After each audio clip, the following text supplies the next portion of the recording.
You made it, the shift is over, and this rest is yours. You can let that be the first true thing, the only thing you have to know right now. You made it through the night, and now you are home, and you are lying down, and there is nothing left tonight that needs you. Whatever the last 12 hours asked of you, you gave it, and it is finished now. Let your back find the bed underneath you. Let the mattress take the whole long weight of you. There is nothing left to carry up the stairs, nothing left to hold. Outside, the world is starting its morning. You can hear it maybe, an engine somewhere, a door, the day getting louder as you finally get to lie down. And I know how strange that is. I know the wrongness of it, lying here at 9 in the morning, or 10, or whenever your night has finally ended, with the light pushing at the edges of the curtains and everyone else pouring out into their day. Let me name that once, plainly, so you don't have to fight it alone. Yes, it is daytime, and yes, you are going to sleep now anyway, because your night is only just ending. That is not a mistake. That is not you doing it wrong. That is simply where your night falls. So let this be your midnight. However bright it is out there, in here it is the middle of your night, and I am going to stay right here in the doorway of your rest for as long as this takes.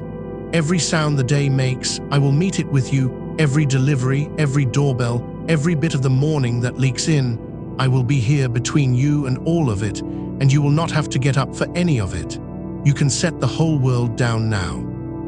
Maybe you searched for how to sleep during the day, or how to sleep after a night shift, or why you can't sleep after nights, why your body won't switch off even though you are so tired your eyes are burning. Maybe you typed day sleep for shift workers into the dark and hoped something would be made for you. This is made for you, for the ones who sleep against the sun. You are in the right place, and you do not have to do anything now but lie here and let me carry the pace. And I'll say one honest thing gently once and then set it aside. This is a calming rest session, not medical advice. It is here to help you settle, nothing more.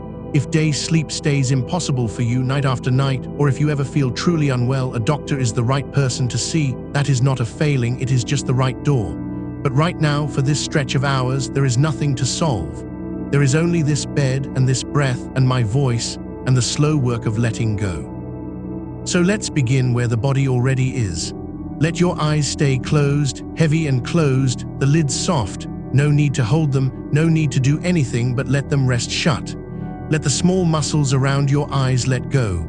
All night they were open, scanning, checking, watching under those hard lights. They can stop now. Let them soften back into your face. And let your jaw come loose.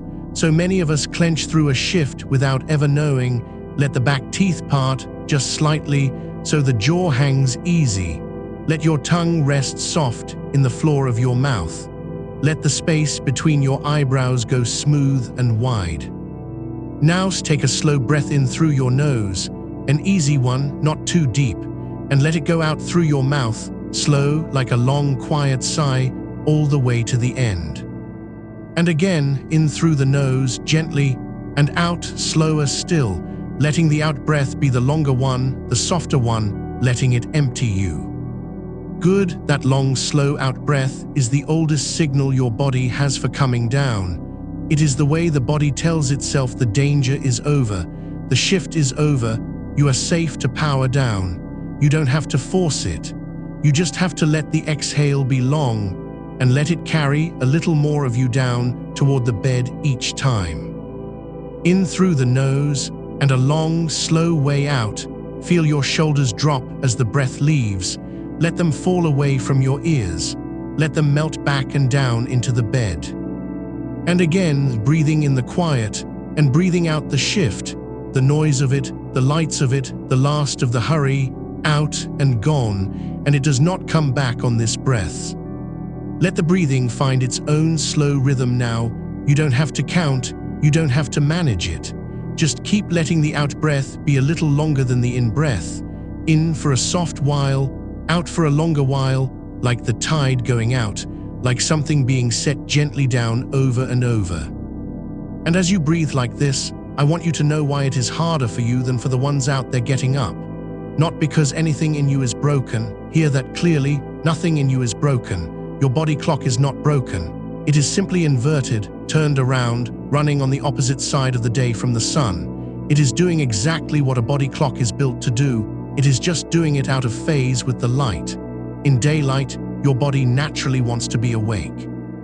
The light itself tells it to hold off on the sleep signal, and often you come home still carrying the wound-up alertness of the shift, still half-braced for the next thing. So of course it takes longer to come down. Of course, many shift workers find the body needs a while to believe the night is over.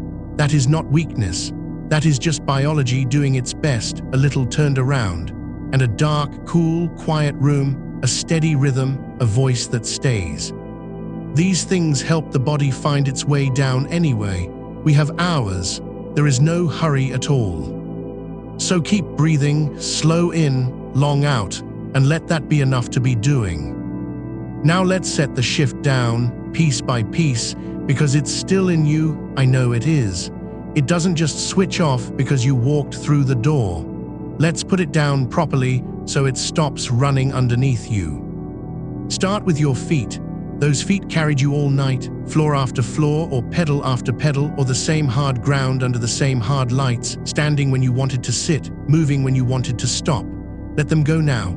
Let your feet roll heavy and loose, out to the sides, nothing to stand on, nothing to walk toward.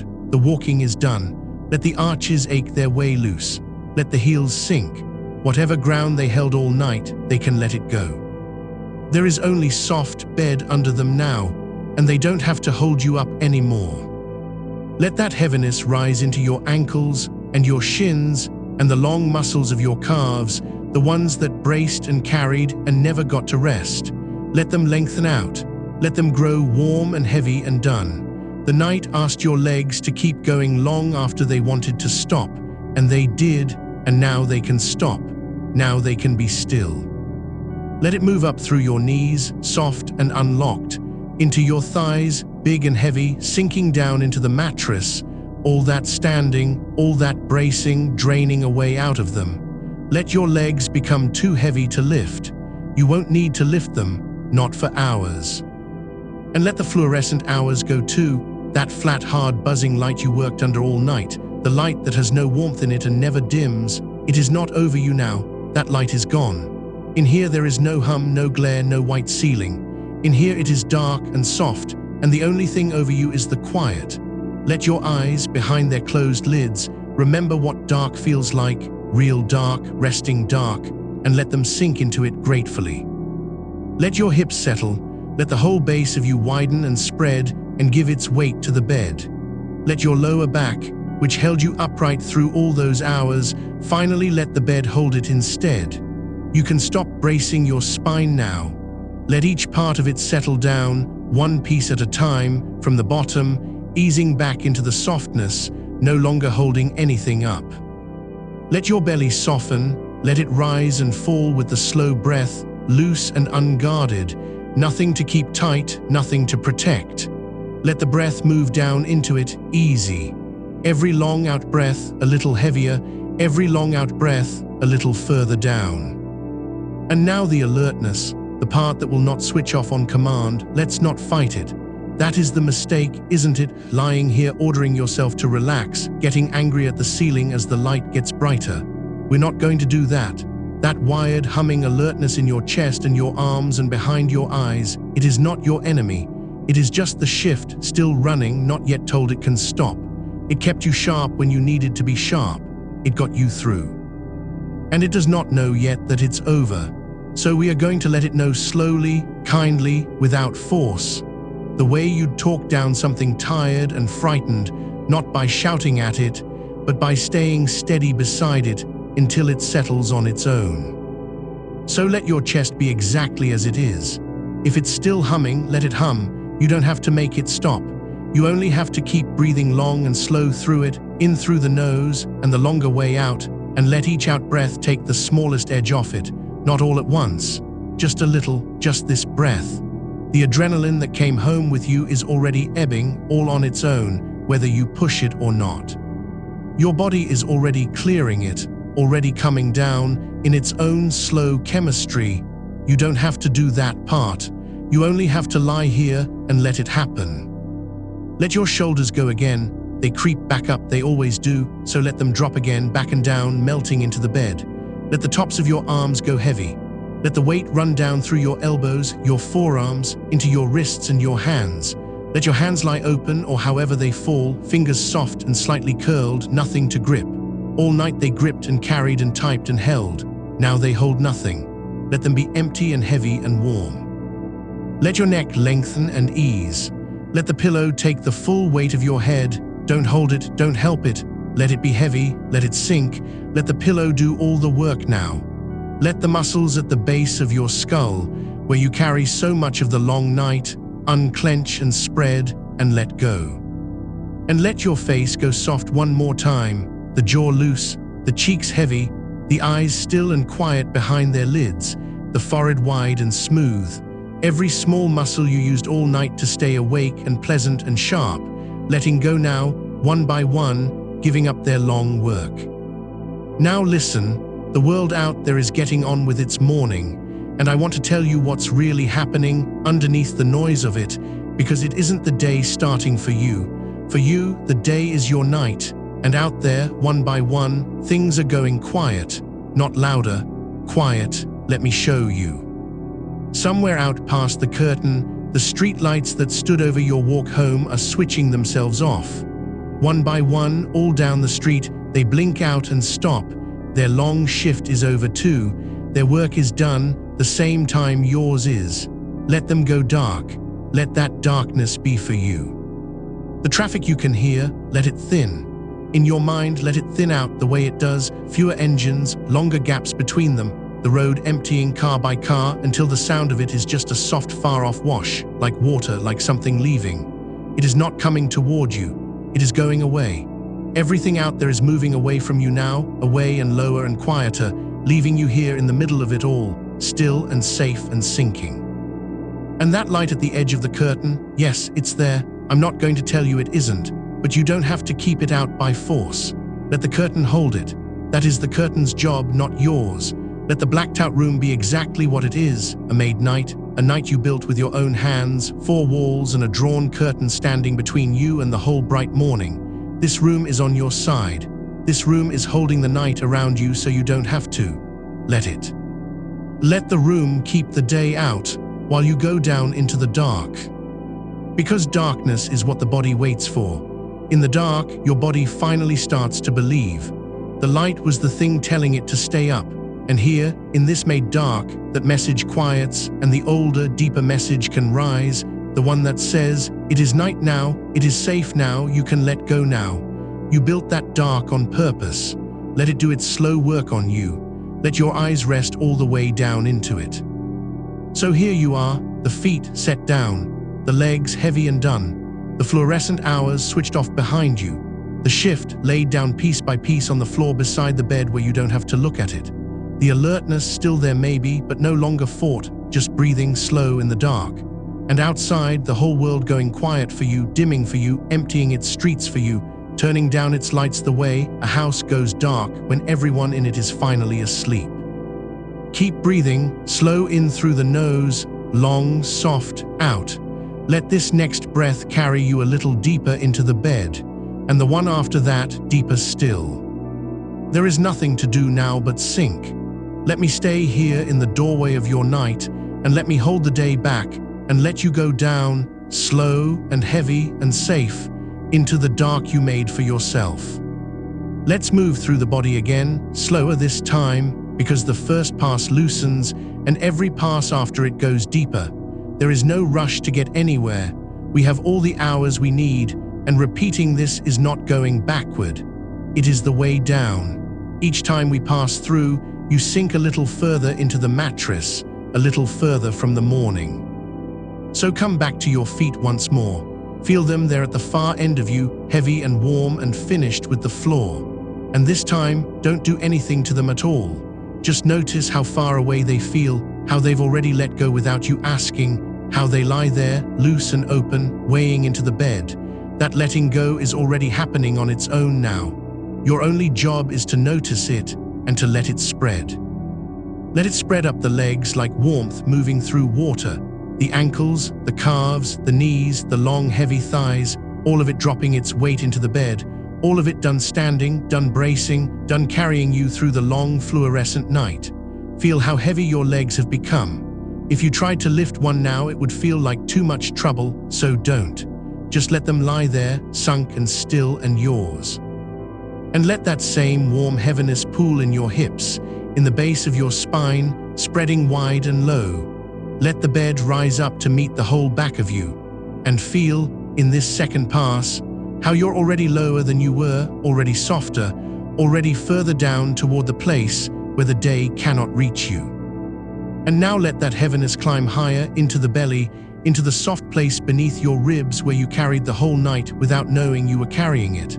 So much of a shift lives there, the held breath before a hard moment, the tightening when the pace picked up, the quiet clench that never fully let go even in the slow hours. Let your belly be soft now. Let it rise a little as the breath comes in, and fall slow and complete as the breath goes out.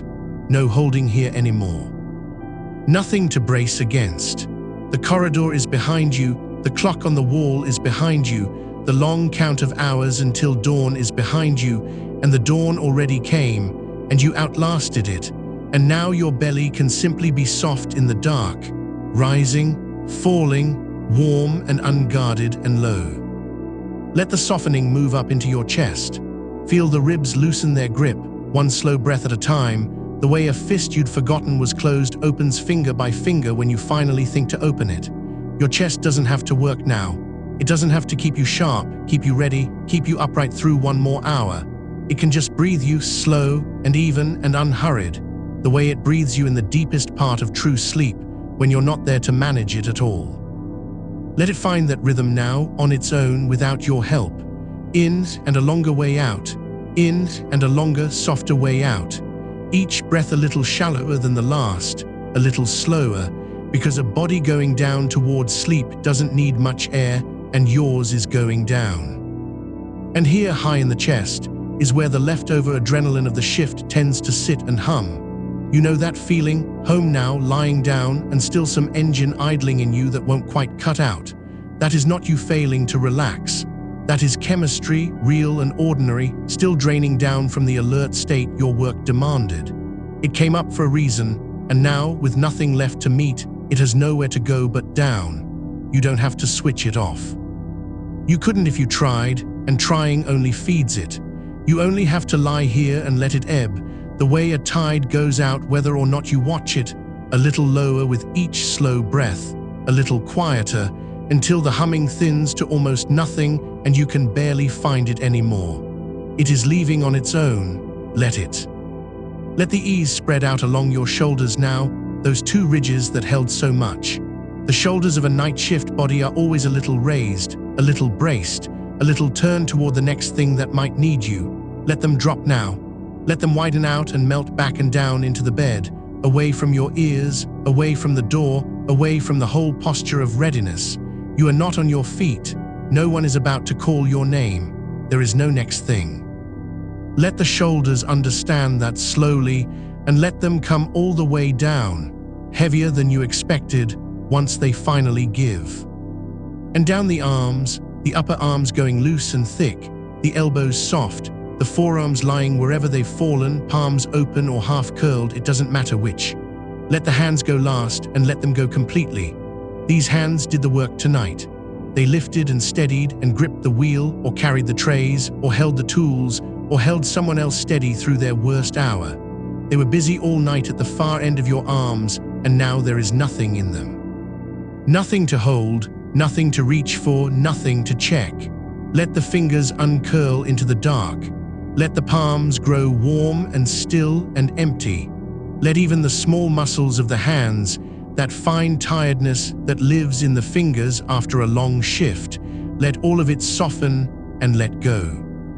Now the neck and the throat and the jaw, where the tiredness of talking all night collects, where you held your voice steady for other people even when you had nothing left.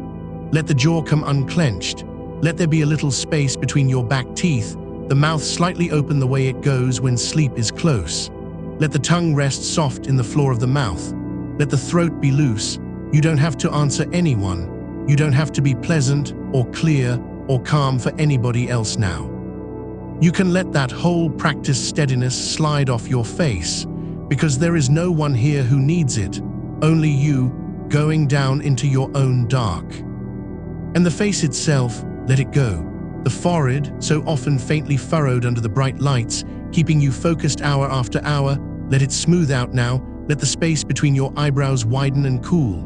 Let your eyes rest heavy in their sockets, no longer straining against the daylight, no longer scanning, no longer wide. The muscles around your eyes worked hard all night to keep them open when they wanted to close, and now they can stop. Let the eyelids be heavy. Let them be so heavy that even the thought of lifting them feels like far too much. Let them lie closed over your eyes like something warm laid gently down. This is the direction the whole day has been pulling you, under the noise, under the light, down, toward closed, toward dark, toward gone. You are finally letting it win. So now the whole body is heavy on the bed, from the crown of your head to the soles of your feet, one long warm weight sinking slowly into the mattress. And the world is beginning to make its daytime sounds. Let me stand between you and those sounds now, because this is the part they don't tell you about day sleep, that the world does not go quiet the way it does at night. The world outside is waking up right as you lie down, and it will make itself known, and that is all right. We are going to let it come, and we are going to let it go, and none of it is going to reach the dark you're lying in. Somewhere out there, an engine turns over and pulls away. Someone's car, someone's ordinary morning, someone heading out into the day you just came home from. You hear it rise and you hear it fade, and it has nothing to do with you. It is not your name, it is not your shift. It is just a sound passing through the outside world, on the far side of the wall, on the far side of the curtain, on the far side of the dark. Let it pass. It's already gone. And maybe at some point, a doorbell, a delivery left on a step, a stranger's small errand crossing your morning. If it comes, let it come. A doorbell is only a sound. It rings, and it is over almost before it finishes, and whatever it wanted was never for you, not now, not in here. You don't have to rise, you don't have to wonder, you don't have to be a person who answers doors right now. You are a person who is asleep, or on the long, slow way to it, and the rest of the world is welcome to keep knocking on its own morning without you. Let the sound arrive, and let it dissolve, and feel yourself stay exactly where you are, heavy and warm and down. The sound didn't move you. It came into the room like a stone dropped into deep water, and the water closed over it, and you are the deep water now, and you barely felt the ring reach the surface, so far above where you've gone. There may be footsteps somewhere, above you or beside you, the ordinary weight of other people being awake. Let them walk. Their morning is theirs. Yours is a night made on purpose in this room behind this dark. There may be a voice muffled through a wall, the shape of words without the words. Let it murmur. It is not calling you. There may be the far-off sounds of the day building itself up toward noon. Traffic thickening, a bin lorry, a dog, the small machinery of a world that runs while you sleep. None of it is a problem to solve. None of it is a thing you have to track. You spent all night tracking things, staying ready, keeping one ear open for what might need you. That job is over now. You can close that ear. You can let the whole surface of your hearing go soft and far away, the way it goes just before sleep takes it entirely, where sounds still happen, but they stop meaning anything, stop landing anywhere, just wash over you like weather over a house whose lights are already out. Let me hold all of it back for you. That's what I'm here for, in the doorway of your night, to stand between you and the daytime and let none of it in. Every surfacing, every bright edge of noise that tries to lift you back toward the morning, I'll meet it and set it back down so you don't have to. Your only work is to keep sinking. Let each sound that comes actually take you deeper, strange as that sounds. Let the doorbell you didn't answer prove to you how far down you already are. Let the engine that faded show you how still you've become by comparison. Let the whole waking world, going about its bright business out there, become the distant edge that makes this dark feel deeper and safer and more completely yours. Because you made this room into night, you drew the dark across the window. You laid your body down against the daylight and said, "Not now, not for me, I am owed this." And you earned this rest across a whole long night of standing when others slept. There is nothing selfish and nothing wrong in lying down while the sun is up. Your night simply falls at a different hour than theirs, and your body, given this dark, given this quiet, given this slow breathing, will do what any tired body does. It will let go. It is letting go now. And the light, yes, there's some light. There's always a little at the edges of the curtain along the bottom of the door, a thin, bright line reminding you what time the world thinks it is. Notice it once gently and then let your eyes fall away from it. You don't have to fight that line of light. You don't have to resent it or will it gone. It can be there at the edge, and you can be here in the middle of your dark, and the two don't have to argue. The light stays out there at the border of the room. You go inward, away from it, down beneath it, into the deep unlit middle of yourself where it was never able to reach. Let your attention drift down off that bright line and back into the warm weight of your own body, sinking. The light keeps its edge. You keep your dark. That's the whole arrangement, and it holds. Feel now how the whole length of you presses down into the bed, and how the bed presses steadily back, how it holds every part of you without you doing anything at all. You are not lying on the bed so much as being held by it, carried, the way water carries you when you finally stop trying to swim and just let it take your weight. The mattress under your shoulders, the mattress under your hips, under the backs of your legs, under your heels, under the whole warm weight of your head, all of it held.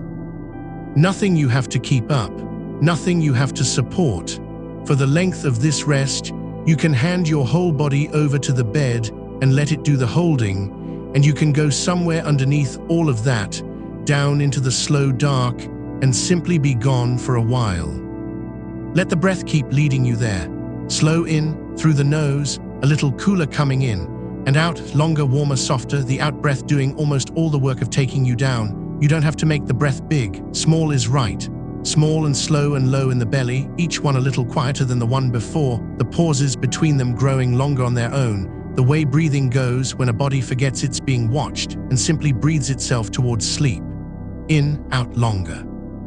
In and a long, slow sinking out, and in the space at the very end of that out-breath, before the next one comes, there's a kind of stillness. Rest into that little pool of quiet at the bottom of the breath. Each time you reach it, you're a little further down. There's a warmth building through you now, the particular warmth of a body that has finally stopped. The warmth that pools in the hands and the belly and the backs of the knees when the alert state finally lets go and lets the blood settle. That warmth is a signal. It's your body telling you it believes you now, that it's safe, that the shift is truly over, that it can begin the long, slow slide into real sleep. Let that warmth spread and deepen. Let it fill you like something poured slowly into a vessel, rising from the feet, up through the heavy legs, pooling in the hips, filling the loose soft belly and the quiet chest, warming the shoulders and the slack arms and the empty open hands, rising up through the soft throat and the unclenched jaw, until even your face is warm and heavy and still, and the whole of you is one warm weight in the dark, held by the bed, breathing itself slower and slower toward gone. And the room around you keeps your night for you. The dark you built holds steady in here no matter how bright it gets out there, no matter how loud the morning grows. This is a made night, and it doesn't depend on the sky, it depends on the curtain and the walls and the slow voice in the dark, and it will hold as long as you need it to hold. Hour after hour, it will keep the day off you. The light can climb toward noon out there, and none of it changes in here. In here it stays deep and cool and dim and yours. A pocket of true night carried through the middle of the daylight, just for you, just for as long as your tired body needs to lie in it and be restored. So there is nothing left to do, nowhere to be, no one to answer, no hour to watch, just this, the heavy body, the warm dark, the slow breath, the steady voice keeping the world back. Let yourself go a little further down into it now with no effort at all, not pushed, not pulled, just allowed. The way sinking happens when you stop holding yourself up, down past the last of the shift, down past the leftover hum, now almost gone. Down past the thin line of light at the edge of the room, so far above you now you can't even feel it. Down into the deep still middle of your own made night, where the breath is slow and the body is warm and nothing needs you and nothing will for a long, long while. Stay here, sink here. Let the next breath take you a little deeper still, and the one after that deeper again, and let me keep standing here between you and the morning, holding it all back, while you go down, slow and heavy and safe, into the dark that is yours. And notice, if you can, without lifting yourself even slightly toward the noticing, how the sounds of the waking world have changed their meaning while you were sinking. Somewhere out there a car door closes. Somewhere a bus pulls up to a stop and sighs its brakes and pulls away again. Somewhere a kettle is filling, a radio is murmuring the morning news to a kitchen you'll never see. A pair of shoes is going down a stairwell 2 floors below. All of it belongs to the day now, and the day is not your country anymore. You've crossed a border. You handed in your papers at the door when you came in from the shift, and out there is the daytime, going about its bright, ordinary business, and in here is your night, and the two do not touch. Those sounds are just weather now. Distant weather, happening to other people on the far side of a wall you don't have to defend. Let each one arrive already softened, already smaller, already someone else's. The morning can be as busy as it likes. You are off the clock, out of the current, floating in a quiet backwater. The day flows right past without ever reaching in. There's a particular tiredness that lives in the body of someone who has been upright and useful all night, and it isn't only in the muscles. It's in the eyes, from the long hours of fluorescent light with no darkness to rest them. It's in the ears, from the low, constant machine hum of the night, the ventilation, the monitors, the engines, the fridges, whatever it was that ran under your shift and never once fell silent. It's in the small muscles around the mouth, from holding a working face together for people who needed you to seem steady. Let all of that begin to be found now, one quiet region at a time, and let the finding be the same as the letting go. The eyes first. Let the eyes be truly dark for the first time in many hours, not squinting against a screen, not scanning a room, not checking, not counting. Just closed, just resting in the black, the small muscles all around them going soft, the space behind them cooling and widening. Your eyes have earned this darkness more than any other part of you. Let them have it completely. Let them sink back a little into the warm dark of your own skull and stay there, still, unwatched and unwatching. And the ears, so many hours of low sound, the tone of the night place still faintly ringing in them even now. Let them stop reaching. You don't have to listen for anything in here. There's no call button, no alarm you're responsible for, no radio crackle waiting to say your name. Nothing in this room needs you to hear it. So let the listening muscles, if you can even feel them, go loose. Let the ears simply receive whatever small sound drifts in and let it drift straight out again, uncaught, unheld. My voice can keep coming and you don't even have to follow the words. Let the sound of it be a texture more than a meaning, a low, steady grain in the dark, something to sink against, like the hum of a train heard from a bed far from the track. You don't have to understand me to be carried by me. Just let the voice keep the silence company at the edges of your night while you go on down beneath it. Now let something happen that you've probably been putting off for hours without knowing it. Let your feet forgive you. All night they carried you. Corridor after corridor, the hard floor, the standing, the pivoting, the miles that don't show up as miles because they happen in a building or a cab or a yard and never look like distance. Your feet did that. They held you up through all of it and asked for nothing. And when you finally got horizontal, the ache in them probably flared up louder, the way pain does the moment it's finally allowed to be felt. So let's not fight it. Let the feet just be feet now, down there at the far end of you, off the floor at last, weightless, unclenched. Feel the toes loosen and spread apart the smallest amount inside the warmth.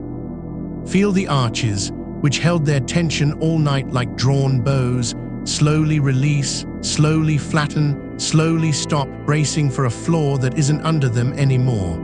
Feel the heels give up their whole weight into the mattress. There is no next step. There is no floor. There is nowhere they have to take you. For the next many hours, your feet are relieved of duty, and they can melt, and they can throb their last few throbs into the soft dark, and then go quiet, warm, and forgotten, so far below the rest of you that they might as well be the far bank of a slow river you're drifting away from. And up from the feet, the long muscles of the legs that did all that carrying, the calves that pushed you up every stair, the thighs that held you steady through the long-standing hours, that braced when you lifted, that never got to sit down as long as they wanted to. Let them lengthen out now along the bed, heavy as filled sandbags, sinking. Feel how the whole leg, ankle to hip, wants nothing more than to be exactly this, laid flat, unweighted, done. Let it be done. Let the knees unlock the last small bit of holding they still carry, that faint readiness to move that stays in a body used to being on call. Let it drain out of the knees and pool somewhere below them and disappear. Your legs have brought you all the way home. They can put themselves down now and not get up for a long, long time. There's a phrase for what you did last night, and I want to say it once, plainly, so some part of you can hear it named and set it down. You stayed awake against the pull of the whole turning world. When the sky said sleep, you worked. When your body reached for the off switch somewhere around 3 or 4 in the deep of it, that heavy hour every night worker knows, when the bones themselves seemed to sag toward the ground, you overrode it, and you kept going, because people were counting on you, or the work was there, or there was simply no choice. That takes something. It costs something. Every hour of alertness you spend at the wrong end of the clock is borrowed, and the body keeps the ledger, and now it has come to be repaid. That's all this heaviness is. It isn't weakness. It's the bill for a night of borrowed wakefulness, coming due all at once, the moment you finally lay down and gave your body permission to stop pretending. So let it collect what it's owed. Let the heaviness be as heavy as it wants. The deeper the debt, the deeper the sleep that pays it. You have hours here. There is more than enough time to settle every last account and still have rest left over. And your body clock, the small tireless timekeeper deep in you that decides when you're sleepy and when you're sharp, it isn't broken, though on a bright morning like this one it can feel like it's failed you. It hasn't. It's simply set to a different hour than the sun. It's running your night on its own schedule, the way it's learned to, doing its patient best to make a place for sleep in a world that keeps insisting it's time to be up. Many people who work the nights find that the body settles better when the dark is deep and the room is cool, and the sleeping happens at close to the same hour each day, small kindnesses that let the inner clock find a rhythm it can trust. And this, a calming rest, nothing more, no cure and no prescription. And if the day sleep stays impossible or you feel truly unwell, a doctor is the right person to bring that to. This steady descent in the dark is one of those kindnesses. You're not fighting your clock right now, you're feeding it the darkness it's been starving for. You're giving it, at last, the one thing it needs to do its quiet work, a night made by hand in the middle of the day. So let it work. There's nothing for you to do while it works but keep sinking. Let your attention drift up now into the hips and the low back, that deep basin of the body where so much of a working night gets stored without our ever noticing. All the small adjustments, the twisting to reach, the bracing to lift, the long compression of sitting or the long strain of standing, it settles into the low back and the hips and just stays there, a dull-held tightness we carry around like loose change we've forgotten is in our pockets. Feel it now, and on the next slow out breath, let the whole basin of the hips widen and soften and spill its weight down into the bed. Feel the low back stop holding its faint curve of readiness and simply lie down along the mattress, vertebra by vertebra, each one letting go of the one above it, the whole spine going loose and long and heavy like a rope laid down in warm sand.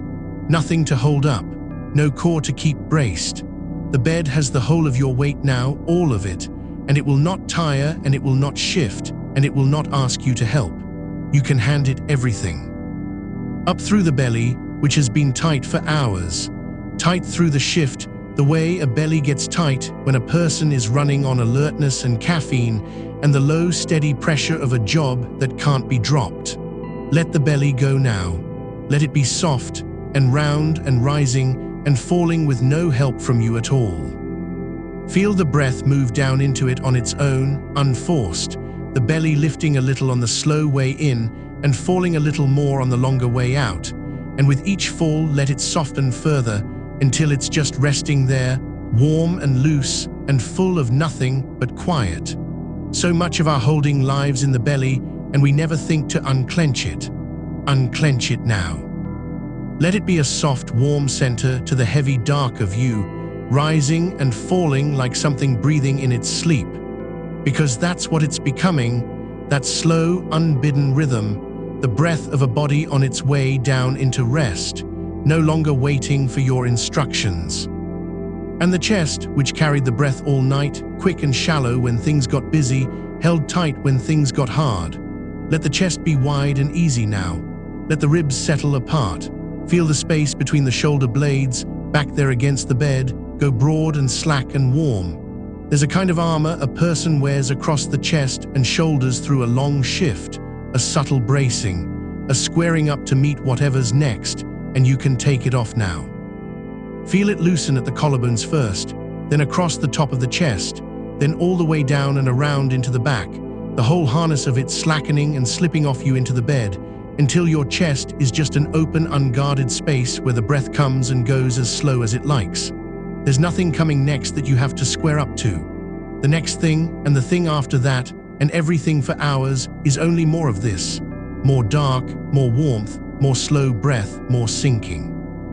You can stay unarmored the whole way down. Somewhere out there now, the morning is fully up.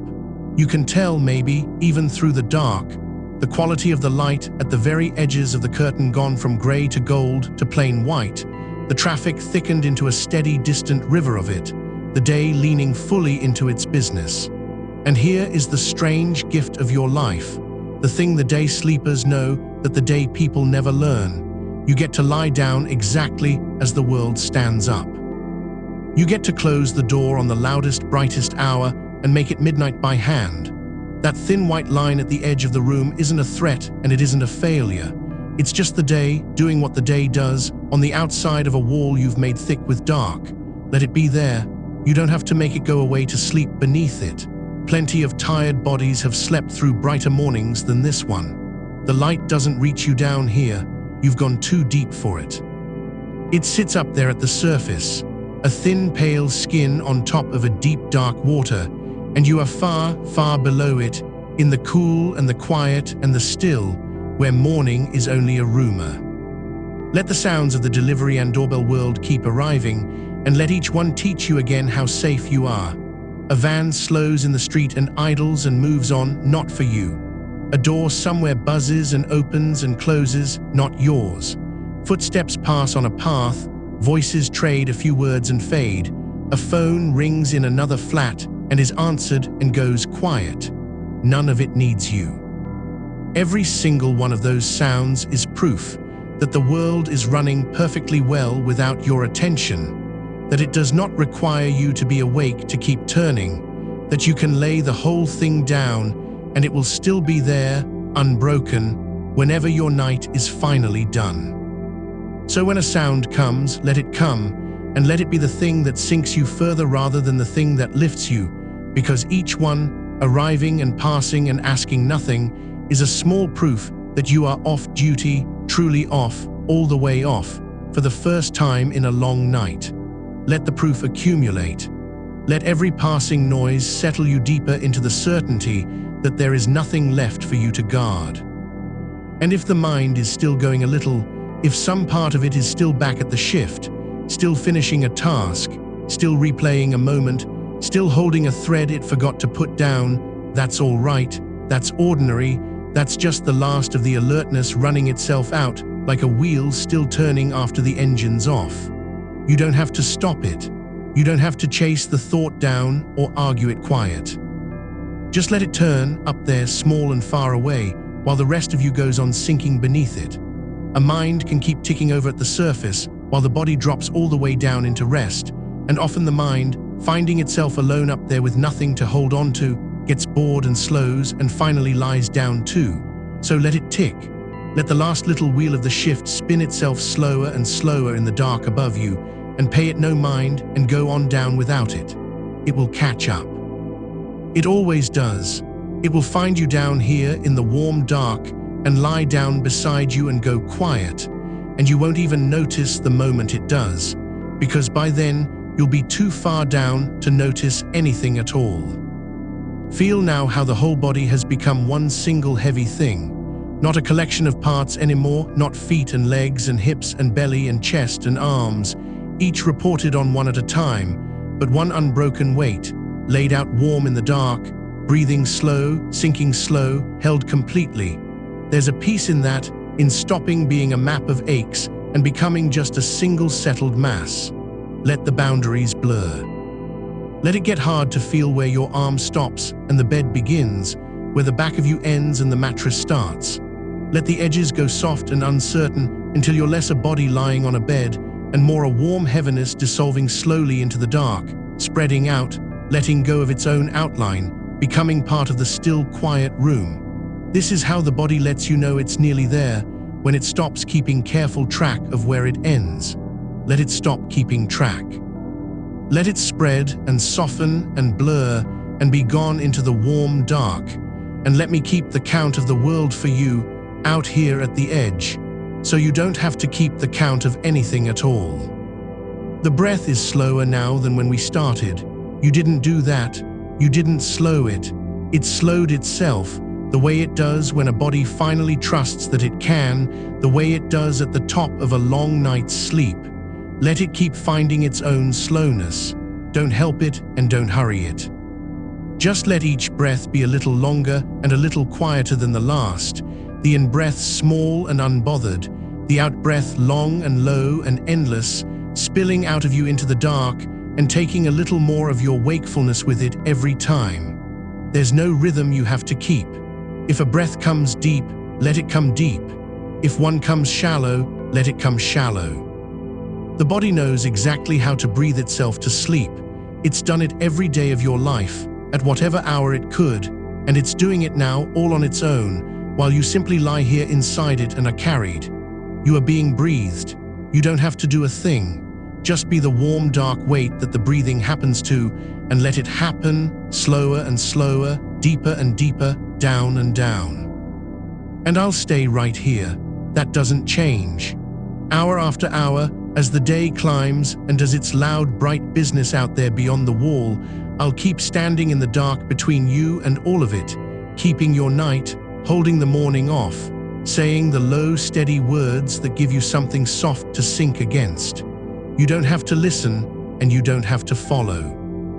You only have to lie here in the dark you built, in the warm heaviness of a body that has finally been allowed to stop, and let the slow tide of the breath carry you down, and further down, past the last thin sounds of the waking street, past the pale line of the day at the edge of the room, into the deep, still, quiet middle of your own made night, where there is nothing to do, and nowhere to be, and no hour that wants you. Only rest and dark, and the long, slow falling that goes on, gently, for as long as your tired body needs it to.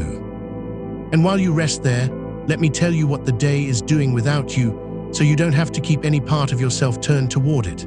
Somewhere out past the wall, the sun has cleared the roofline by now, and the light that was thin and grey when you first lay down has gone gold and ordinary, the plain, flat light of a working morning.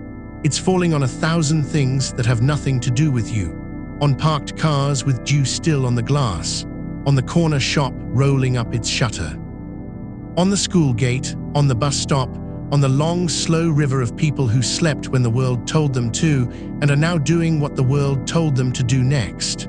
All of that is happening, and none of it is yours, and none of it needs you. Your name isn't being called out there. Nobody is waiting on you. You clocked out. You handed it over. Whatever the day wants doing, the day will find other hands for it, because your hands are done, folded and heavy and finished, resting on top of the covers or tucked in warm beside you, off the clock, off the floor, off duty at last. There's a particular kind of letting go that only a shift worker knows, the moment when the weight of being responsible finally lifts off the chest. All night you carried it. The watching, the being ready, the part of you that stayed half-braced for the thing that might go wrong, the call that might come, the problem walking through the door. That part of you doesn't get to stand down easily. It's loyal. It kept you sharp through the long middle hours when your body wanted nothing more than to fold. But it can stand down now. Nothing is going to walk through the door. There's no door here, only the dark, and the dark asks nothing of you. So let that watchful part of you set down its post. Tell it without words that the watch is over, that someone else has it, that it did well and it can rest.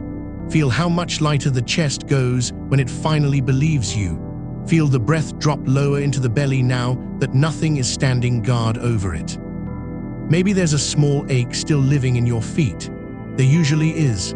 Feet that stood on hard floors for hours, that walked the same corridors, the same aisles, the same rounds, back and forth over ground that never got any softer. Let me bring your attention down there, gently, just for a moment, not to wake them, but to thank them and let them go. Feel the heels, how they press down into the mattress now with nothing underneath them but softness.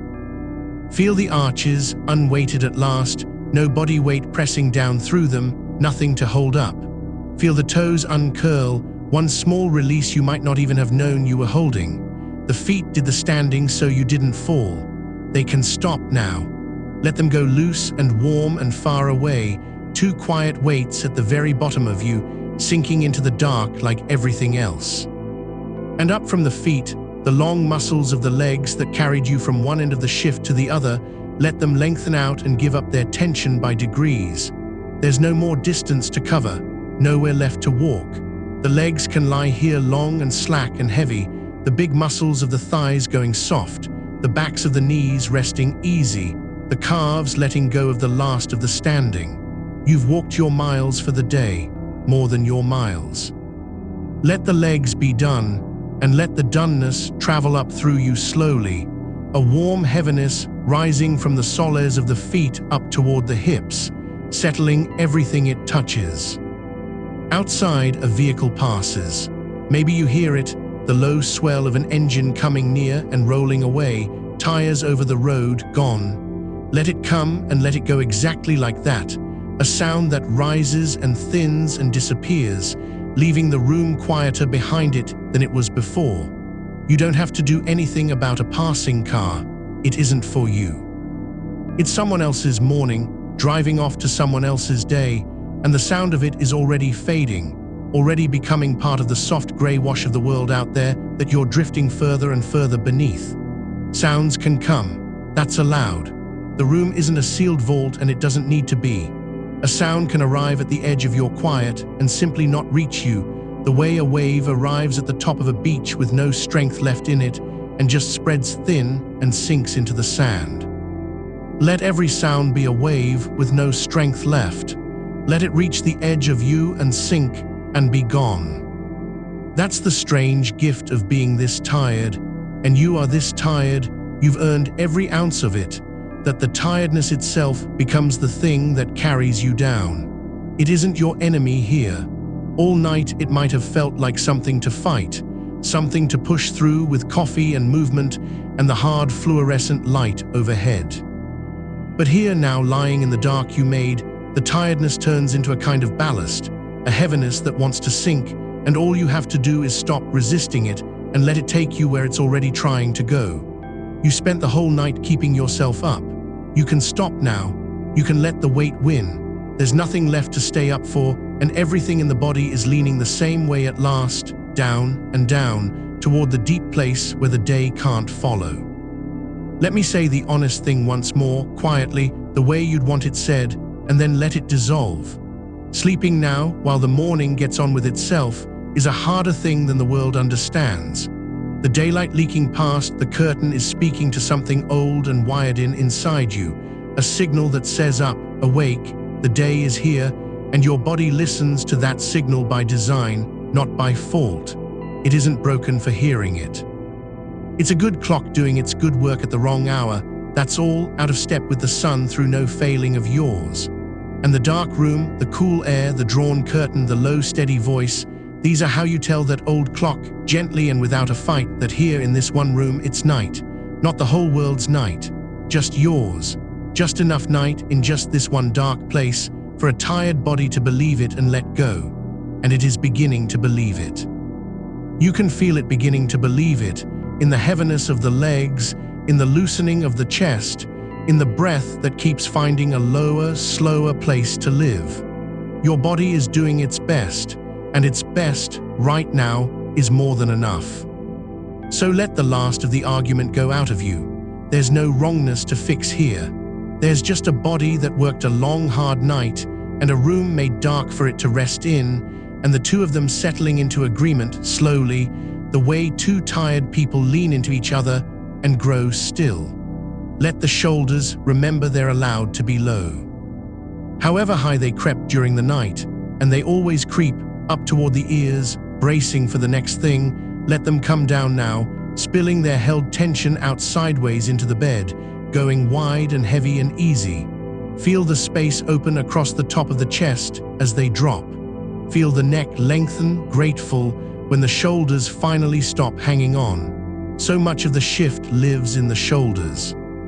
Let it drain out of them now, warm and slow, running down the arms and out through the fingertips into the dark, leaving the shoulders soft and low and finished. And your hands. Think for a moment of everything your hands did tonight, all the small competent things, the reaching and lifting and steadying and holding, the 100 tasks they performed without you even asking. They can be still now. Let the fingers half curl the way they want to when nobody needs anything from them, loose and open, not gripping, not working, just resting wherever they've come to rest. Let the palms go soft. Let the small muscles between the fingers let go, the ones that were tensed all night without your noticing. Your hands are off the clock too. There's nothing for them to hold but the warm weight of the covers, and even that they can barely feel now, going heavy and far away like the rest of you, two quiet things laid down and done. The city outside is fully awake now, and here is the thing, its being awake is exactly what lets you sleep. Because the world going about its loud, bright morning means the world is handled.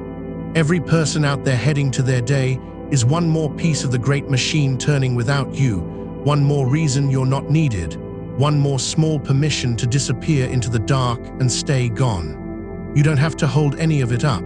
It holds itself up. The morning will run its whole long course, the deliveries will arrive, and the phones will ring, and the meetings will be had, and the errands will be run, and every last bit of it will happen on the far side of your wall, in a world you have honorably stepped out of for a while. Let it be loud out there. Its loudness is the proof that you're allowed to be this quiet.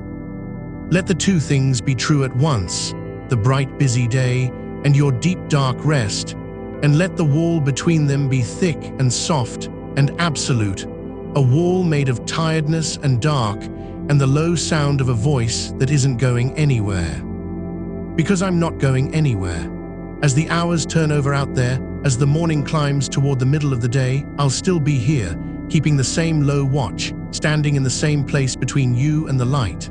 If a sound comes, a door somewhere, footsteps in the hall, the small machinery of other people's mornings, it'll come to me first, out here at the edge, and I'll meet it, and it won't reach past me to where you are. You've handed me the watch. That's the arrangement. You did the watching all night. Now it's my turn, and mine is easy, because all I'm watching is the slow, safe dark of a room where a tired body is finally allowed to fall. So you can let go of the listening. You can let go of the half-waiting. There's nothing coming that I won't quietly take at the door. Just sink and keep sinking, and let me hold the edge of your night for you. Down through the body once more, slower this time, just brushing over each part like a hand smoothing a sheet flat. The crown of the head heavy on the pillow. The small muscles around the eyes letting go, and there's a lot held there in the eyes after a night of keeping them open under hard light, so let them go especially loose. Let them sink back and rest in the dark behind the closed lids. No more watching, no more straining, just soft weight where the eyes are. The jaw unclenching. Let the back teeth come apart. Let the jaw hang just slightly, the way it does at the edge of sleep, all it's holding gone. The throat soft, the back of the neck given fully to the pillow. The shoulders already low, going lower. The chest rising and falling on its own slow tide with nothing hurrying it. The belly warm and loose, the breath living down here now, deep and unbothered. The hips wide and heavy, letting the whole weight of you pour down into the mattress. The legs long and done. The feet far away and quiet. All of it settling, all of it agreeing to be still, all of it sinking a little further into the dark with every long, low breath that spills out of you. There's a warmth that comes when the body finally gives up its bracing. You might feel it now, moving through you slow and gold, a heaviness that's almost sweet. That's the adrenaline of the shift leaving you at last, the last of the on edge, the last of the wired feeling you carried home in your chest and your hands. It doesn't leave all at once. It ebbs the way a tide ebbs, drawing back a little at a time, and each breath draws it back a little further, until the place where it lived goes quiet and warm and empty. You came home still humming with it. That's normal. That's the body still running on the fuel it burned to get you through. But the fuel is spent now, and the humming is fading, and in its place is coming this heavy gold quiet, this deep down ease, this permission to be nothing but a warm weight in a dark room. Let it come. Let it fill the places the tension used to hold. Let it take you down. And the breath keeps leading the way it has this whole time, the long, low out breath, slower now than you'd believe, carrying more of you out into the dark each time it goes. You don't have to shape it. You've stopped shaping it. It's breathing itself deep and slow and sure, at the exact pace a body breathes when it's crossing over into sleep, and all you're doing is riding it, lying inside it, being carried on its slow tide down and down. The in-breath, small and quiet, barely there. The pause at the top, where everything goes still. The out-breath, long, long, endless, pouring you out into the warm dark. And the pause at the bottom, where for a moment there's nothing at all, no breath, no effort, no you, just the dark and the stillness and the deep safe quiet of the room you made your night. Then the small breath comes again, all on its own, and the tide turns, and it carries you a little deeper than before. Let it carry you. There's nothing under you but softness, and nothing over you but dark, and nothing ahead of you but hours of rest with your name on them. The morning can climb as high as it likes out there. In here, it's the deep middle of your night, and it will stay the deep middle of your night for as long as you need it to, because I'll keep it that way, hour after hour, holding the light off, holding the sounds at the edge, saying the low words that give you something soft to fall against. You've done the hard part. You made it through the night, and you made it home, and you lay yourself down in the dark, and you let the weight take you. All that's left now is the falling, and the falling is easy, and it goes on, gentle and slow and endless, down past the last thin edge of the waking world, into the warm dark where you are finally, completely allowed to rest. And now that the falling has its own slow rhythm, let me give you something new to rest your attention against, the air of the room itself. Not the light at the edges, not the world beyond the wall, just the air here, close around you, the way it lies still and cool over your skin. Notice how it has no hurry in it. Air in a dark room in the middle of the day holds a particular kind of stillness, a settledness, as though it too has decided to lie down for a while. It moves so slowly you can barely feel it, a faint coolness at your temple, a soft touch of it at the back of your hand where it rests on the covers. That's all. Nothing asks anything of it, and nothing asks anything of you. You are two still things keeping each other company in the dark, you and this quiet air, and neither of you has anywhere to be. Feel how the coolness of it meets the warmth coming up out of you, that gold heaviness rising through the body, and this thin, clean coolness settling down over the surface of you, and where they meet is the most comfortable line in the world. Your face, cool on the outside, warm and slack underneath. Your arms, cool along the top, heavy and warm all the way through. The room breathes its slow, cool breath across you, and you breathe your slow, warm breath up into it, and the two of you trade, gently, endlessly, and there is nothing to do but let the trading happen. This is what a body was built to do at the end of its long working hours. It doesn't matter that the clock on the wall disagrees. The clock is only a number. This, the cool air, the warm weight, the slow exchange, this is older than any clock, and your body remembers it perfectly, and it's remembering it now.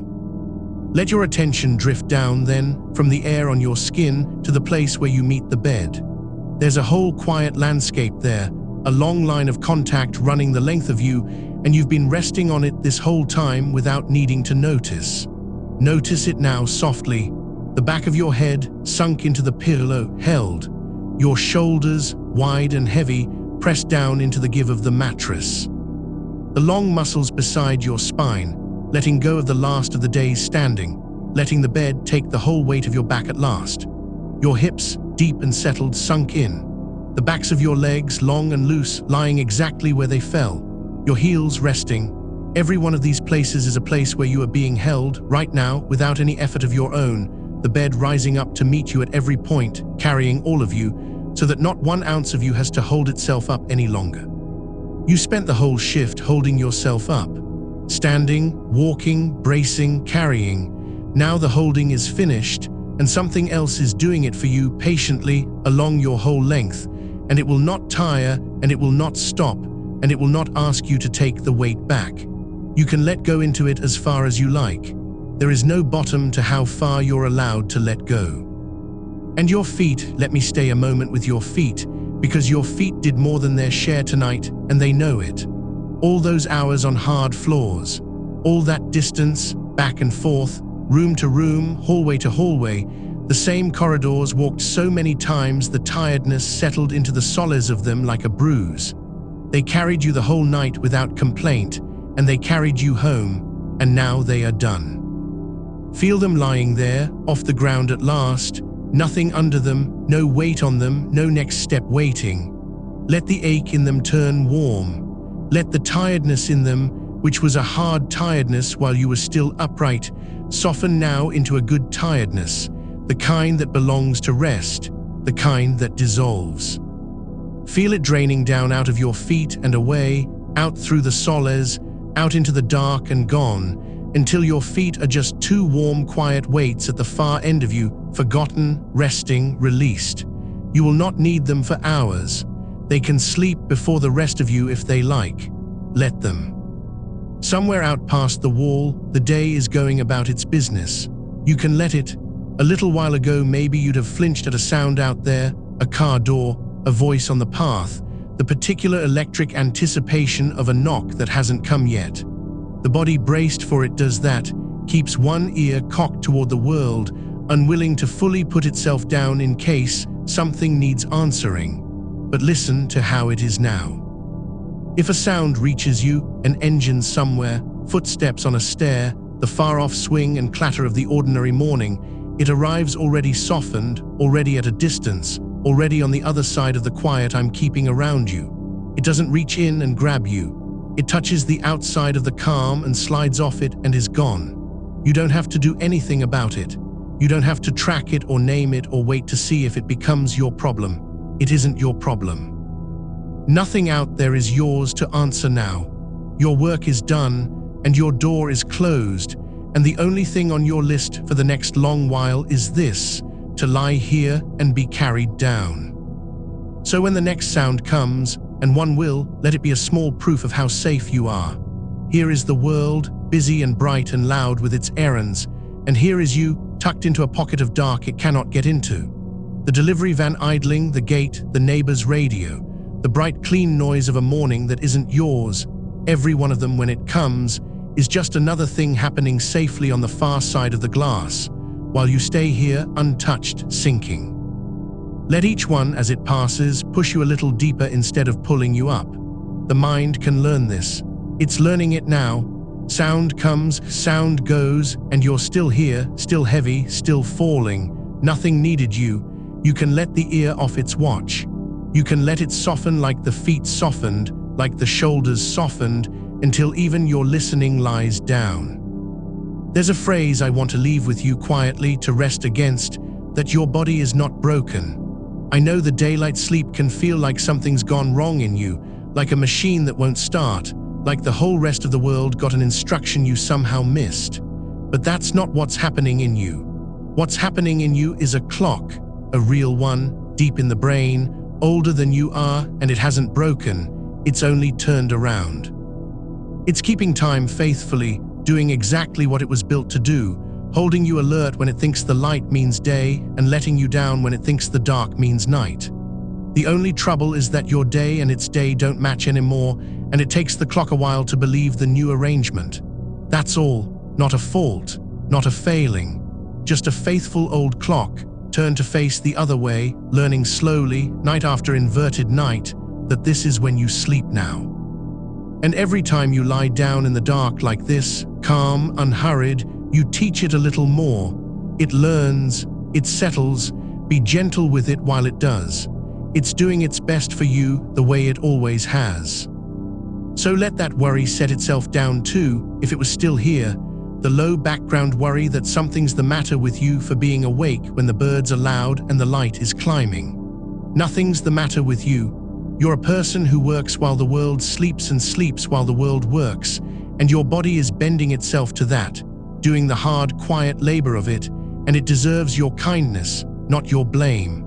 Lay the blame down. It's heavy and you don't need to carry it, and it was never true anyway. Lay it down beside the shift, beside the aching feet, beside all the other things you set down at the door when you came in. This is a place for setting things down. That's the whole purpose of it. Everything you don't need for the next few hours, leave it at the edge, in the light, where you'll find it again later if you ever want it, and come the rest of the way into the dark carrying nothing. And if the mind wanders back out to the day while I'm talking, that's all right too. Minds do that, especially a mind that spent all night switched on, scanning, ready. It hasn't quite believed yet that it's allowed to stop. So it drifts back to the corridor, to the last thing that happened before you left, to some small unfinished thread, to tomorrow, to the list. That's not a failure of resting. That's just the last of the alertness spending itself, the way a wheel keeps turning a while after you've stopped pushing it. You don't have to chase the thought away or argue with it. You only have to notice, gently, that you've drifted, and let the noticing be a soft hand that turns you back to the weight, back to the warmth, back to the long, slow breath pouring out of you into the dark. Every time you come back a little heavier. The wheel turns slower. The thoughts come further apart. The gaps between them fill up with quiet, and soon the gaps are wider than the thoughts, and then there's mostly gap, mostly quiet, mostly warm dark, with a thought floating through now and then like something passing far overhead, not close enough to matter. Let me draw the dark a little closer around you while that happens. Feel how complete it is in here, how the room has been made into a deep, even, sheltering black. No hard light anywhere, nothing bright enough to catch the eye behind your closed eyes. There's a real kindness in that darkness, and it's working on you even now, in ways you don't have to manage. The dark tells the old clock the truth you need it to hear, that it's night, that it's time, that the body can begin the slow chemistry of letting go. Light would argue with that. Light would keep the switch held open, keep you half lit, half ready. But you've closed the light out, drawn the dark in, made yourself a private midnight in the middle of the bright, loud day, and inside that midnight the body can finally do what it couldn't do out in the glare. It can believe it's time. Let it believe. Everything in here agrees with the sleep. The dark agrees, the cool air agrees, the heavy bed agrees, the slow breath agrees, my voice agrees. There's not one thing in this room still arguing for you to be awake. You are surrounded on every side by permission. And the quiet, feel the quiet as its own soft substance, filling the room the way water fills a deep still pool. Under my voice, beneath these low words, there's a silence so complete and so steady that the words seem to float on top of it without disturbing it at all. You could let go of the words and drop straight down into that silence anytime you like. They're only here to give you something to hold while you're still holding, a low, even sound at the edge of the dark, a hand in the black, proof that something calm is keeping watch so you don't have to. But under them is the real thing, the silence, deep and whole and yours, and it goes down further than any words could follow. Let yourself begin to sink out of the words and into the silence beneath them. My voice can grow further away without ever leaving. It'll still be here, low at the border of your rest, holding the line against the day. But you can drift down below it now, down into the part where there are no words at all, only the warm, weightless dark and the slow tide of your own breathing carrying you further from the shore. Notice as you go how the shape of you is starting to soften at the edges. A little while ago you could have drawn a clean line around yourself. Here's where I stop and the bed begins. Here's the outline of my hand, my arm, my leg. But that line is blurring now, the way it does on the way down. The warmth of you and the give of the bed are running together until it's hard to tell where you end. Your hand, so heavy, might not feel entirely like a hand anymore, just a warm, vague weight somewhere over there, part yours, part the covers, no clear border between. Your legs, long gone loose, are becoming part of the landscape of the bed rather than something lying on top of it. This is good. This is the body letting go of the effort it takes to hold its own outline. It's an effort you never notice until it stops, and it's stopping now, and in its place is this soft, spreading looseness, this sense of thawing gently into the warm dark all around you until you're less a person in a bed and more a slow, warm weight dissolving into rest. Let your face be the last to soften, since the face holds on longest. It's been holding an expression all night, alert, attentive, ready, the small muscles around the eyes and the jaw braced without your ever asking them to. Let them off now. Let the jaw come unhinged and heavy, the teeth unclenched, a little space opening between them. Let the tongue lie soft in the floor of the mouth. Let the cheeks fall. Let the space between your eyebrows, which spent the night faintly furrowed, go wide and smooth and empty. Let the eyelids be the heaviest part of all, so heavy there's not the faintest thought of lifting them, resting down over the eyes like something warm laid over them, sealing the last of the light away. And let the eyes themselves, underneath, stop searching. All night they moved and found and tracked and checked. Now they can lie still in the dark of their own sockets, soft, aimless, at rest, turning slowly downward the way the eyes do when the sleep is finally coming to claim them. When the face lets go, the whole body believes it. The face is where you held the shift longest, and now the shift is leaving the face too, smoothing out of it line by line, until what's left is just a resting face in a dark room, calm as still water, going down. And still the breath keeps up its slow work beneath all of it, needing nothing from you, spilling long and low into the dark, carrying you further with every fall. You're deep now, deeper than when I started this, and you can go deeper still. There's no floor to this, no bottom you'll strike, only more warm dark below you and more below that, an endless gentle sinking with hours of room in it. You have hours, that's the thing to rest on. There's no thin sleep here rationed out in minutes, no clock watching, no dread of the alarm sitting on your chest. There is a long, wide, generous stretch of dark laid out ahead of you, more than enough, plenty, and you're at the very beginning of it, only just letting go, with all of it still to come. Nothing to hurry toward, nowhere the sleep has to arrive by. You can take the whole slow, luxurious length of it to fall and keep falling, and the falling itself is the rest. And the rest is already happening, and it will go on happening long after you've stopped being able to notice it happening. So loosen your hold on noticing too. You don't have to follow my voice anymore. You don't have to keep track of the breath, or the weight, or the dark, or any of it. All of that will keep going on its own. The breath will keep breathing you. The bed will keep holding you. The dark will keep sheltering you. I'll keep the low words coming and the day pushed back from the door, all of it carrying on without the smallest effort from you, whether you're following or not. You're free to slip beneath it now, down under the surface of your own attention, into the deep unlit water where the thoughts don't reach, and the sounds don't reach, and there's nothing at all to answer to. That's where you're headed. That's where all of this has been carrying you, slow and sure, this whole long while.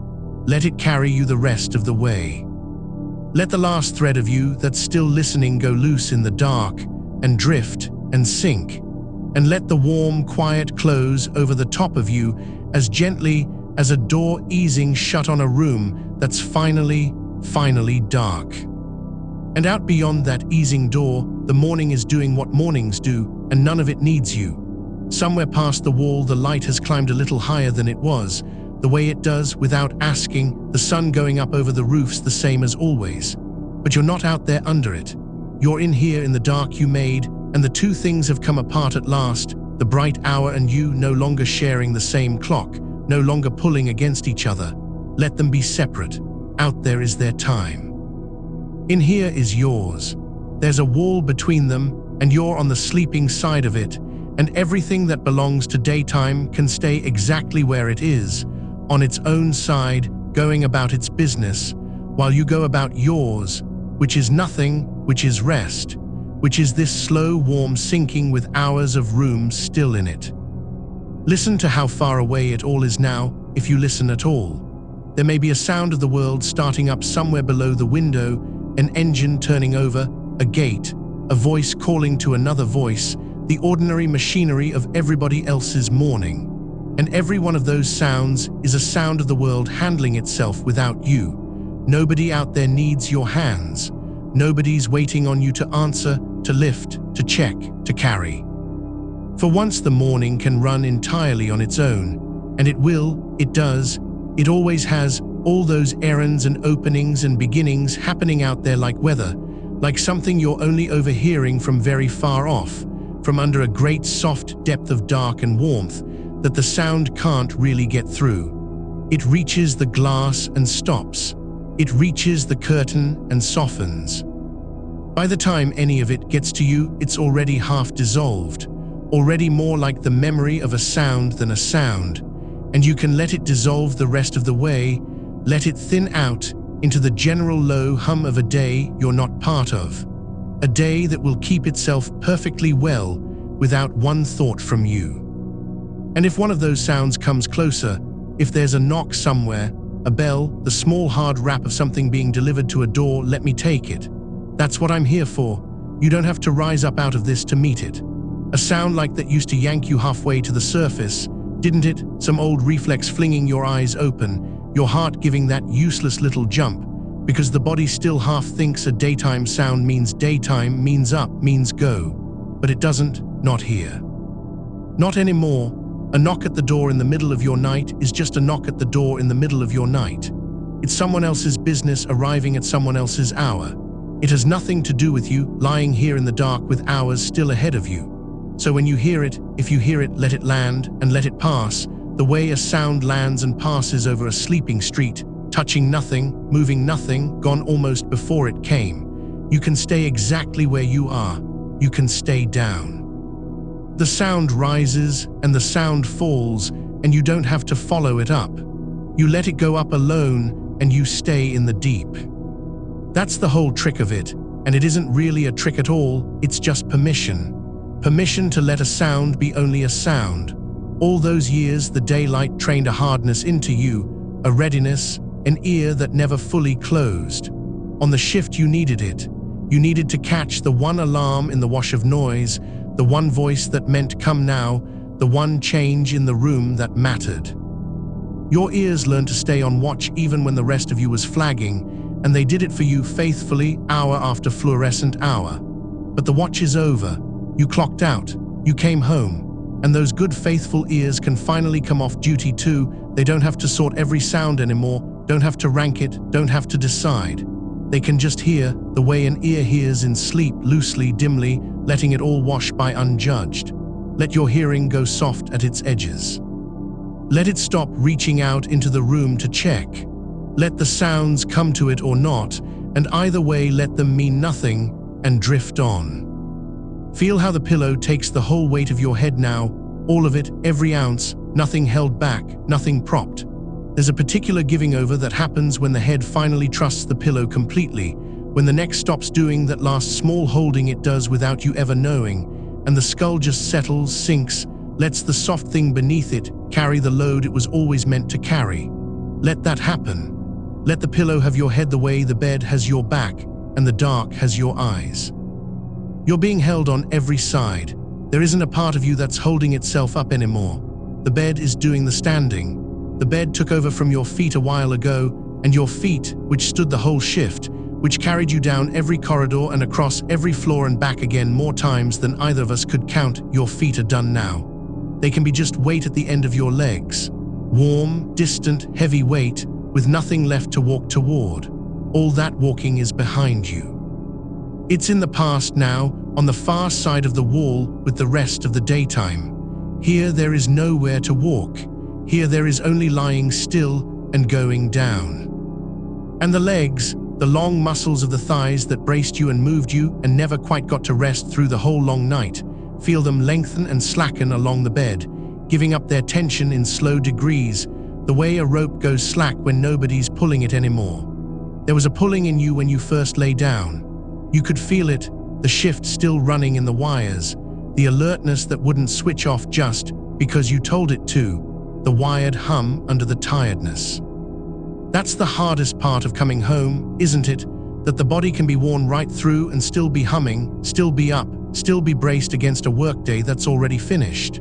That hum was never a fault in you. It was your body doing exactly what a body does when daylight is telling it to be awake and the work has left adrenaline still moving in the blood.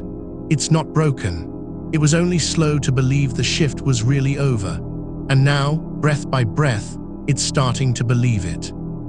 The hum is thinning. You can feel it thinning, less in the legs than there was, less in the arms, less behind the eyes. The last of the shift's charge draining down out of you and into the dark, where it dissolves and is gone, and leaves in its place this heavy, warm, unhurried quiet that's been waiting under the hum the whole time. Let it come up through you now, that quiet from underneath, the way warmth rises through water. Let it fill the places the humming used to fill, up through the soles of your feet and the backs of your calves, up through the heavy slack of your thighs, up into the deep basin of your hips, where so much of the day's standing collects, all that patient weight bearing, letting it spread and soften and pool. Up the long muscles that run either side of your spine, one slow inch at a time, each of them putting itself down against the mattress and staying down.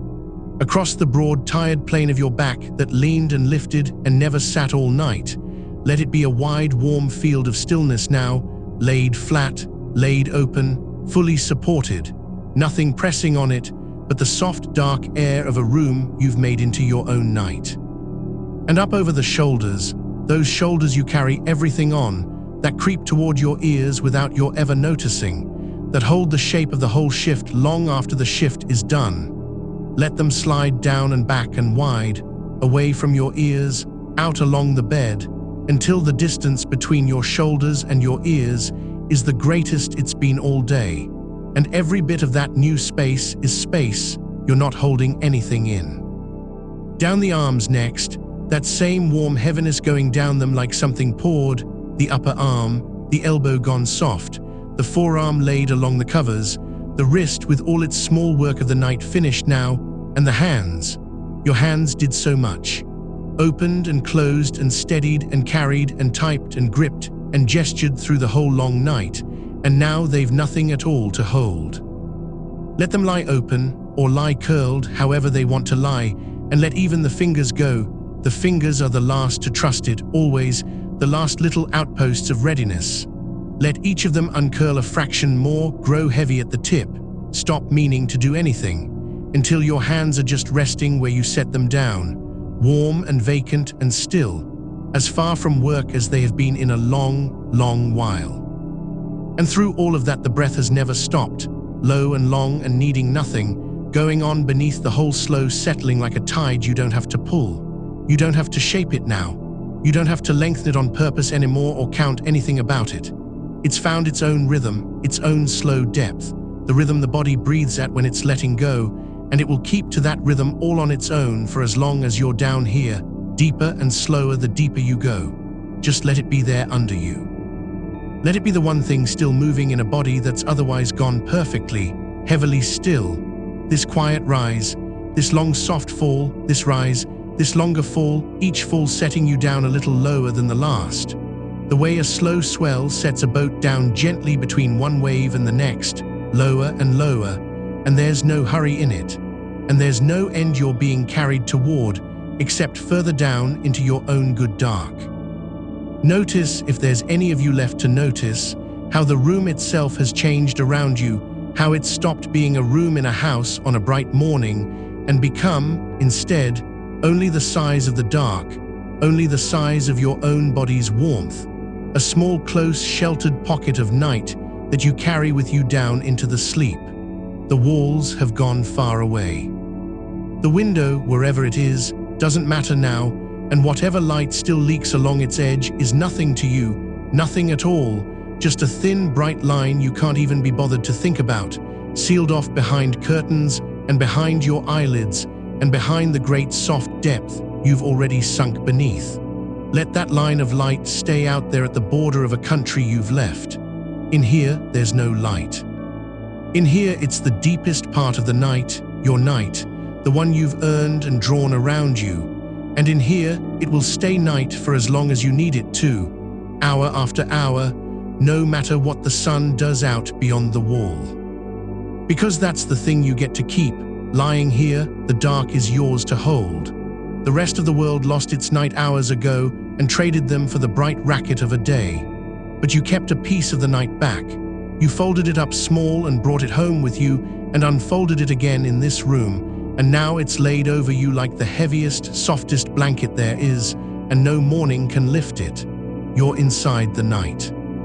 The night is inside the room, and the room is inside the day, one tucked within the other, and the innermost one, the smallest and warmest and darkest one, the one right up against your resting body, is yours, and nothing out there can reach in past its edge. You don't have to guard that edge. It holds on its own. I'll keep watch on it for you. I'll keep the low words going along the border of it, keep the day pushed back from the door, keep the sounds thinning as they cross, so that you don't have to keep watch on anything at all ever for these next long hours. You can put the watching down. You've been the one watching so long. Let me watch now. Let the room watch itself. You just go down. And down there, deeper than the sounds and deeper than the light and deeper than the last thin thread of holding on, there's a kind of warmth that has no edge to it. Not the warmth of the covers, though that's part of it, and not just the warmth rising through your slackened limbs, though that's part of it too, but a deeper warmth underneath those. The plain animal warmth of a body that is finally, completely safe and knows it, and has stopped bracing for anything. That knowing sinks in slowly. It takes the body a while to believe in its own safety after a night of readiness, but it's believing it now. You can feel the belief settling in the unclenching of the jaw, in the loosening around the eyes, in the way the breath keeps dropping lower without any push from you, all of it the body saying at last, in its own wordless way, we're safe, we're home, we can stop now, we can go. And you can. There is nothing left to do but go. Everything that had to be done tonight is done. Everything that has to be done tonight, out there in the bright, belongs to other hands. Your hands are empty and open and warm. Your work is behind you. Your rest is all around you. And the long dark ahead of you has no bottom and no clock and no end you have to reach. So let the going down go on. You don't have to make it happen. You couldn't stop it now if you tried, and you won't try. There's nothing in you that wants to try. The sinking has its own slow engine, and it's running well below the level of anything you'd have to do. Down past where the thoughts still form, down past where the day still flickers, down past the last faint sense of the room, of the bed, of the shape of yourself lying in it. All of it growing dim and far and unimportant, all of it letting you go the same way you're letting it go, both of you loosening your grip at once, until there's hardly a difference left between you and the dark you're sinking into, hardly a line where you end and the warm quiet begins. Let that line blur. Let it go soft.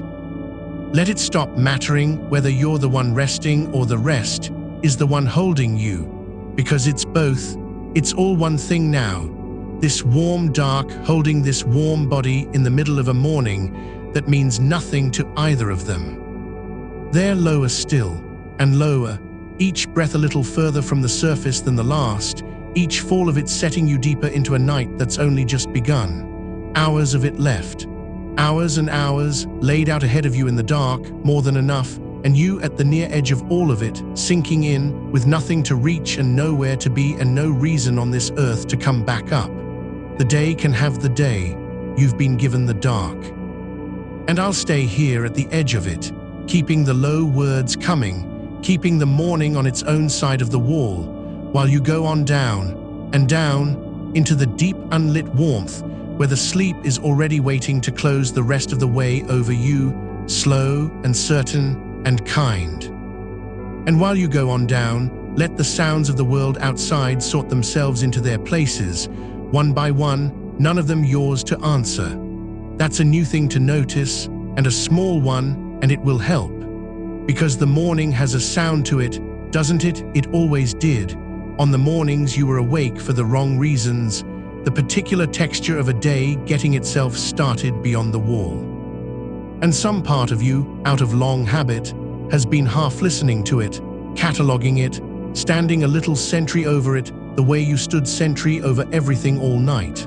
So let's give that sentry something easier to do. Let's teach it that every sound out there is a sound that means the world is being handled by someone who is not you, so that you don't have to handle any of it. There a car somewhere, pulling out of a driveway, carrying somebody toward the front of their day. Let it go by. It isn't coming here. It has nothing to bring you. It's just the sound of a life that runs on the daylight, doing what daylight lives do, and it will run all the way through the hours you're sleeping, and it will not need you once. Let the sound arrive, and let it thin, and let it leave, the way a wave leaves the sand, no grabbing, no following it down the road with your attention. It came, it's gone, and you're still here, further down than you were before it. And there a bird close to the glass, the bright small industry of a bird that thinks it's the middle of the morning because it is. It doesn't know about your night. It's not singing to wake you. It's just a bird making the shape of its own small day, and you can let its little pattern of sound land somewhere out past the edge of the room and stay there, a bright thing on the far side of a dark wall, nothing to do with the deep place you're settling into. Some people fight the birds. You don't have to. You can let the bird be the bird, and let the wall be the wall, and let yourself be the one thing in the world that gets to lie in the dark, while a bird sings the sun up without you. Notice that none of it is asking anything of you. That's the thing to let sink all the way in. All those years, so much of what you heard was a thing you had to move toward, an alarm, a call bell, a radio crackling your name, a machine changing its tone, footsteps that meant you were needed. Your ears learned to lean forward. They learned that sound meant get up, sound meant go, sound meant someone somewhere needs the thing only you can do right now. And that learning saved a lot of nights. But it isn't tonight's work. Tonight, this daytime that is your night, every sound is the opposite kind of sound. It's the kind you get to let pass. There is nothing out there with your name on it. There is no bell that is yours to answer. If a sound comes, it comes to remind you gently that the answering is being done by other people now in the bright, while you lie here off duty in the dark, and the most useful thing your whole body can do, the only thing it owes anyone, is to keep going down. So let the ears soften too. That's a place we haven't gone yet, and there's a real letting go stored up in there. The tiny muscles that turn toward a sound, the fine reaching in the ears that leans your hearing out into the room, let it come back. Let your hearing stop reaching. Let it settle back inside your own head, close and quiet, so that the sounds of the morning don't so much arrive as drift, muffled and far, the way sound comes to you when you're already half underwater, already half asleep, already too deep for any of it to matter.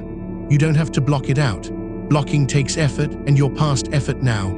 You only have to stop reaching for it. Let the sound come as far as it comes and no further. Let the wall do the rest.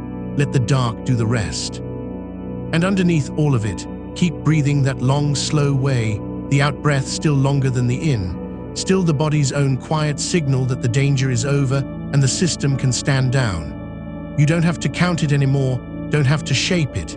It's shaping itself now, running low and even, each breath a little smaller and a little slower than the one before, the way a fire settles into embers when there's nothing left to burn hot for. That's not you getting tired in the failing way, the wired way, the way the shift left you. That's a different tiredness entirely, the clean and rightful heaviness of a body that has been given permission to stop. Feel the difference.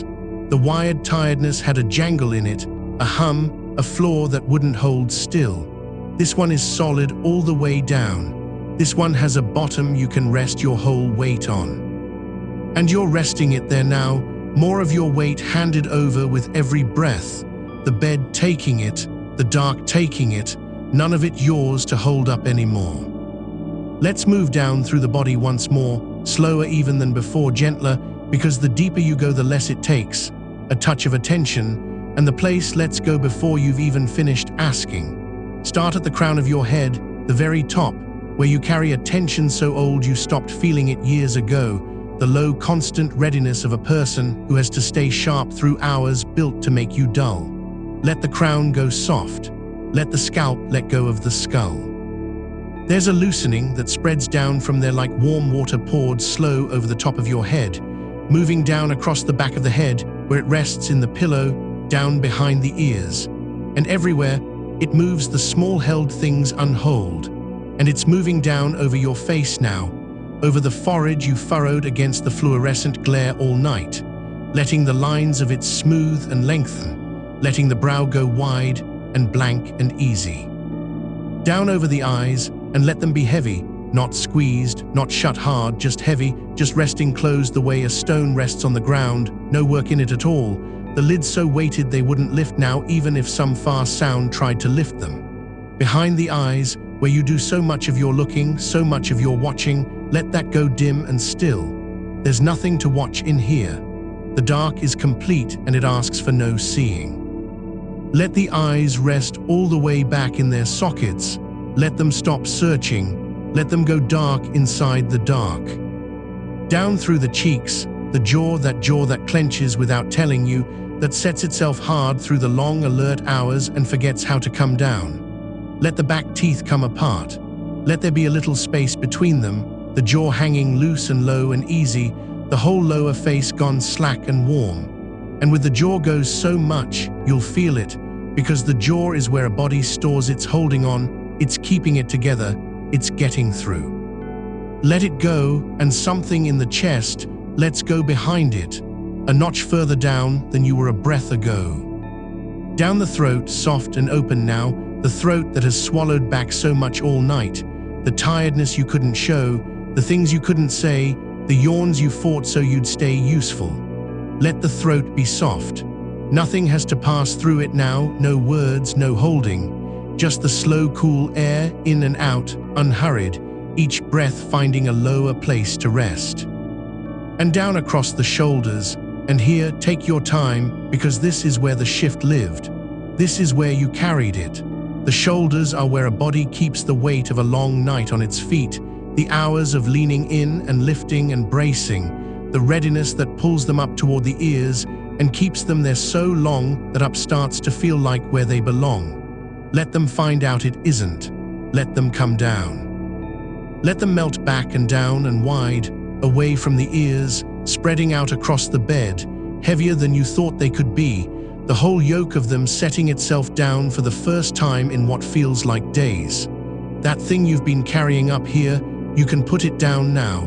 You already are, feel it going. Feel the shoulders getting further from your ears with every breath, sinking back into the mattress, letting the bed hold what you've been holding, and there is such a deep relief in it that the breath goes out of you long and slow and grateful, all on its own. Down the arms from there, the tired arms, all the way to the hands that did the whole night's work, that lifted and steadied and wrote and reached and did not stop, the hands that are so used to being needed that even now they carry a faint charge, a readiness to grip. Let them open. Let the fingers uncurl and lie there loose and warm and heavy, palms soft, nothing held in them, nothing to hold. You did enough with these hands tonight. they can be still now. They can be just weight and warmth on the bed, done, forgiven, resting. Let the stillness fill them all the way to the fingertips until they're too heavy to lift, too far down to bother, gone soft into the dark like everything else. And through the chest, where the breath keeps up its slow, low work without you, let the ribs go easy, let the whole front of you soften over the quiet machinery underneath. The heart beating slower now, the lungs filling less and letting go more, all of it dropping toward that lower gear a resting body finds when it finally believes it can rest.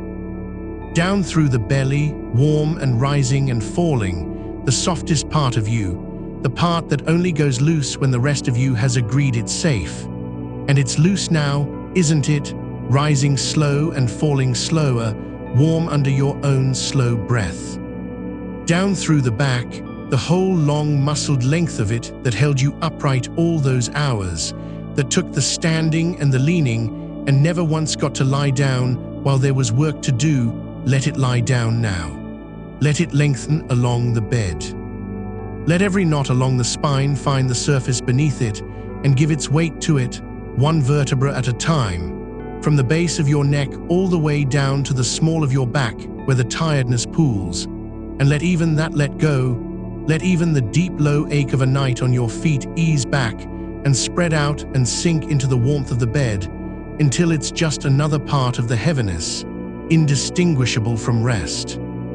Down through the hips, which carried you the whole shift, hinge by hinge, step by step, and are so glad to stop, let them go wide and heavy and open, let them settle deep into the mattress, let the bones themselves feel like they're sinking. Down the long bones of the legs, the thighs that burn quiet after too many hours upright, letting the burn cool and fade, letting the great muscles go slack and soft and pour their weight downward. Down through the knees, unlocking, done with holding you up. Down the calves, the shins, all the small tired ropes of muscle they're letting go their grip. And down at last to the feet that did the whole long night, that carried you mile after mile across the same hard floor, that ached inside your shoes in the last dark hours and kept going anyway because that's what the night asked. Give the feet the most of all, they earned it. Let them be still now, both of them, heavy and warm at the far end of you, the arches unclenching, the toes uncurling, all the long days standing draining down and out of them and away, out through the soles and gone. No more steps tonight, no more floor, no more standing. The feet are off duty, the feet can rest. And a strange, sweet heaviness comes over them when they finally believe it, a warmth that pools in the soles and spreads up through the ankles, the particular deep ease of feet that have carried a body through a whole hard night and are at last allowed to stop.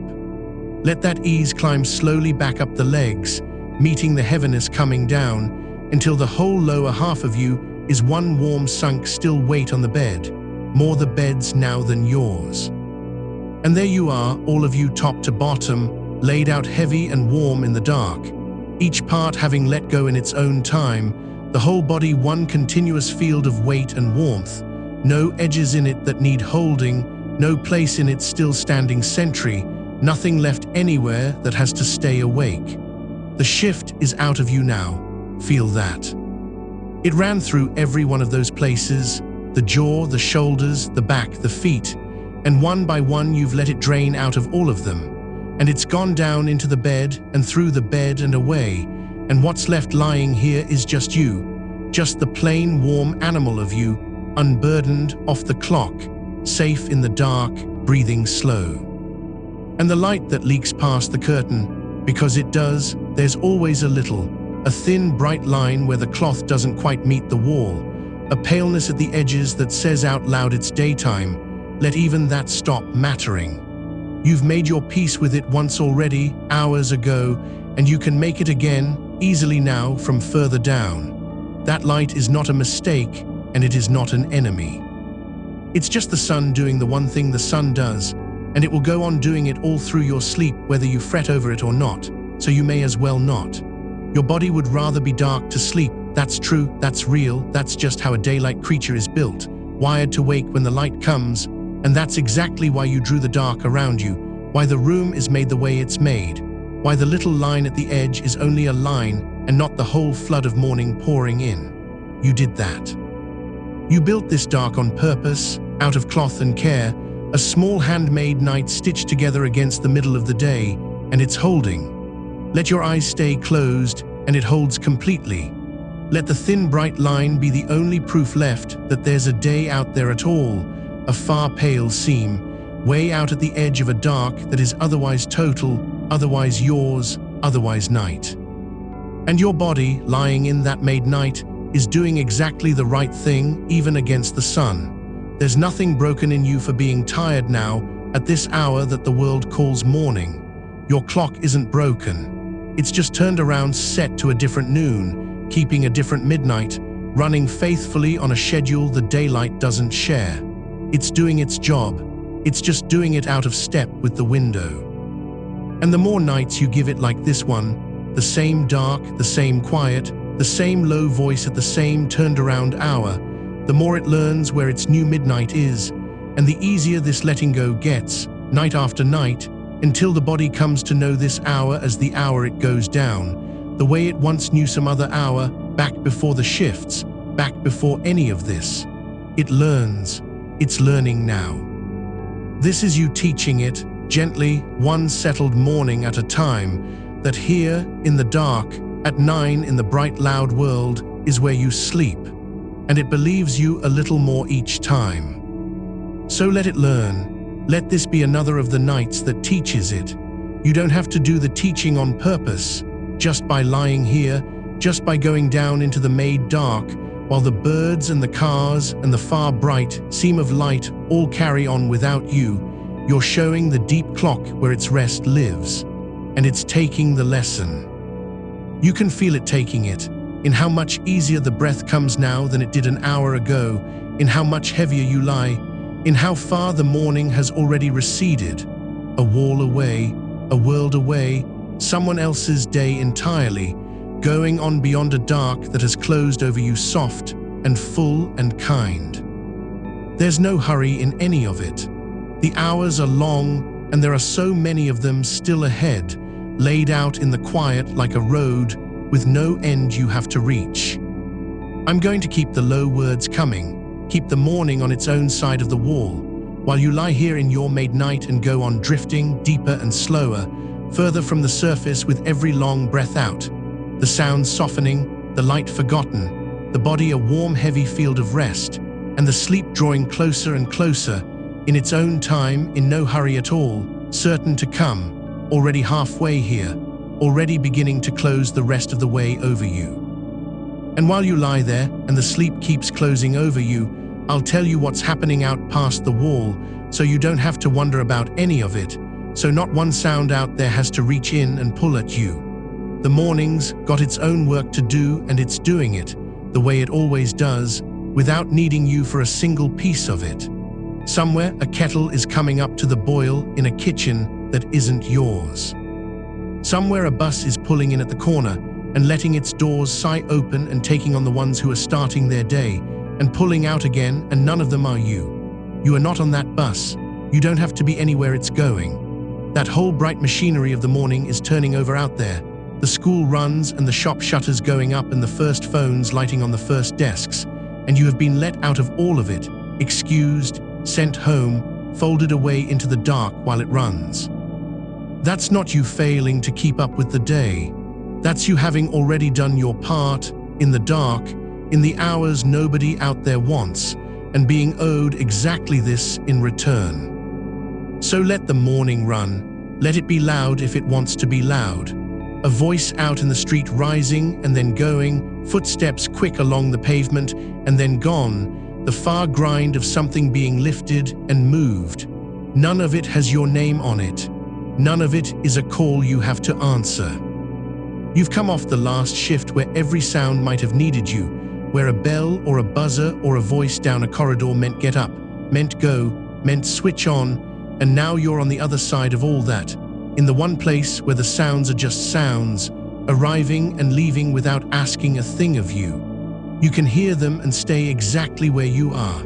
You can hear them and go on going down. And notice, if you notice anything at all now, how a sound reaches you differently down here than it did when you first lay in.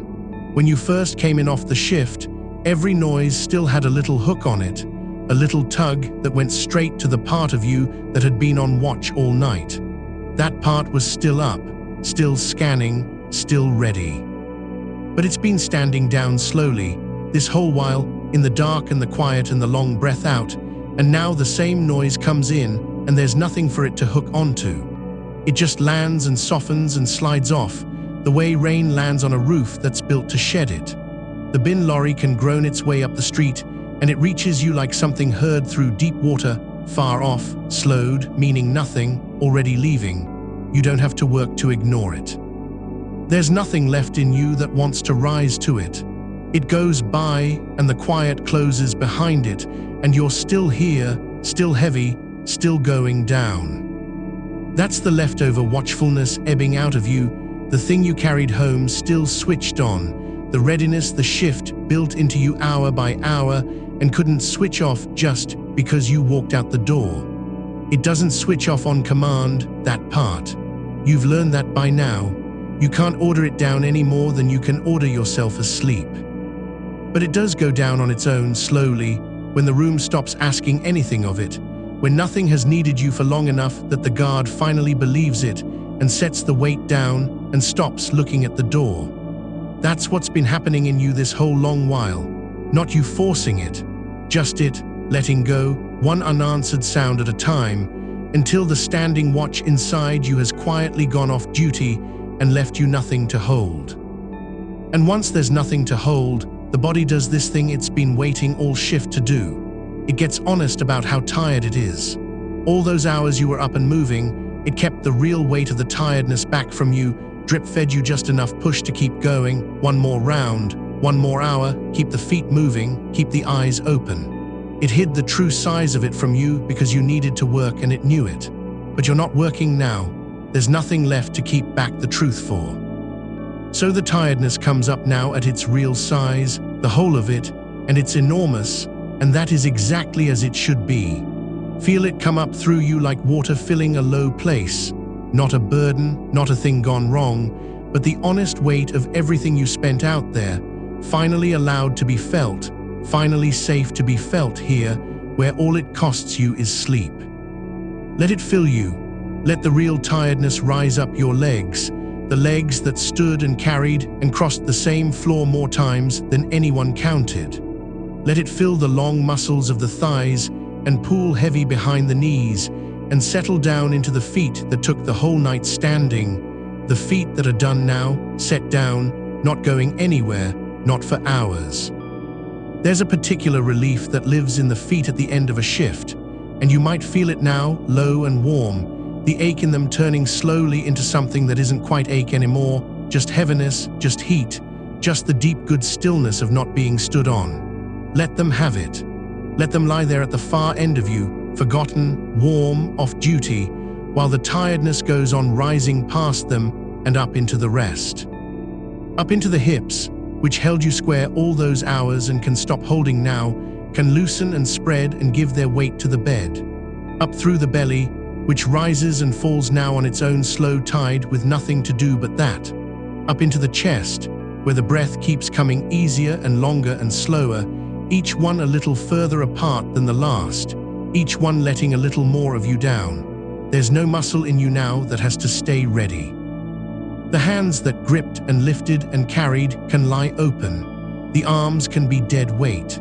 The shoulders that came in still up around your ears, still braced against the shift, have come most of the way down by now, and they can come the rest of the way, sliding down your back into the mattress, letting go of a load you've been holding so long you'd half stopped feeling it was a load at all.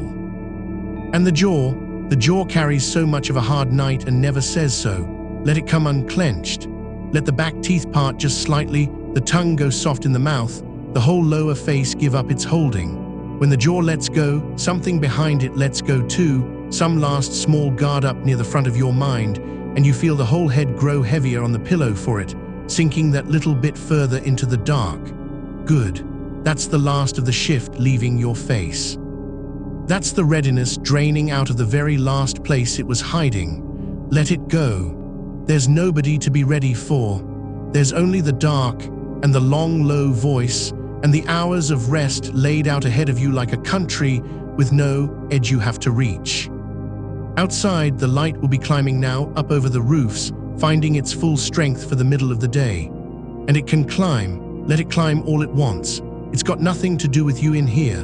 The bright hour they call noon is coming for the world out there, the hour when the day is at its loudest and its most awake, and you will sleep straight through the heart of it, down under your made dark, while it blazes away on the far side of the cloth and never touches you.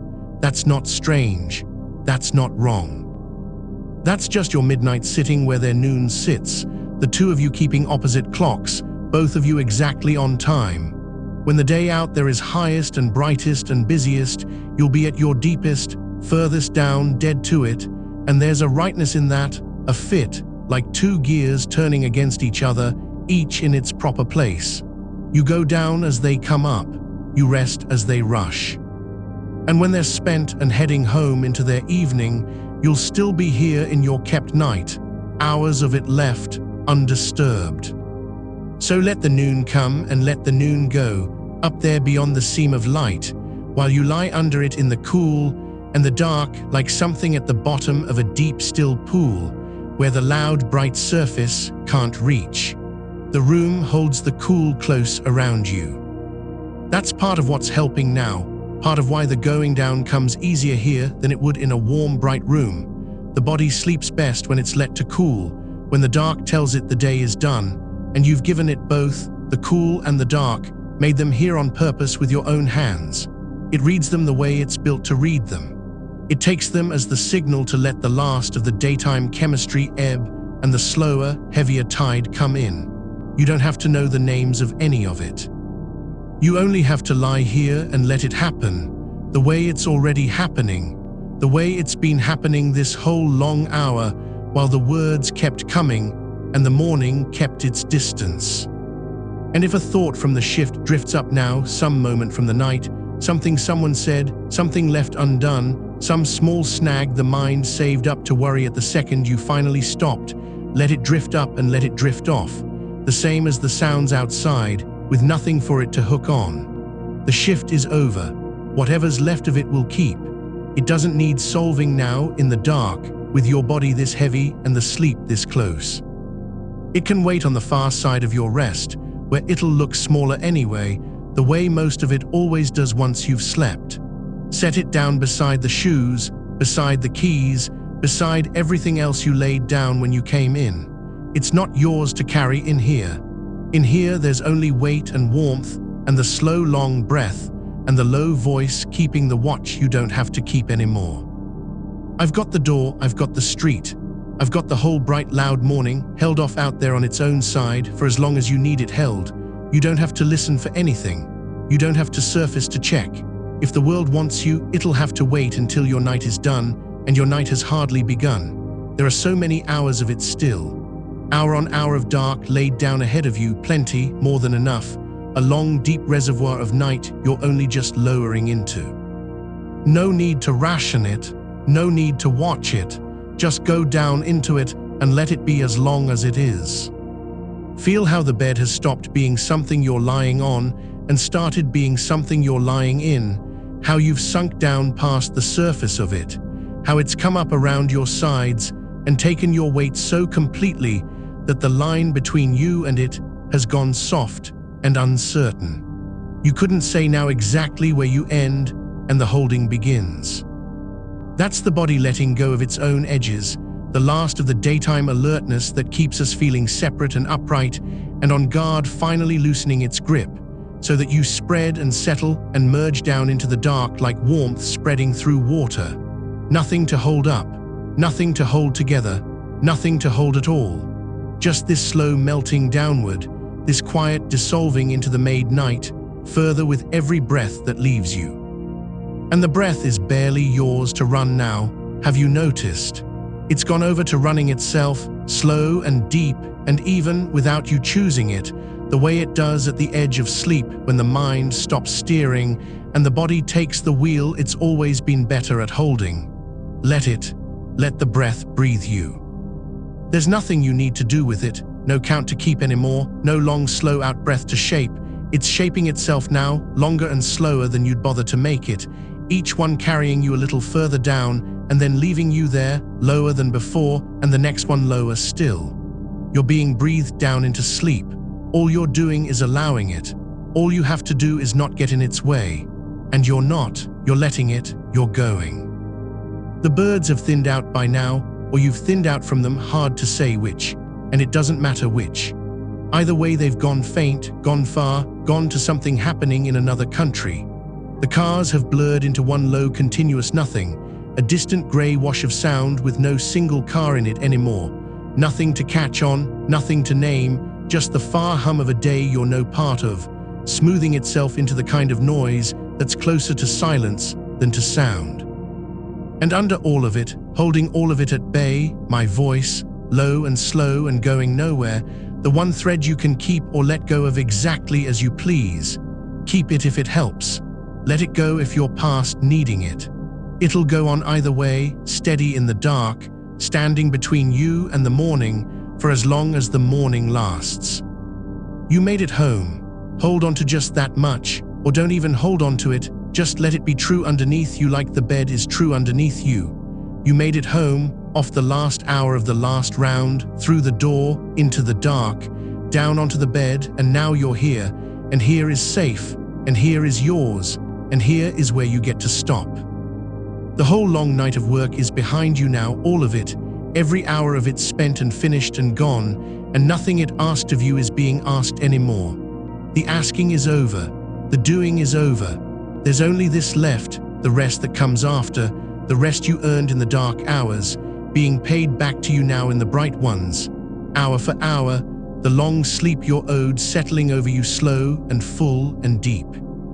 Let it settle, let it come down over you like the dark comes down, from the edges inward, until there's no bright seam left in your knowing at all, until the last far thought of the day has gone under too, and there's only the warm, heavy, weightless nothing where sleep is. You're nearly there. You've been nearly there for a while now, drifting along the very edge of it, dipping under and rising and dipping under again, each time staying under a little longer.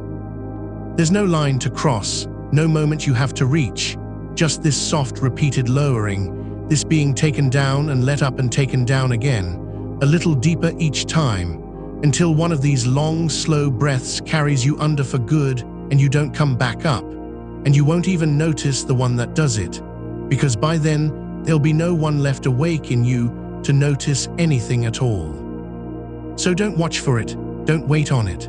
Just lie here in the made dark, breathed slow by your own quiet body, held on all sides by the bed and the cool and the low steady voice, while the morning runs itself out beyond the wall and the noon climbs and passes and none of it reaches you. You've got hours. You've got the whole turned around night ahead. There's nowhere to be and nothing to answer and no reason on this earth to rise. Just down and further down, warm and heavy and gone, into the long deep sleep of the day. The blanket over you has found its own warmth by now, that pocket of heat your body has been quietly building this whole time, sealed in against the cool of the room, so that there's a line somewhere along your skin where the warm you've made meets the cool that surrounds it, and you don't have to think about that line, you don't have to do anything with it. It just holds there, a soft border between the two, keeping you exactly as warm as you want to be, and no warmer. The cool air moves over the top of the blanket, over whatever bit of shoulder or cheek is left out of it, and everything under is kept, everything under is yours, gathered close and held in, a small warm country with you at the center of it, sleeping. And the pillow has taken the shape of your head. It gave a little when you first lay down, hours ago now, and it's gone on giving in that slow way pillows do, settling under the weight you've handed it, cradling the whole heaviness of your skull so that not one muscle in your neck has to do the old daylight work of holding your head up. Your head is being held for you. Something soft is doing it, some yielding thing beneath you that asks for nothing and simply takes the weight. And your neck has understood this at last, deep down where the understanding matters, and let go of the last thin thread of holding it was keeping in reserve. There's nothing to keep in reserve anymore. There's nothing coming that you'd need to be ready for. Somewhere out past the wall, a van has pulled up. You can hear the particular slowing of it, the change in the engine's note as it comes down off the road and idles, and then the handbrake, and then the door, and none of it is yours. A parcel for a house down the row, a box left on a step you'll never see, feet going up a path and back down again, quick and light, and about their business. Let them be about it.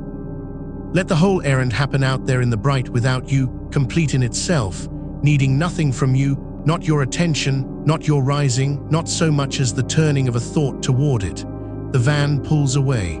The note of the engine climbs and thins and folds back into the general hum, and the small event of it is over, and it never once touched you. You stayed down through the whole of it.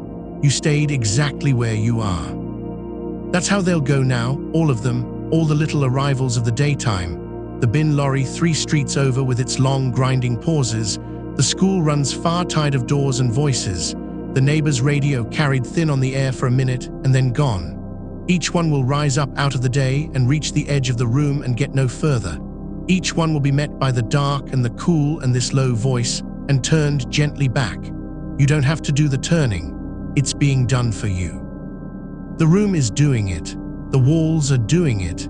Everything you built when you came in and drew the dark closed is standing guard around you now so that you don't have to stand guard over yourself. So that the oldest, most tired part of you, the part that stayed alert all those fluorescent hours because it had to, can finally step down off the watch. Because that part of you worked so hard. All night it kept you sharp. All night through the long middle hours when the body most wants to be asleep, it held you up and kept your eyes moving and your hands sure, because someone needed you to, because the work needed it, because that's what you do. And it doesn't know yet how to stop just because you've come home. It's still half up on its feet, still half expecting the next thing, the next call, the next name, the next round of the corridor. That's not a fault in you. That's a system that did its job so well it's still doing it. But there's no next thing now. There's no round left to walk. You can tell that watchful part of you kindly, the way you'd tell someone who'd stayed too long at their post. It's done, you can come down now, I've got it from here. And it can come down. It's coming down already, slow, unclenching by degrees, handing over the last of its charge to the dark, which will hold everything now, which asks nothing back. Feel how the feet have gone. Those feet that carried you the whole shift, that stood on hard floors through hours that had no chairs in them, that ached in the last stretch in that specific way feet ache. When they've been under you too long, they're not under you now. They're out along the bed, uncurled, tipped a little to the sides the way feet fall when the legs behind them have completely let go, and all that standing has drained out of them, downward and out, soaked away into the mattress and gone. There's a warmth in them now instead, a slow returning warmth that means the holding is over. That means the blood is moving easy again through ground that was clenched, and you can feel it as a kind of quiet spreading, a thawing, the feet becoming soft, heavy things at the far end of you that you barely need to own. And up from the feet, the calves, the long muscles there that brace through every hour of standing, letting go the same way, letting the brace melt out of them so they lie slack and full and heavy against the bed. And the knees unlocked, the legs no longer straight and ready but loose, turned, resting however they came to rest. And the big muscles of the thighs, which do so much of the work of keeping a body upright and moving and carrying, gone quiet at last, gone soft, spreading their weight down into the bed with nothing left to lift. All the long architecture of the legs that held you up through the working dark is lying down now in the resting light, laid out and level and done. And the more it lets go, the heavier it grows. And the heavier it grows, the deeper it settles. And there is no bottom to how far it can settle. because the bed simply keeps taking it, keeps holding it, keeps saying yes, down, further, here. The hips have loosened in their sockets. That's a strange thing to feel, and a good one, the sense of the legs hanging easy off the trunk of you, no tension gathering at the joint, the whole pelvis wide and slack and pressed comfortably into the give of the mattress.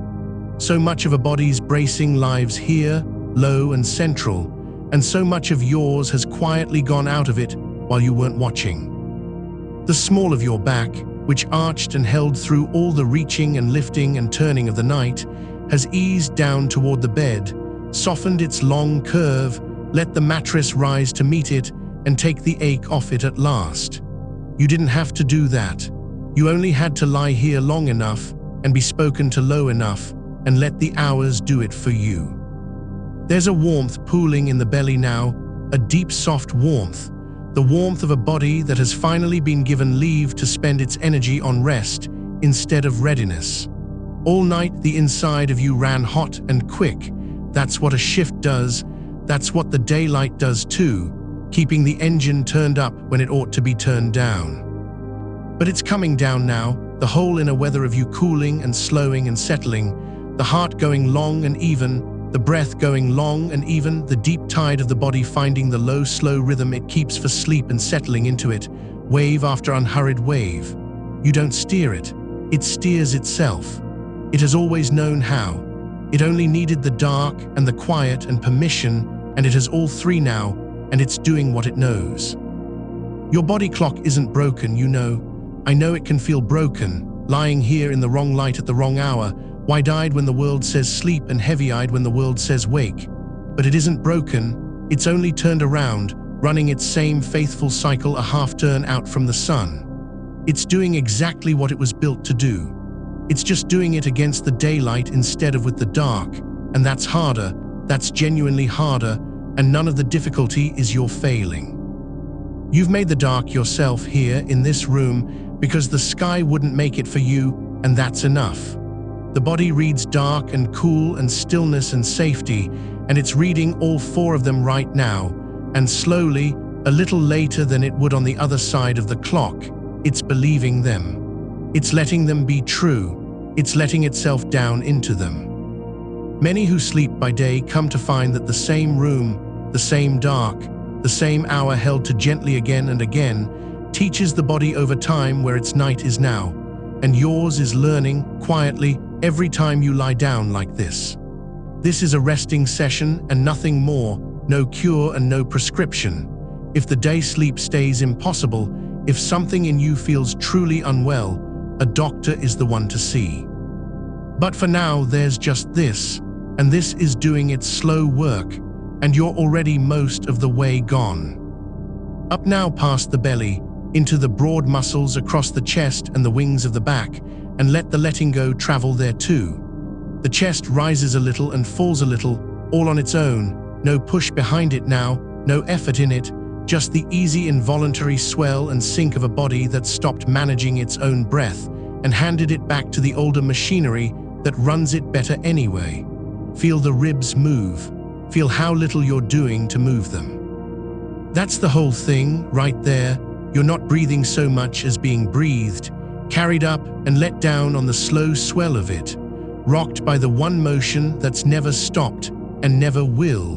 The rocking that was there before you had a name for it and will go on long past tonight. The shoulders, those poor shoulders that spent the whole shift climbing toward your ears without your ever telling them to, holding a tension they took on for you and never put down. They've come down now, down and back and open, spread wide across the bed. The blades of them settled flat. The round tops of them dropped so far from the ears that there's a whole easy stretch of neck between where there used to be none. That's a load set down that you carried a long time. You didn't even always know you were carrying it. But it's off you now, poured out down your arms and away, and the space where it was feels wide and cool and free.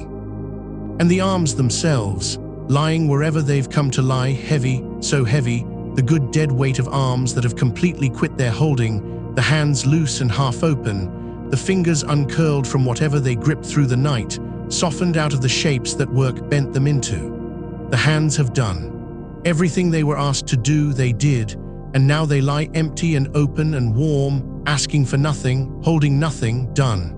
Let them be that empty. There's a deep permission in an empty hand, in a hand that stopped needing to close around anything at all.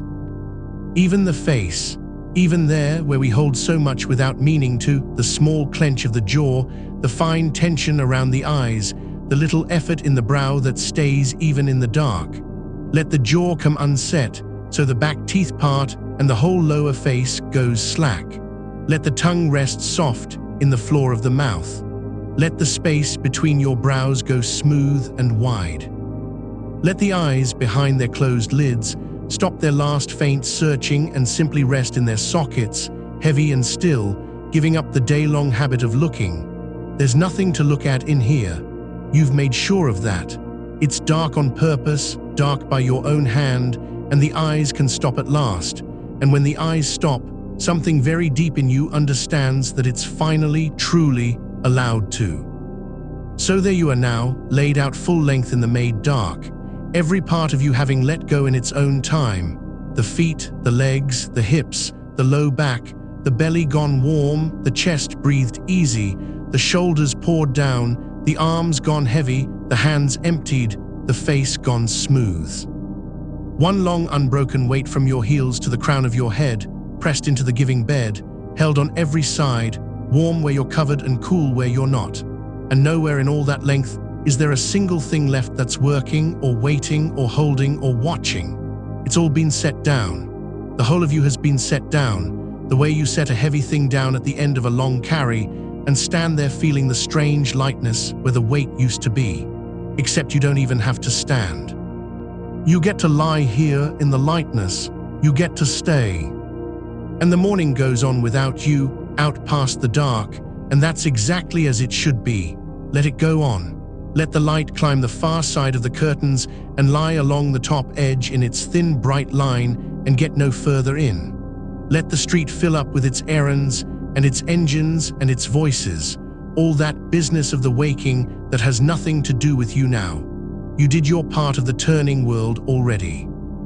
You did it in the dark, while they slept, and now they'll do theirs in the light, while you sleep, and it balances, it all balances, the great wheel of it turning through everyone in their turn, and this is simply yours, your dark, your down, your long, slow hours off the wheel entirely.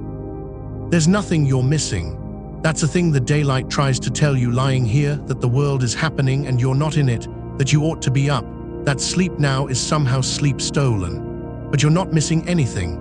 The world happening out there is the same world that will still be happening whenever you rise, unchanged, unbothered, needing nothing from you in the meantime. It kept turning through all your working nights. It can keep turning through your sleeping days. You are allowed to be absent from it. You are allowed to lie here entirely absent, entirely gone, for as long as the sleep in you wants to last, and no hour of it is stolen, and no hour of it is wrong, whatever the light says, whatever the hour says.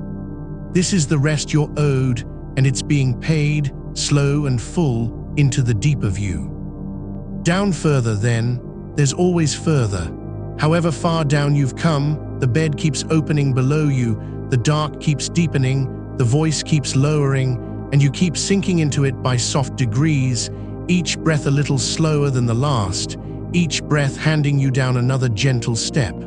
You don't have to count them, you don't have to feel them. You only have to let them happen, the way you've been letting everything happen, lying still and warm and heavy while the slow tide of your own breath carries you out, and further out, past the far hum of the day, past the thin bright line of the light, past the last edge of anything you'd have to notice, into the wide dark water where there's no morning and no noon and no shift and no clock, only the long deep hold of the sleep you came home for, closing over you now, warm and complete.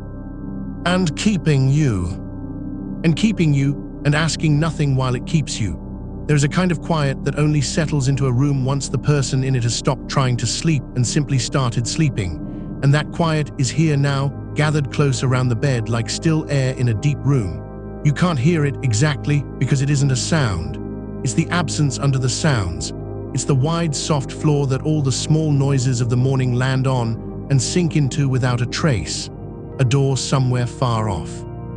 A car easing past and gone. The house itself making its small ticks and settlings as the day warms its walls, wood easing against wood, a pipe murmuring once and going still. None of it reaches you. It all arrives at the edge of that deep quiet and lies down in it and is taken, the way a stone dropped into deep water makes its one ring, and then the water closes smooth again and holds no memory of it at all. That's what you've become to the daytime noises now, deep water. They fall in and vanish, and you stay smooth and unbroken beneath. A sound doesn't wake a sleeping sea. It just moves across the top and passes, and the depths never even know it came. You are the depths now. You are far down under your own surface, in the part of you that no small bright noise can reach, and the whole loud business of the morning can go on rippling over the top of you for hour after hour, and never once trouble the still deep dark where you're resting. Feel how little the room is asking of you. There was a time earlier, you might remember it faintly from very far off, or you might not remember it at all, when lying down felt like a task, when the body came home from the long shift still lit, still humming with the last of the hours, and holding still felt like holding a door shut against something that kept leaning on it. That's over. That leaning is over. The thing on the other side of the door has wandered off. The alertness that wouldn't switch off has switched itself off after all, not because you forced it, but because you finally stopped needing to, and it slipped away while you weren't watching. The way the tension goes out of a fist, you've simply forgotten to keep clenched. Your hands are open now.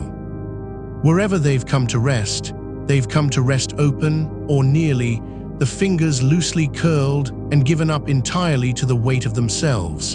And there's nothing in them, nothing gripped, nothing carried, nothing to set down because it's already been set down and the hands have forgotten they ever held it. The pillow has taken the whole weight of your head, all of it, the full unhelped weight, and the pillow doesn't mind. The pillow was made for exactly this and asks nothing back. Your head is heavy the way only a truly resting head is heavy, sunk in, cradled, the small muscles of the face all loosened and let go, the jaw slightly parted, the brow smoothed flat, the space between the eyebrows gone soft and wide, the eyes themselves resting still and deep behind their closed lids, turned inward, turned down, gazing at nothing in the warm dark. Even the tongue has let go, resting easy in the floor of the mouth. Even the small hinge of the jaw has unlocked and drifted loose. There is no expression on your face now for anyone to read, because there's no one to read it and nothing to say, only the plain, unheld stillness of a face that has stopped, for these long hours, being a face that has to face anything. And the room keeps its watch so you don't have to keep yours. That's the arrangement. That's what the dark room is for, and what this voice is for, to stand at the edge of your sleep and hold the line so that not one part of you has to stay up holding it. You can hand it all over. The listening, hand it over. If some sound comes, the room will take it. You don't have to. The waiting, hand it over. If something's meant to arrive, it will arrive to the room and not to you, and the room will meet it and let it pass, and you'll go on sleeping straight through the meeting. The watching, set it down, set it fully down, that old reflex of the working night that kept one part of you scanning, always scanning, one ear cocked for the thing that might need you. Nothing needs you here. There is no floor to cross, no call to answer, no name being spoken down a bright corridor. The corridor is dark and empty, and no one is coming, and the one part of you that spent all night alert can finally lie down too and close its eyes with the rest of you and sleep. Let the light do its slow work along the top of the curtain and stay up there where it belongs. It climbs a little as the morning wears on, you don't see it, but it climbs, that thin seam of brightness sliding higher and thinning wider along the top edge, the sun getting up over the roofs across the way and pouring its whole indifferent gold onto the far side of the cloth. And the cloth holds. That's the good heavy cloth's whole purpose, and it fulfills it completely, to stand between all that morning and this small kept dark, to take the flood of the day on its outer face and let almost nothing through, so that in here it stays dim, stays close, stays the deep blue-black of the hour your body still calls night, because your body does still call it night in here. That's the thing the dark room lets be true. Out there the clocks say one thing and the sun says another, but in here, in this held dark, your own inner hour is the only hour that counts, and your inner hour says down, says rest, says not yet, says stay, and you get to obey it. You get to live, for these long hours, entirely on your own time, in your own dark, by your own true clock, and let the loud, bright clock of the world go on ticking for everyone else outside the cloth. There's a coolness to the air in here that the deep of sleep likes. You may feel it faintly at the rim of things, along the top of a shoulder that slipped out from under the cover, across the back of a hand, at the edge of your cheek where it meets the open air of the room. A gentle coolness, the temperature the body drops toward when it's truly going under, the way the whole system banks its fires and lets the core come down a small degree into the range where the deepest sleep can gather. Your body's doing that now, on its own, without a single instruction from you, lowering itself by fractions, cooling toward its own resting depth, laying down its own heat the way a house lets its lamps go out room by room as the household finally sleeps. And where the cover holds you, there's warmth, the good gathered warmth of your own body kept close, so that you're held between the two, cool at the edges, warm at the center, the exact banked balance that the deepest part of the night is made of. You don't have to arrange it, it's arranging itself. You only have to lie in the middle of it and be carried. Somewhere out past the curtain a bird is going about its morning, and a second one answers it, and their small bright back and forth stitches across the top of the quiet and doesn't come down into it. Let them sing. Their song is not for you and asks nothing of you, it's just the sound the morning makes to itself, way up at the surface, while you rest far below. There's something almost kind in it, heard from down here, the small, ordinary music of a world that's fully able to run itself without you for a while, that has everyone it needs already up and about, that will keep every appointment and open every door and answer every bell entirely on its own, and never once come looking for the one person who worked all night and has earned the right to be missing.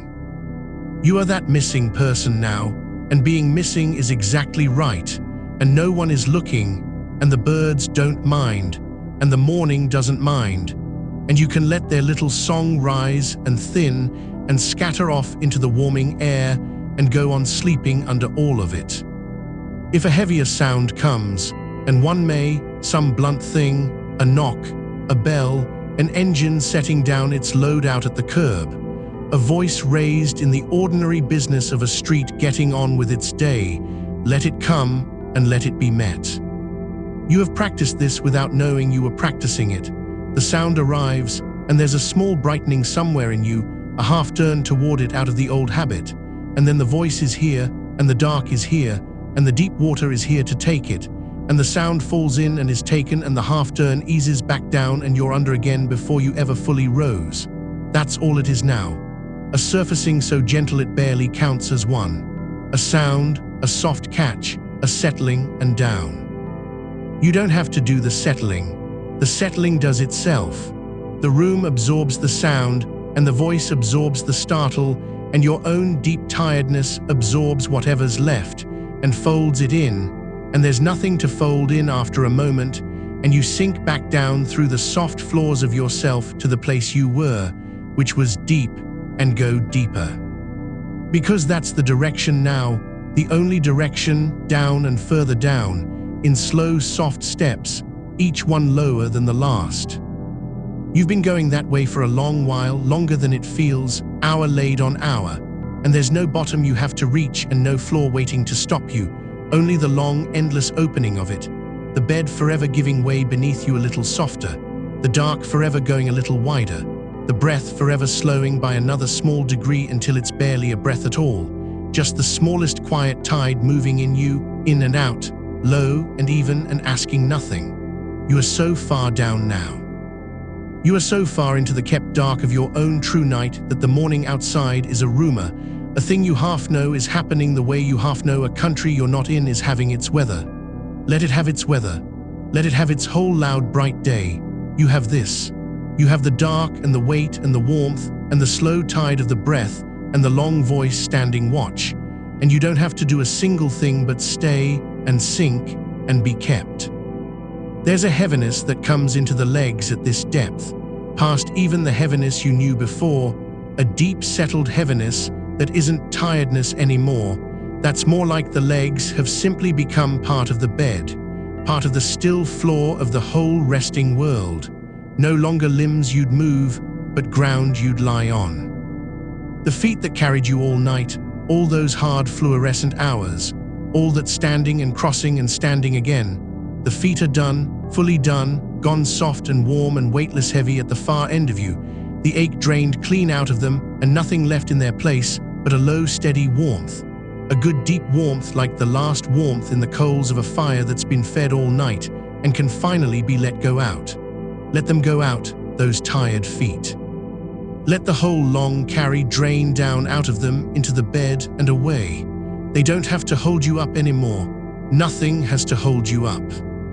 The bed is holding all of you, along your whole length, evenly, endlessly, the way still water holds a floating thing without effort and without end. And you are held like that, exactly like that, floating on the deep still water of the bed with not one muscle working to keep yourself afloat.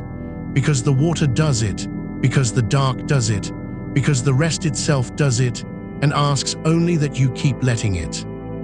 And you're keeping letting it. That's the one soft thing you're doing, down here, the only thing, and even it isn't really a doing. It's a not doing, a long continuous handing over, breath after breath, each one carrying off another small weight you didn't know you were still holding, each one leaving you lighter and lower and further gone. The chest rising just barely, falling just barely, slow as something breathing in its sleep, because that's what it is now, a body breathing in its sleep. The breath gone fully automatic and fully soft, no longer anything you tend but something that tends you, rocking you, low and even, on and on, the oldest quietest motion there is, the one that was carrying you before you had a name for anything, and will carry you now down through all the long hours still to come. For there are long hours still to come. That's the deep good news of it, lying here, that this isn't near its end, that you're nowhere near the far shore, that the whole broad middle of the rest still stretches out ahead of you dark and wide and unhurried, hour on hour of it, more sleep than you've reached yet, more dark than you've come through yet, a whole long night's worth of down still waiting to be sunk into, and all of it yours, and none of it needing to be earned twice or hurried through or watched over. You can take it slowly. You can take it as slowly as the slowest tide. There's no morning waiting at the end of it to catch you out, because the morning's already here, already spent, already up and gone about its business without you, and what's left ahead is only more of this, more dark, more weight, more warmth, more of the long voice keeping the low steady watch at the edge of things, so the whole of you can stay down where it's gone. So stay down in the deep kept dark of it. Let the light lie along the top of the curtain and get no further. Let the birds thread their small song across a surface you're miles below. Let the street fill and hum and knock and pass, and never once reach the still water where you're floating. The room is yours, and the dark is yours, and the hour is yours. Your own true inward hour that says nothing yet but down, and further down, and stay. And your breath goes on rocking you, slow and low and even further out onto the wide dark water, further from every shore, and the weight goes on settling into you gentler and deeper, and the warmth goes on holding you close at the center, while the cool holds you soft at the edges. And there is nowhere you have to be and nothing you have to meet, and no one coming and nothing left undone. Only the long, slow keeping of this, only the dark, only the rest. Only the deep, unhurried middle of your own good night carrying you on, and further on, into more of itself, into more dark, into more down, and holding you there the whole long while. And somewhere out past the wall the day has climbed to its full height now, the sun straight up and pressing down on the roofs, the pavement warming, the whole bright machinery of it running at its loudest and its most ordinary, and none of it is yours to answer. It has forgotten you already, in the kindest way a thing can forget a person, the way the daylight forgets the one window it can't get into, and simply moves on, and lets that one small square of dark stay dark. That square is yours. You are lying in the middle of it, and the great noise of the afternoon, the vans and the mowers, and the far-off drills, and the voices carried up off the street, all of it goes on being loud somewhere above and beyond you, the way weather goes on over a person who has gone down into a deep, still cellar, felt only as the faintest change in the air, and never as a thing that has to be met. Let it be loud up there. Loud is fine now. Loud can't reach the place you've sunk to. You spent all those hours under the hard white lights being reachable, being the one who answered, the one who was found the second anyone came looking, the footsteps that came when the bell rang, the hands that were there because they had to be there, and that whole long reachable stretch of you has been set down, out of arm's length, out past where anything can find it. There is no bell here that means you. There is no corridor here with your name at the end of it. Whatever is knocking somewhere in the world is knocking for someone else's hour, and yours has closed over you soft and complete, and you can lie all the way down inside it and let the knocking be a thing that happens to other people in the light. And the bed has warmed to you now. That's a slow thing that happens without your noticing, the way the sheet under you stops being a separate cool thing and becomes just the temperature of you, the whole long shape of your weight printed into it, warmth given down into the mattress and warmth coming back, until there's no clear line anymore between where you stop and where the holding starts.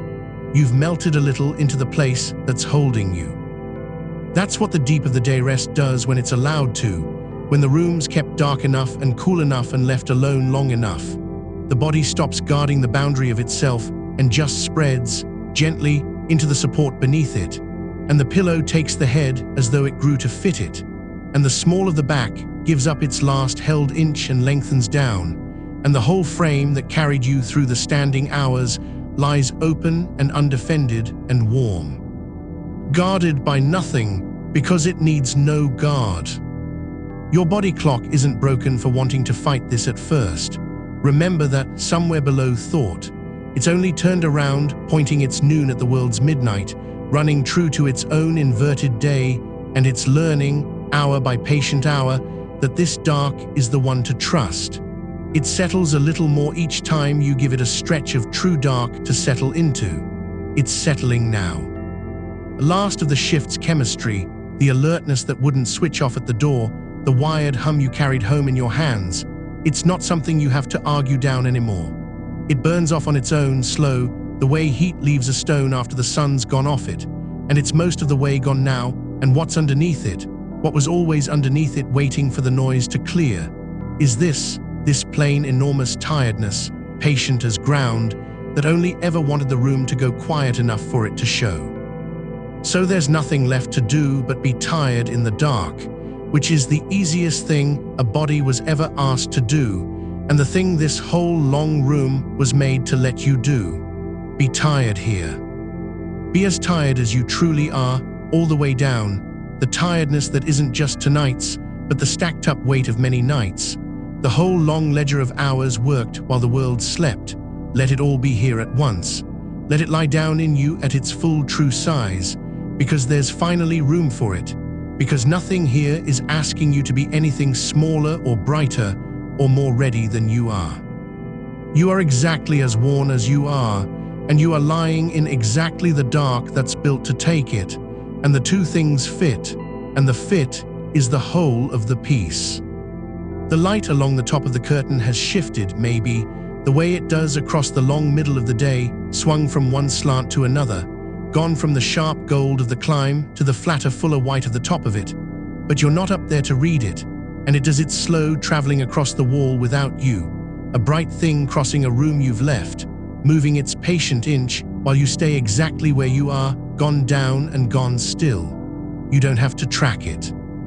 You don't have to know what hour its angle means. The knowing of hours was a thing you did for the shift, out under the clock that never blinked, and you've set the knowing down with everything else.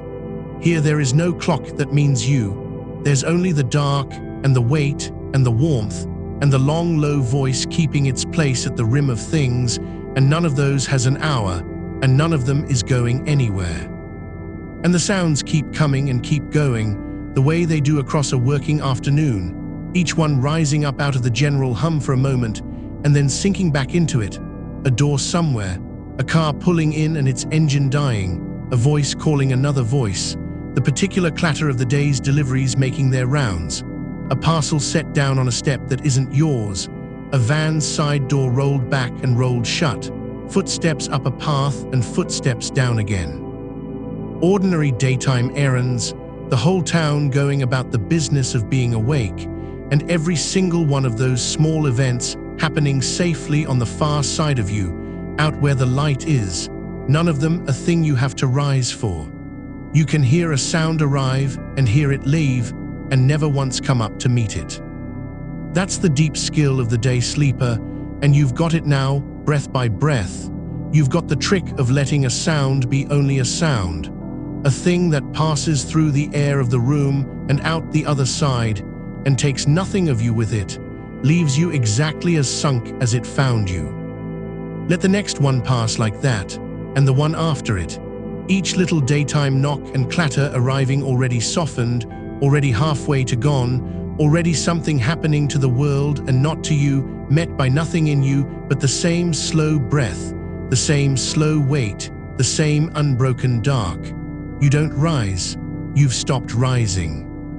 The part of you that used to come up at every sound, the part that spent all those bright hours ready to be needed, has finally understood that its watch is over, that someone else has the watch now, that the low voice at the edge of the room is holding the line so completely that it can lie all the way down and let go of the listening. And it has, and it's down, and it's staying down. There's a coolness that pools in a dark room across the long day, if the room is kept for it, a settled cellar coolness that gathers low and still and lies over the bed like a second quiet sheet. And it's here now, drawn up over you soft, the good cool that the body sinks into gladly, that says to the deep old animal parts of you it's safe, it's dark, it's cool, you may go all the way down now. Because that's the message the body was always waiting on, dark and cool together. The two oldest signals that the day is done and the rest may begin, and it doesn't matter in the least that the calendar outside disagrees, that the sun says otherwise over the roofs. Your room says night. Your room has said night since you drew it closed, and the body believes the room it's in far more than the sky it can't see, and this room, this cool kept dark, is telling it the one true thing over and over, in the flat quiet language the body has always understood, down now and stay and rest. So the shoulders, which carried the whole shift on their high hard line, have come down and stayed down, sunk into the warmth of the bed and forgotten the shape they held for all those hours. And the hands that did the shift's thousand small exact things, that gripped and lifted and steadied and signed and carried, have come open at last and lie loose and half-curled and empty, palms gone soft, fingers gone slack, nothing left in them to hold and no reason left to hold it. And the arms lie heavy alongside you, given down to the mattress their full dead weight, no lift left anywhere in them, gone as heavy as sand. And the long muscles of the legs that stood the standing hours, that walked the miles of corridor or road or floor without ever being thanked for it, have let go from the hip all the way to the heel, unstrung, unbraced, poured down flat and warm and done. And the feet that took all of it, that were the last to be allowed to stop, lie fallen open and still, warm at last, weightless at last, holding up nothing at all. And with the body given down like that, limb by limb, all of it poured out flat and warm into the dark, there's a kind of quiet that reaches the middle of you too, the busy middle, the part behind the eyes that kept running long after the hands had stopped. Even that is slowing now. Even the last low turning of it, the faint reflexive going over of the shift just finished, the half thoughts that drifted up out of habit, Even those are coming further and further apart, thinner and thinner, each one rising slower than the last and sinking back before it finishes, none of them catching, none of them pulling you up. You can feel them loosen. You can feel the grip of thinking go the way the grip of the hands went, opening, softening, letting the last held things slide out and away into the dark where they cost you nothing. Because you don't have to finish any of it in here. That's the mercy of the deep of the rest. Nothing thought here has to arrive anywhere. A thought can start and simply trail off, unfinished, unminded, and no harm comes of the not finishing, and the trailing off is itself a kind of sleep, the mind learning the same trick the sounds taught it, to let a thing rise and let it pass and not go up after it. And the more of them you let trail off, the fewer come, until the coming of them is just an occasional far ripple across a surface that's mostly gone smooth, and you're well below that surface now anyway, down in the still dark water where the ripples never reach, where there's no thought left with any edge to it, only the slow wide dark and the slow wide weight and the breath rocking low. The house has its own small daytime settling too, if you listen for it, which you needn't. The tick of a wall taking the warmth of the afternoon, the sigh of the boards, the faint treble of pipes somewhere, the fridge finding its low note and holding it and letting it go.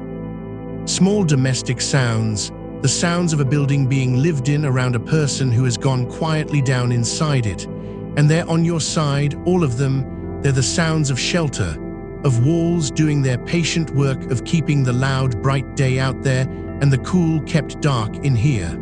The walls are holding, the curtain is holding, the dark is holding.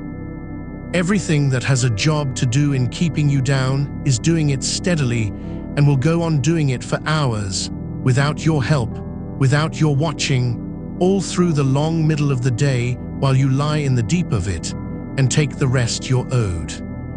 And you are owed it, not as a thing to be proven, your miles past proving down here, but as a plain fact, the way the ground is owed the rain. You worked while the world was dark, now you rest while it's light. That's the whole clean shape of your life's odd arrangement, and there's nothing crooked in it, nothing failed in it, nothing about you that needs fixing for it to be true. It's only that your night and the world's night fall at different hours, and you've come home to yours, and yours is this, right now, this dark room in the loud afternoon, and you're keeping it the way anyone keeps their night, by lying down in it and letting it close over you and going all the way to sleep. So let it close. Let the whole loud height of the day go on and up and over without you. Let the light travel its slow inch and mean nothing. Let each parcel and each door and each far voice arrive already spent, already passing, already gone. Let the cool lie over you and the warmth lie under you and the weight lie all through you, poured down to the last held ounce. Let the breath keep its low, slow rocking, the tending that needs no tending, on and on at the bottom of you. And let the long voice go on keeping the rim of things, quiet and unbroken, standing between you and every bright hour still to burn itself out up there, so that down here nothing changes, nothing rises, nothing asks, only the dark goes on, and the weight goes on, and the rest goes on, wide and unhurried and nowhere near its end, holding you and holding you.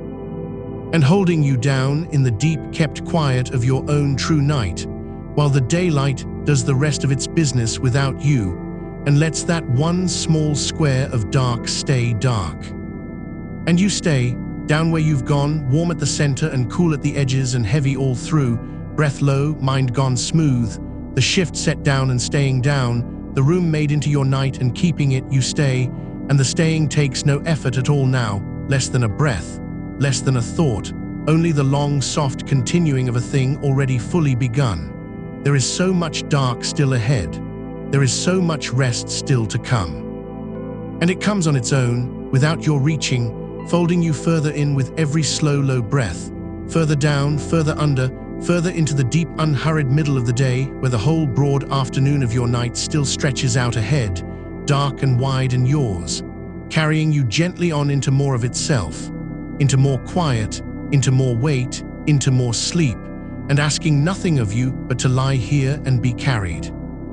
And if a sound should find its way in, some far bright edge of the day pressing its small shape against the quiet, let it come the way weather comes to a house that has stood through weather a long time. The house does not brace, the house does not answer, it only stands, and the sound moves over it and is gone, and the standing goes on. You are that settled now. Some voice out in the stairwell, some brief business of the living day, some latch or step or engine turning over, it reaches the outside of you and finds no purchase there, nothing to catch on, nothing awake to meet it, and it slides off the smooth of you and travels on to wherever such sounds go when no one is left up to hear them. And you go on down, untouched, kept. There's a way the air lies in a room that's been made dark on purpose, in the middle of a lit-up day. It goes still in a particular manner, cooler than the day it's hiding from, thicker somehow, gathered close, as though the room has drawn its own small breath and is holding it gently over you. That air knows its work. It rests on your face without weight. It pools along the floor and banks up soft in the corners and lays itself in a long, even coolness across the whole low space where you lie, and it asks nothing, and it changes nothing, and it will keep on lying just that way, hour into hour, while the day outside climbs and glares and does its noisy climbing without you. Breathe that gathered air. Let it in slow and let it back out slower, and feel how it has already taken the temperature of your rest, how it is on your side, made of the same dark you're made of now, holding the room the way you're holding the sleep, both of you keeping the one quiet thing between you. Somewhere the day is at its fullest. Somewhere out past the curtain, the light has come up to its broad, flat noon, and the streets are moving, and the errands are being run, and the whole machinery of the waking hours is turning at its loudest pitch, and none of it needs you. That's the mercy folded into the middle of the day for someone who works the dark. The world at its busiest is the world that misses you least, that has no gap where you should be, that runs on complete and unbothered whether you rise or lie still, so that your lying still costs nothing, is owed to no one, leaves no undone thing waiting with your name on it. The busy hour is carrying itself. Let it. You are the one part of the afternoon that has permission to be finished, and you are finished, laid down and done, and the great turning goes on turning past the edge of your dark and never once looks in. Feel where the pillow takes the weight of your head, just that. The whole heaviness of a head that has been held up all night, all those upright hours, all that watching and standing and going where you were needed, set down now into something soft that gives exactly as much as it needs to and no more, that holds the curve of you, that keeps the weight so completely that your neck has nothing left to do, and your jaw has nothing left to do. And the small muscles around your eyes that have been open so long against the fluorescent glare have nothing left to do but lie loose and let the dark press its cool thumb gently over them. Nothing up there is working now. The head is only resting where it's held, and the holding is total, and it will not tire, and it will not shift, and it will keep your head in the deep of its softness for as long as the sleep wants to run. The building settles around you the way old and ordinary things settle in the daytime, a small tick somewhere in a pipe, a floorboard easing as the sun warms the far side of the wall, the low steady breathing of a place going about its afternoon. These are not sounds to be met. These are the sounds a night has, the small unbothered noises that live inside quiet and belong to it, no more asking of you than the creak of a boat asks of the sleeper in its hull. Let them be the furniture of your dark. Let them mark, in their small way, how safe the still room is, that it is settled enough, unbothered enough, ordinary enough, to make only these tiny sounds and no others. A place where nothing is happening, nothing is coming, nothing waits, only the slow, warm settling of a house holding one sleeping body through the loud middle of a day. And your body has begun to do the quiet thing bodies do when they finally believe the rest is real. The heat that you carried home, that low hum under the skin, that leftover current from the shift, the alertness that would not switch off just because you asked it to, it has been letting itself down by such slow degrees that you never felt any single step of it go. Only that now, here, in hour after hour of the kept dark, it is nearly all the way gone. Your hands have unclenched from a grip they'd forgotten they were holding. The long muscles of your legs that stood you through the night have let out their last held tension into the mattress and lie now like something poured. Even the deep small places, the ones the day never reaches, the ones that stay braced under everything, even those have loosened quietly on their own, while the voice went on, and you did nothing but lie here and let the going loose happen to you. You did not have to make any of this happen. That's worth resting on, down here where nothing needs proving. You did not calm yourself. You did not force the switch. You only came home and lay down and let the dark close, and the body took it from there, the way it always could, the way it was always going to once you stopped standing over it. That's the truth your odd hours never seem to leave room to feel, but there's room here, all the room in the world, the whole broad afternoon of it. Your body knows how to do this. It is doing it now.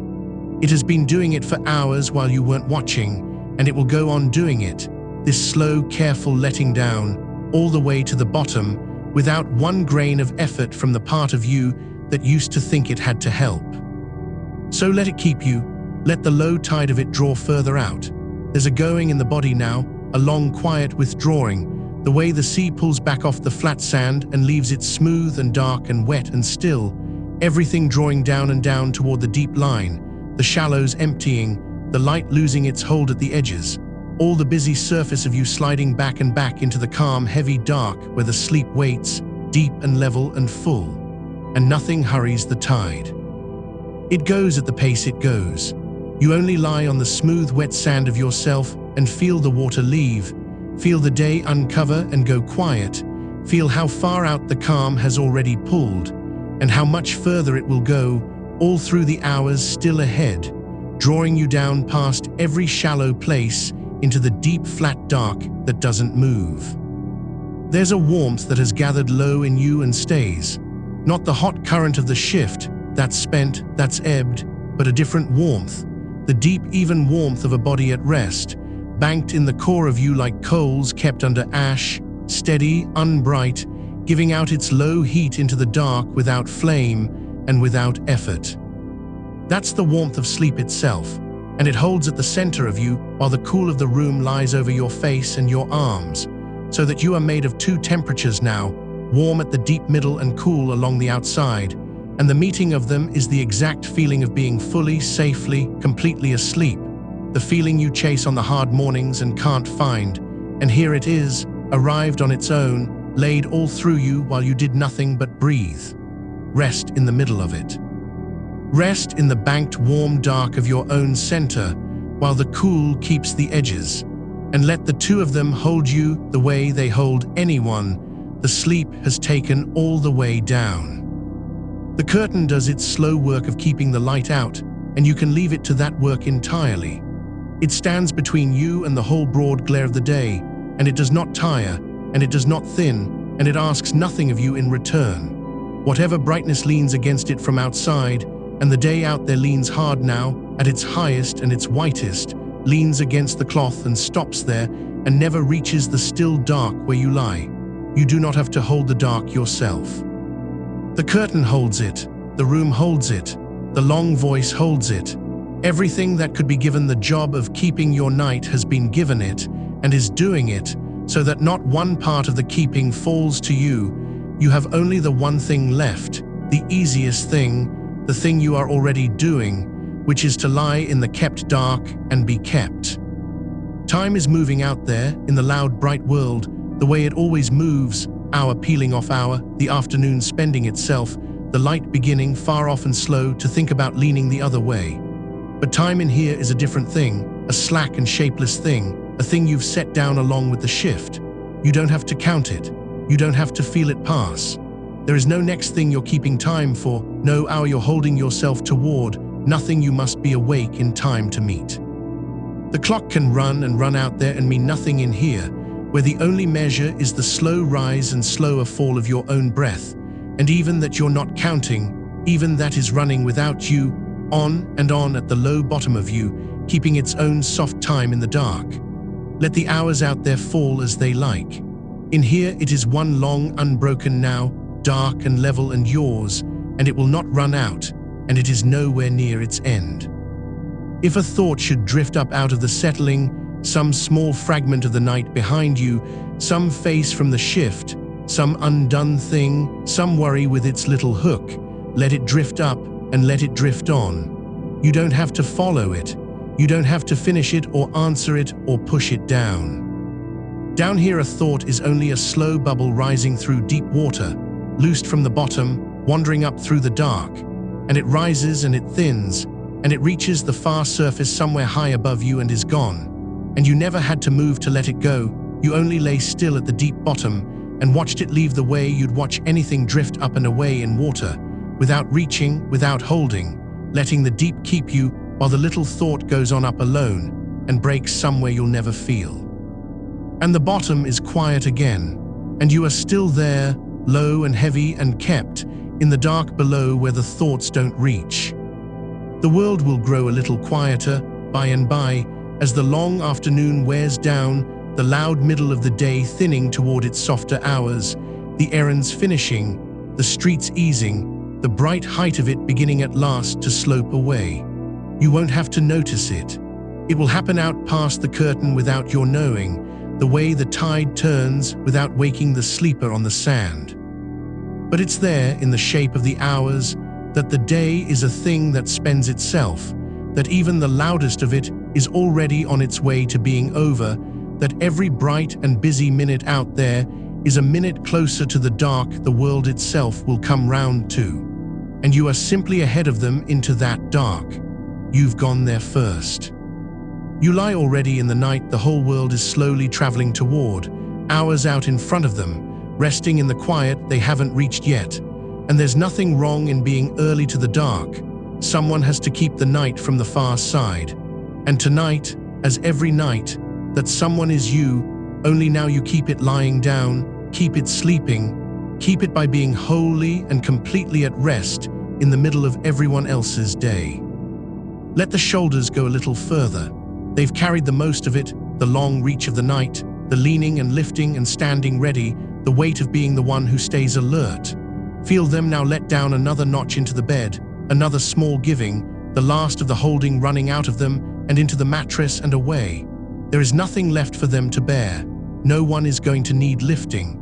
No door is going to need answering. No hour is going to need standing through. The shoulders can be only weight now, only two heavy quiet things laid down and done, sunk into the soft and staying there. And the letting down can go on even past, where you thought there was anything left to let down, deeper, softer, further into the held dark. And the breath goes on, low and slow and needing nothing from you, the one faithful thing, rocking gently at the floor of you, drawing the cool gathered air in and letting the warm spent air back out over and over in its own good time, keeping the body running while the body sleeps. You don't have to deepen it. You don't have to slow it. It found its own true pace hours ago, and it holds it, that long soft rocking, the tending that tends itself, and you can lay your whole self down on top of it the way you'd lie back in a boat on calm water and feel it hold you up. Ride the breath. Let it do the small ceaseless work of keeping you while you do nothing at all, while you lie in the deep of your kept night, and let the rest run on and on around you, wide and unhurried and far from over. There is so much dark still ahead of you, hours of it, the whole long remainder of your night, folded up soft in the middle of their day, waiting to carry you further than you've come. And it will, without your reaching for it, without your steering. It will fold you further in with every slow, low breath, further down under the loud, bright afternoon, deeper into the level dark where nothing rises and nothing asks.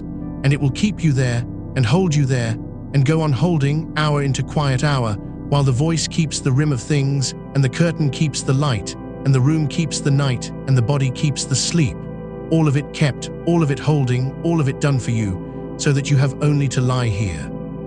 Warm at the deep center and cool along the edge and heavy all the way through, breath low, mind gone smooth and far, the shift long set down and staying down, and be carried on and further on, into the wide unhurried dark that is nowhere near its end, and asks nothing of you now but this, to stay and to sleep, and to let it hold you down through the whole long loud daylight until the daylight itself goes dark.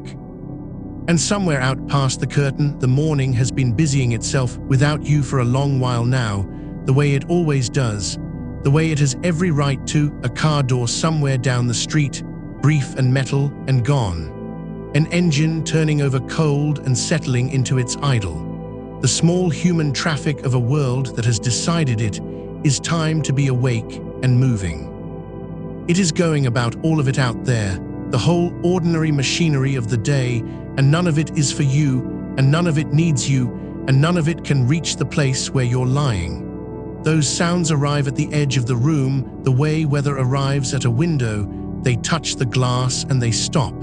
They do not come in. They have no way in.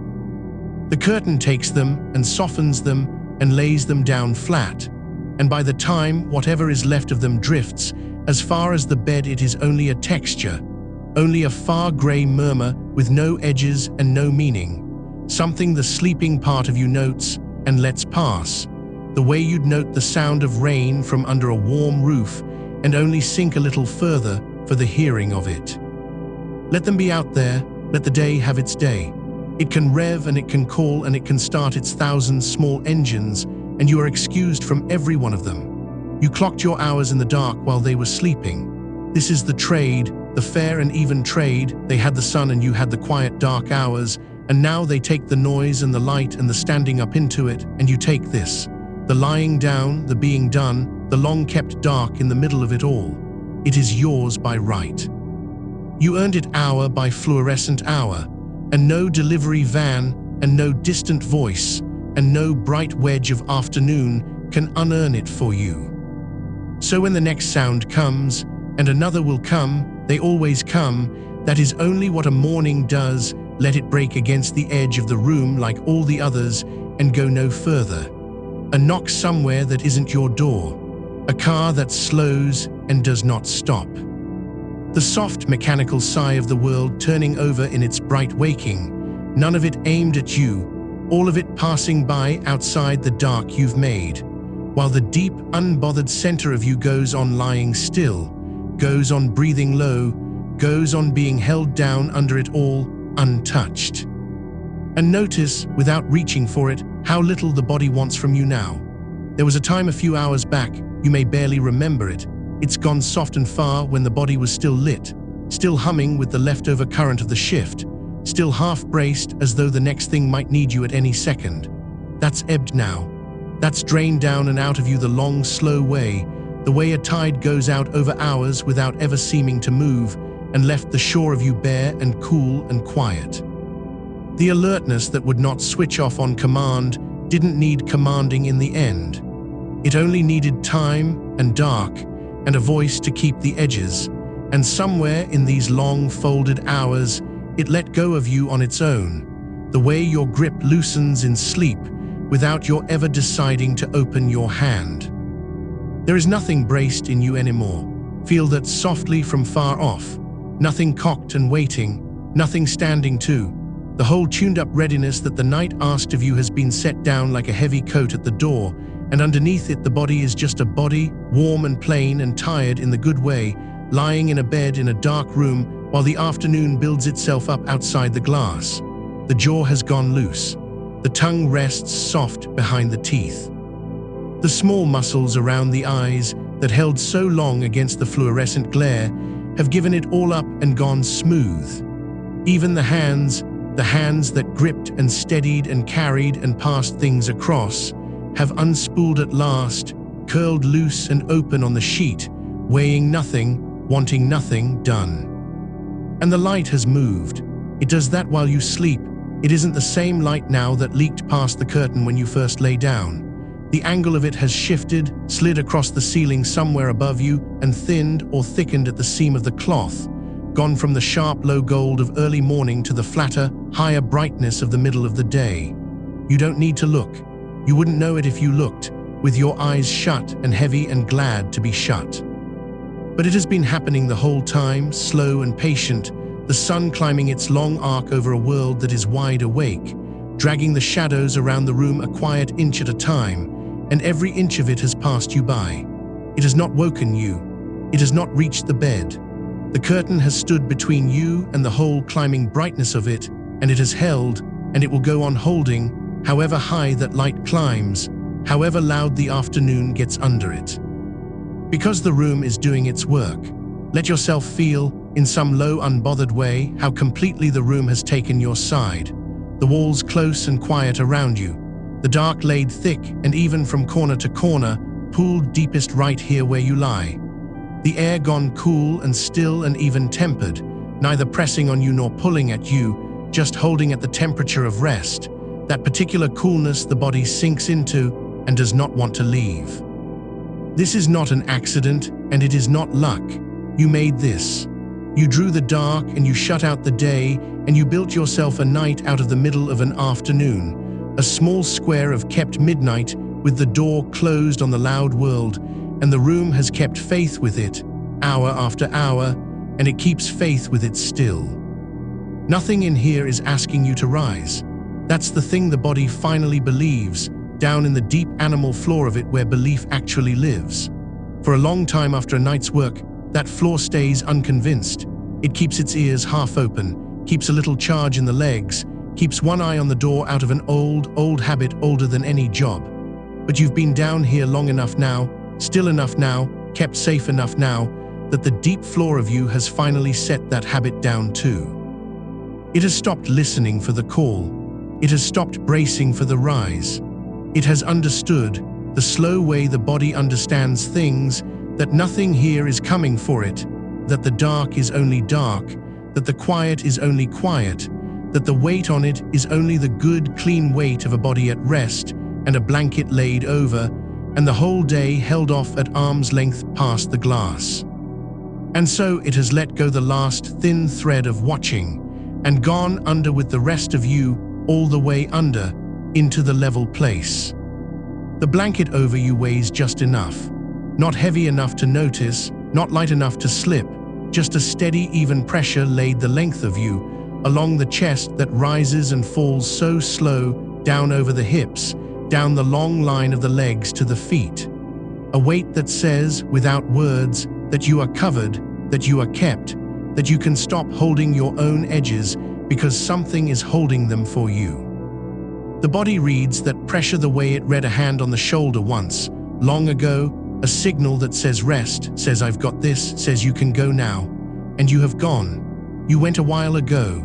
And you're still going, further down under the even weight of the cover and the even dark of the room and the even low rocking of the breath, deeper into the middle of the kept night with every slow turn of it. The feet, somewhere far down there at the end of you, the feet, they stood the whole shift. They carried you up and down the long hours, hard floor under thin soles, the ache of the standing gone so deep by the end that it stopped being an ache and became just the weather of the body, the ordinary background of a working night. They don't have to stand for anything now. They are only lying here, tipped a little outward, gone slack at the ankle, warm under the far end of the blanket, weighing into the mattress like two smooth stones settled into sand. The long standing is over. The floor is gone. There is nothing under them now but softness, and nothing asked of them now but stillness, and they have taken the offer all the way, gone heavy and gone quiet and gone completely still, and the last faint hum of the day's standing has drained out through them and gone down into the bed and away. And up from the feet, the slow warm heaviness climbs, or maybe it isn't climbing, maybe it's just that you're noticing it everywhere at once, the way the whole body has agreed on the same thing without a word passing between its parts. The calves gone soft and shapeless, the knees unlocked and easy, the long muscles of the thighs that braced and held and pushed you through the corridors of the night, let all the way down, spread and slack and done. The hips sunk deep into the give of the bed, opened, unclenched, carrying nothing. And the low back, that long-suffering low back that curved itself around the whole shift, that held you upright when everything in it wanted to fold, even that has found the floor of its own tiredness and let itself rest flat and full against what holds it. Nothing left in it that pulls, nothing left in it that guards, just a warm, settled length of you laid down in the dark and kept. There is so much of the night still left. You've come a long way into it. Hours now, real hours, the deep middle stretch where sleep stops being a thing you're falling toward and becomes just the water you're floating in, and still there is so much of it ahead. The whole back half of you kept dark, folded and waiting, patient as the room. The afternoon out there will do what afternoons do, it will get louder, and then, much later, it will begin the long, slow business of quieting again. And none of that is your concern, none of that is your work, none of that has any claim on the sleeping length of you laid here in the held dark. Your only work is what you're already doing, which is nothing, which is lying still, which is breathing low and being heavy and letting the hours carry you, one soft breath at a time, further from the door you came in through and deeper into the quiet that has no doors at all.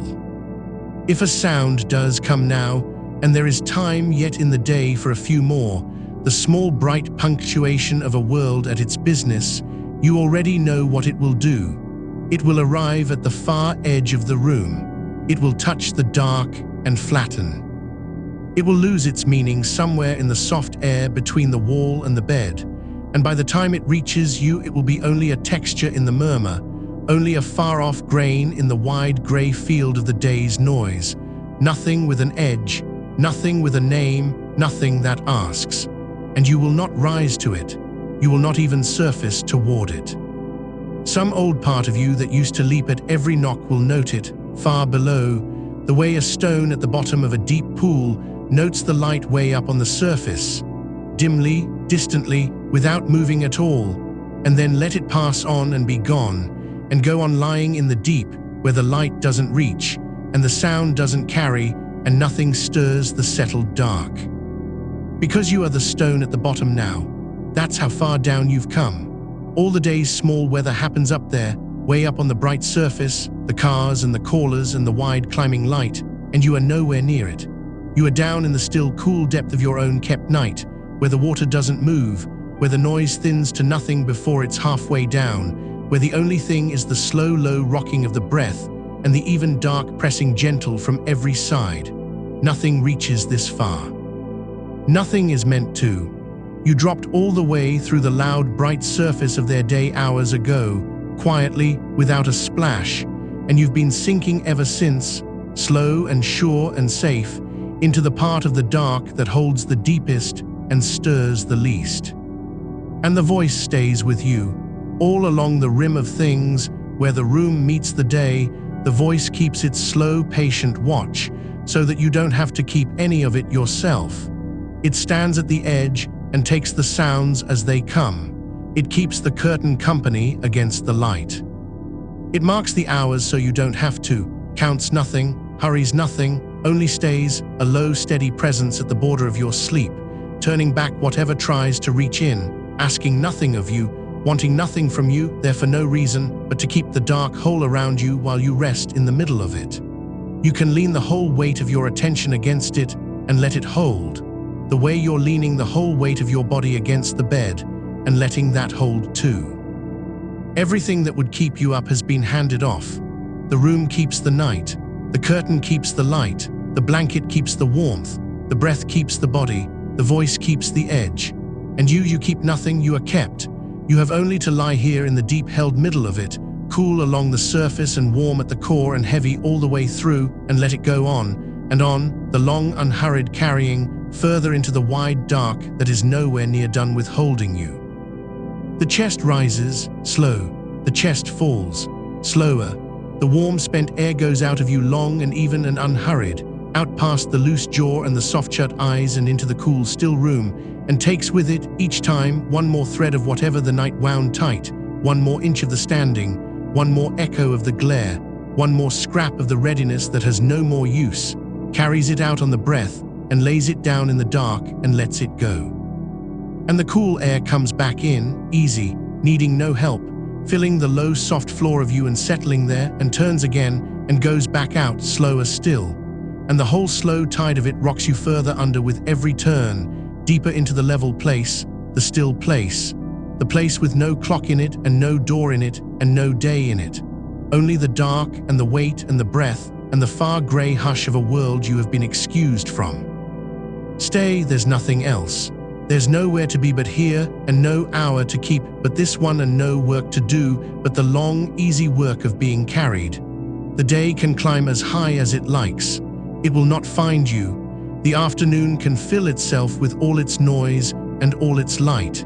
It cannot reach the bottom of the dark where you're lying.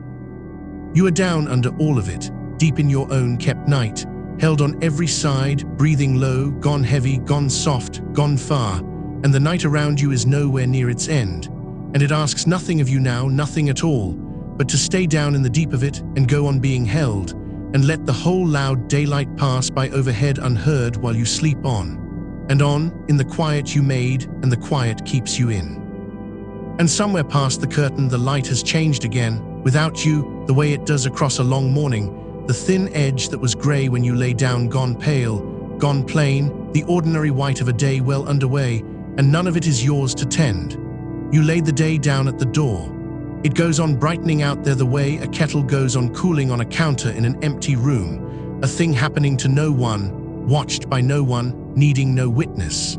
Let it brighten. You are turned away from all of it, turned inward and downward, faced toward the dark side of yourself where the light was never invited and cannot follow, and the brightening at the edge of the cloth is just weather now, just something the outside does to itself while you go on being carried under. There is a warmth that comes up through the body when it finally believes it is allowed to sleep, not the warmth of the room, a deeper one. It rises slowly out of the center of you, out of the belly and the low back, and it moves outward along the arms and down the legs the way heat moves through water, without edges, without hurry, until the fingers that were cold when you came in have gone warm without your noticing, and the feet that carried you all night have gone warm too, warm and far away, warm and forgotten at the far end of the bed. This is the body letting its own heat come to the surface because it no longer needs to hold it in reserve. Nothing is coming, nothing has to be met. The heat that was kept back for the long standing is being spent now on nothing but comfort, poured slow into every quiet limb, and you can feel it, if you feel anything at all, as a kind of loosening glow that has no shape and asks no attention, only spreads and spreads and settles. Let the hands go especially. All night the hands were busy, reaching, holding, turning, doing the small endless work that hands do through a shift, opening and closing 1,000 times on 1,000 small tasks until the doing wore itself into them like a groove. They are done now. They lie open. Wherever they've come to rest, one on the mattress, one on the blanket, one gone slack across the chest, they've stopped their reaching, and the memory of reaching is draining slowly out of the palms and out through the fingertips into the sheet, and what's left behind is just the weight of them, two warm, quiet weights that belong to you and need nothing from you and are content, for the first time in many hours, to hold absolutely nothing at all. Far off a sound, a vehicle somewhere down the street, slowing, its engine settling to a low idle, then moving on, the ordinary traffic of a day that has other people in it, other errands, other lives being lived at the hour they were built for. It rises and it thins and it's gone, and it never came near you. It moved along the surface of the morning the way a boat moves along the surface of deep water, and you are not on the surface. You are far below it, down where the sound arrives already softened, already halved, already more like the idea of a sound than a sound itself, and it costs you nothing to let it pass. You don't rise to meet it, you don't come up. You stay exactly where you are, low and warm and heavy, and the noise draws its thin line across the top of the day and dissolves, and the dark closes over the place where it was, and there is only you again, and the breath, and the deep. Notice, if you notice anything, how little of you is left at the border. In the first hours, some part of you stood guard, a thin, wakeful sliver that listened, that tracked the light, that waited for the next thing to need handling. That sliver has been standing down by degrees, hour after hour, handing its post over to the room and the curtain and the low, steady voice, and now there is almost nothing of you left up at the edge, almost nothing keeping watch, because there is nothing left that needs watching. The watching has been done for you. You have withdrawn nearly all the way into the warm middle, drawn back from the surface like the tide going out, and the small bright margin where the world touches your sleep is untended now, and can be, because whatever comes to that margin will be met without you and turned back without you, and you will not even be troubled to know it happened. A door in another part of the building, the dull, soft thud of it, and footsteps for a moment on a stair, someone leaving for the ordinary day, someone stepping out into all that light with somewhere to be, and then quiet again, the footsteps swallowed, the stairwell still. None of it was for you. None of it required a single thing from the deep, warm place where you are lying. The building goes about its daytime business the way a body goes about its heartbeat, without asking, without needing you to attend, and you can let the whole apparatus of the waking world run itself out there beyond the wall while you stay in here, walled off and blanketed and gone under, in the one room in all of it that has stayed night. The chest rises slow and holds a moment at the top, easy, and falls slower, and the falling is the thing you follow now, always the falling, always the long warm emptying, because that is the direction you are going. Down, not down like falling, nothing so quick as that. Down like sediment settling through still water, down like warmth sinking into a thick blanket, down like the last of the daylight in the deep of a well where it can go no further. A slow, thick, unhurried down that has no bottom you need to reach and no floor you're going to strike. Only more of the same soft descending, more of the same warm dark, on and on, at the pace of nothing at all. And the shift is so far behind you now it has almost stopped being a memory and started being weather too, something that happened to the day and not to you. The long fluorescent corridor of the hours you worked, the flat white light that never dimmed and never warmed and never once let the body believe it was night. All of that has been left at a great distance, folded shut, filed away in some room of yourself whose door you are not going to open. You don't have to go back in there. You worked it, you stood in it. You did what it asked, hour after unlit hour, and then you came home and you laid it down, and it is down, and it stays down, and the fact that your body still carries the faint shape of that light in its nerves is not a problem to be solved tonight. It's only an echo. It fades. It's fading now, with every slow breath, one more degree of that hard white glare draining out of you into the warm dark that has no glare in it anywhere. Because your body was built for exactly this, even now, even turned around the way it is. The old machinery inside you that decides when to be heavy and when to be bright, it hasn't broken. It never broke. It's only reading a different sky than the one outside your window, keeping a different midnight, running its slow tides against the grain of the daylight, the way a strong swimmer holds a line across a current. That is harder work than sleeping when the world sleeps. It costs the body more. And so the heaviness that's pouring through you now is not weakness, and it's not failure. It's the machinery doing its job at last, finding the dark you built for it and sinking gratefully into it, laying you down where it has wanted to lay you down since the small hours. There is nothing wrong with you. There is a great deal right with you, lying here, letting it work. And if the day sleep ever turns to something that frightens you, if it stays out of reach no matter what you try, or you find yourself unwell in a way that doesn't lift, there are people whose whole care is that, and it's a good and ordinary thing to go and see them, but that is a thought for the waking side of the curtain, and you are not on the waking side now. You're on the far side, the night side. The side where the only thing being asked of you is to go on being carried, and you are, and you can, and you will. Some where the light presses a little harder at the seam of the curtain, the sun climbing, the way it does, indifferent, doing to the cloth what it does to every cloth in every window of every sleeping and unsleeping house on the street. And the curtain holds. That's all it does and all it needs to do. It stands between the whole climbing brightness of the day and the small kept dark you're lying in, and it does not tire, and it does not thin, and the light can lean on it as long as it likes, and never come through as anything more than that one faint line at the edge that means nothing and reaches nothing and touches nothing of you. You can forget it's there. You can forget the light exists.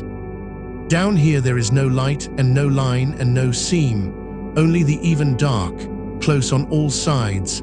The dark of the room and the dark behind your eyes run together into one continuous quiet that goes as far in every direction as you care to sink. And the temperature of the room has done its slow work on you too, the way a cool room will. The body sleeps deeper when it can shed a little heat, when the air around it is cool enough that the warmth can spill off the skin and drift away. And that is happening now, quietly, without your doing, the cool of the room drinking the day heat off the surface of you, off the face and the forearms and the tops of the shoulders, carrying it away in a slow, invisible current, so that you lie warm at the core and cool along the edge. And that difference, that gentle gradient between the warm deep of you and the cool skin, is one more thing that tells the body it is safe to go all the way down. It is the temperature of a night that isn't there. The room has made you a night out of nothing but a drawn curtain and cool, still air, and your body believes it, because your body doesn't read the clock. It reads the dark and the cool and the quiet. And here they all are, made for you, wrapped close around you, holding the shape of a midnight the sun outside can't argue with. A bird once near the window, the bright quick stitch of its call, 3 notes and gone. A small piece of the morning's own business, sung to no one, meant for no one, certainly not for you. It flickers across the top of the quiet and vanishes, and the quiet heals over behind it without a seam. That is how far under you are. Even the sharpest, nearest sound of the day arrives already gentled, already turned into just another thing happening far above the level where you're lying, and it does not lift you, and it does not thin the dark, and it does not cost you a single degree of the heaviness you've sunk into. You let it come. You let it go. You stay. The bird has its morning. You have your night. They pass each other by, and neither one disturbs the other, and you go on down. Let the face be the last thing, the deep last thing, because the face carries so much and lets go of it so late. All night it held its arrangement, the eyes reading, the brow set, the jaw ready, the small muscles around the mouth doing the constant quiet work of being a person who is awake and coping and getting through. They can stop. The brow can smooth all the way out. The small vertical hold between the eyes releasing, softening, going blank and easy. The eyes can lie still and heavy under their lids, no longer tracking, no longer scanning, rolled gently down and back into the dark the way the eyes go when sleep has them. The jaw can hang loose, the teeth unclenched, a little space opening between them where all night there was none. The tongue can rest soft against the floor of the mouth. And the cheeks, the temples, the small fan of muscle at the hinge of the jaw, all of it slack now, all of it given up, the whole face gone open and undefended and smooth, wearing nothing at all, holding nothing at all, the expression of a person who has finally, completely put the day down. And with the face let go, there is nothing left in you that is still working. From the crown of your head to the soles of your feet, you are one unbroken warmth, one continuous weight, one long slow rise and fall, and the border where the world meets your sleep is tended without you, and the light is turned back without you, and the sounds pass over without you, and there is truly at last nothing for you to do, not one thing, not the smallest thing, but lie here in the deep warm dark you made, and let the hours carry you, unhurried, uncounted. All the way through the middle of a day you've been excused from, down where the daylight has never been, and is never coming. The breath goes out long and takes another thread with it. The breath comes in easy and asks for nothing. And the room keeps its night, and the curtain keeps its watch, and the voice keeps the edge, and you keep sinking slow and warm and heavy and far into more dark and more quiet, and more of the same long carrying that is nowhere near its end. Down here the time doesn't pass the way it passes up in the day. Up there the hours are marked, a clock ticking them off, a phone lighting with them, the sun dragging its slow bright line across the sky to say how much of the morning is spent. None of that reaches the bottom. Down here there is no clock, no marking, no counting, no sense of hours spending themselves toward anything. There is only the breath, which does not measure time, only fills it, and the dark, which does not move, and the weight, which does not lift. You have stepped out of the counted hours entirely. You are in the long, unnumbered middle of your night, where one breath is the same size as the one before it and the one after, where nothing accumulates and nothing runs out, where you could stay and lose all track of how long you've stayed, and it would cost you nothing and take nothing from you, because the whole point of this place is that time doesn't ask anything of you here. It just holds still around you and lets you rest inside it. So let it hold still, let it be as long as it is. There is no hurry in it anywhere. The night stretches out ahead of you, dark and cool and whole, hour after unhurried hour of it still to come, and not one of those hours is going to want anything from you, but that you keep on lying here in the warm deep of them, breathing slow, gone heavy, gone soft, letting the low voice go on marking the edge you no longer have to watch, letting the drawn curtain go on being the wall between you and all that light, letting the cool, still room go on being the night it has decided to be. Nothing is coming. Nothing needs meeting. The day can rise as loud and bright as it pleases, and it will pass by overhead, unheard, unseen, unable to find the bottom of the dark where you are lying, and you will sleep on, and on through all of it, held on every side, carried the whole long way, deep in the quiet you made, and the quiet keeps you in. And somewhere out past the curtain, the morning has moved on into the part of itself where it forgets to be dramatic about the light. The low gold of the early hours gone flat and ordinary now, the sun climbed up to where it simply hangs and shines without any ceremony to it, the way it does through the long middle stretch of a day, and none of that reaches you. That flat bright noon going on light presses itself against the glass and against the weave of the curtain and gets no further, and the room holds the dark it decided on hours ago, holds it steady, holds it the same, so that whatever the sky is doing above the roofline, it is always the same soft black behind your eyes, always the same cool nothing against your face, always the same low steady weight of the blanket and the mattress taking you and keeping you exactly where you are. There is a warmth that has gathered in the small of your back by now, a patch where your body has been lying long enough to make its own heat and hold it, and the bed has warmed to you there, and you to the bed, and neither of you is moving away from that warmth. A pocket of gathered heat that says how long you have been still, how thoroughly you have settled, how far down the stillness has gone into you. Let it stay. Let that one warm place go on being warm. There is nothing in this whole long stretch of hours that needs you to shift or turn or better your position. You are already arrived, already placed, already as far into the bed as a body can go. And the small held warmth in the small of your back is only the proof of it, only the mark of how long the dark has had you. And your hands, somewhere down along your sides or folded soft over the blanket, your hands have gone the way hands go when the day is finally and fully set down. The fingers a little curled, not gripping anything, not holding anything, just resting in whatever loose shape they fell into when you stopped asking them to work.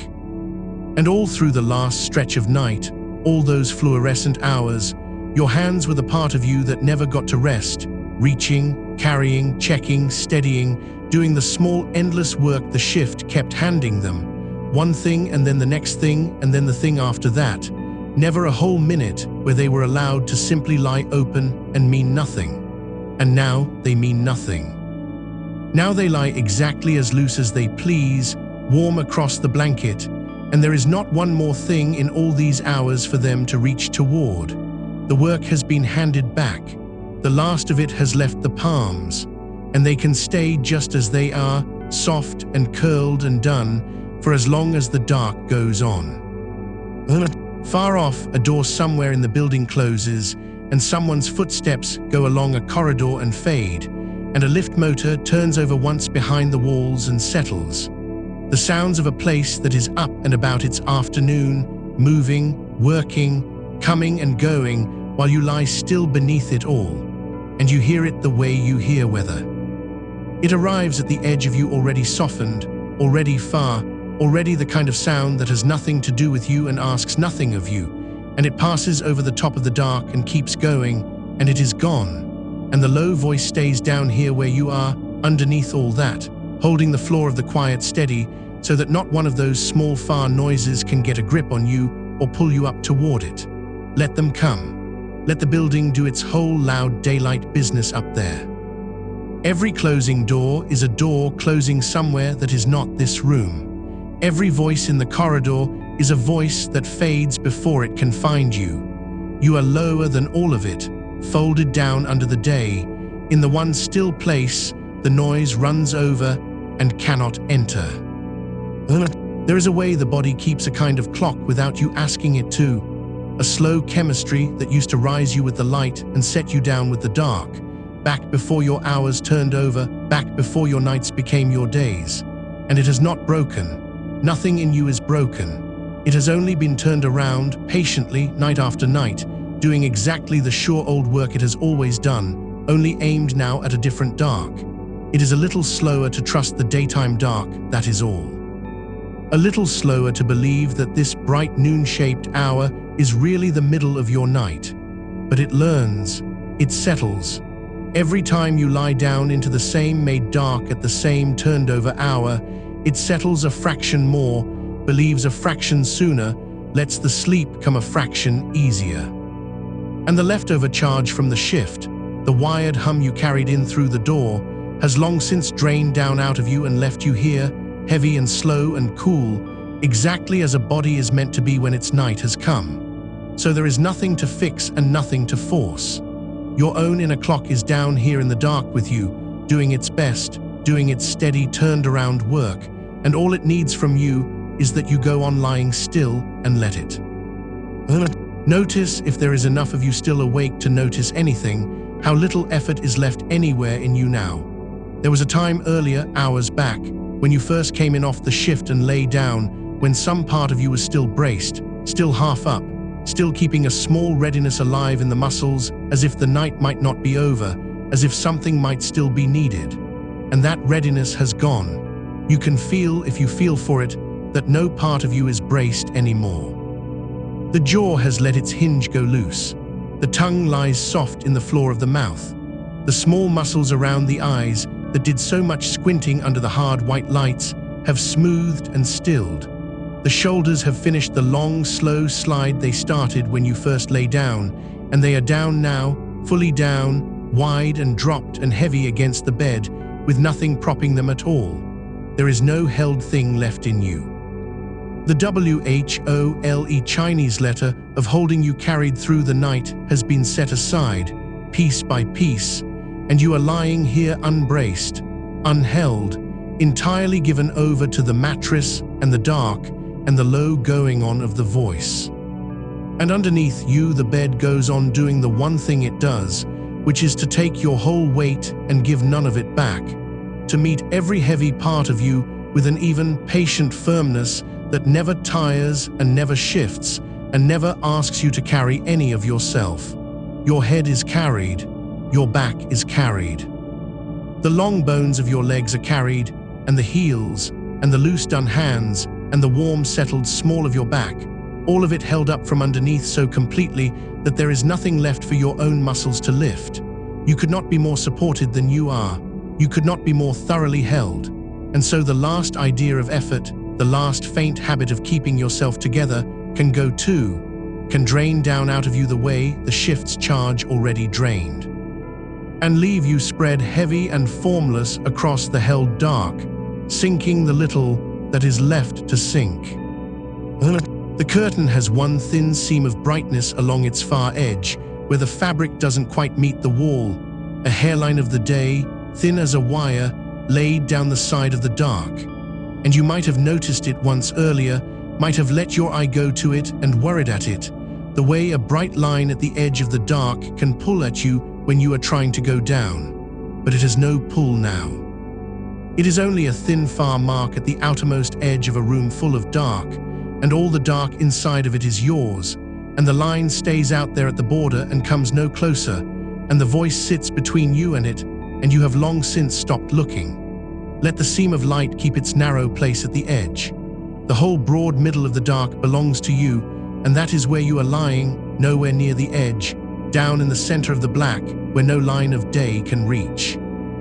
And even that thin wire of brightness will slide and dim and change through the long afternoon while you sleep on beneath it, and you will not see it move, and it will not wake you, because the curtain keeps the watch, and you have been let off the watch entirely. Breathe and let the breath be even smaller than it was, not because you are making it small, but because there is so little left to spend it on. A body this far down doesn't need much air, doesn't need much of anything. The breath comes in shallow and slow and enough, and goes out longer and slower and softer, and between them there is a widening quiet where nothing happens at all. And in that widening quiet the sleep does its work, whatever work it does, deep beneath the reach of the voice, in the parts of you that don't need any words. Your body knows how to do this. It has always known. All these turned around days, it has been learning the daytime version of the oldest thing it knows, and it is doing it now, down under the noon, in the dark you built for it. Knitting back the long night's wear, slowing the heart, cooling the blood, letting the deep, unhurried tide of the sleep move through you at its own pace, taking as many of these uncounted hours as it needs. And the day outside climbs on toward its own high middle without you. The streets that were only stirring when you lay down are full now, moving, busy, with the ordinary loud commerce of the hours you have stepped out of.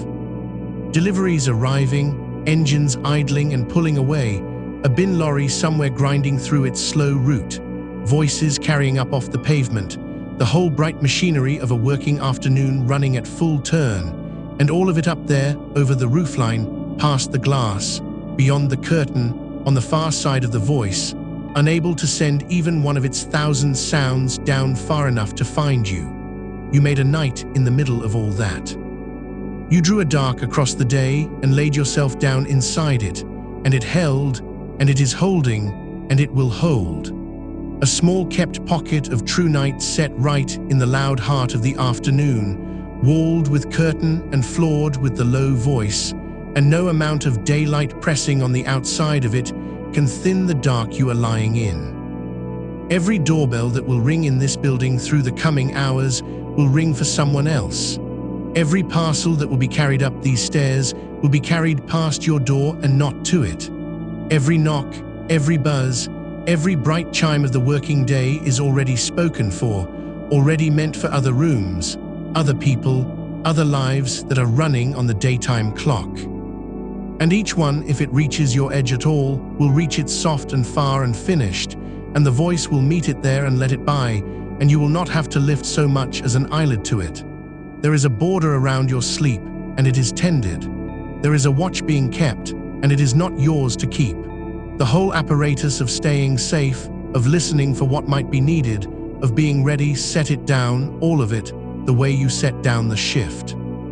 Because down here nothing is needed, and nothing is coming, and the only thing left to do is the thing you are already doing, which is nothing at all.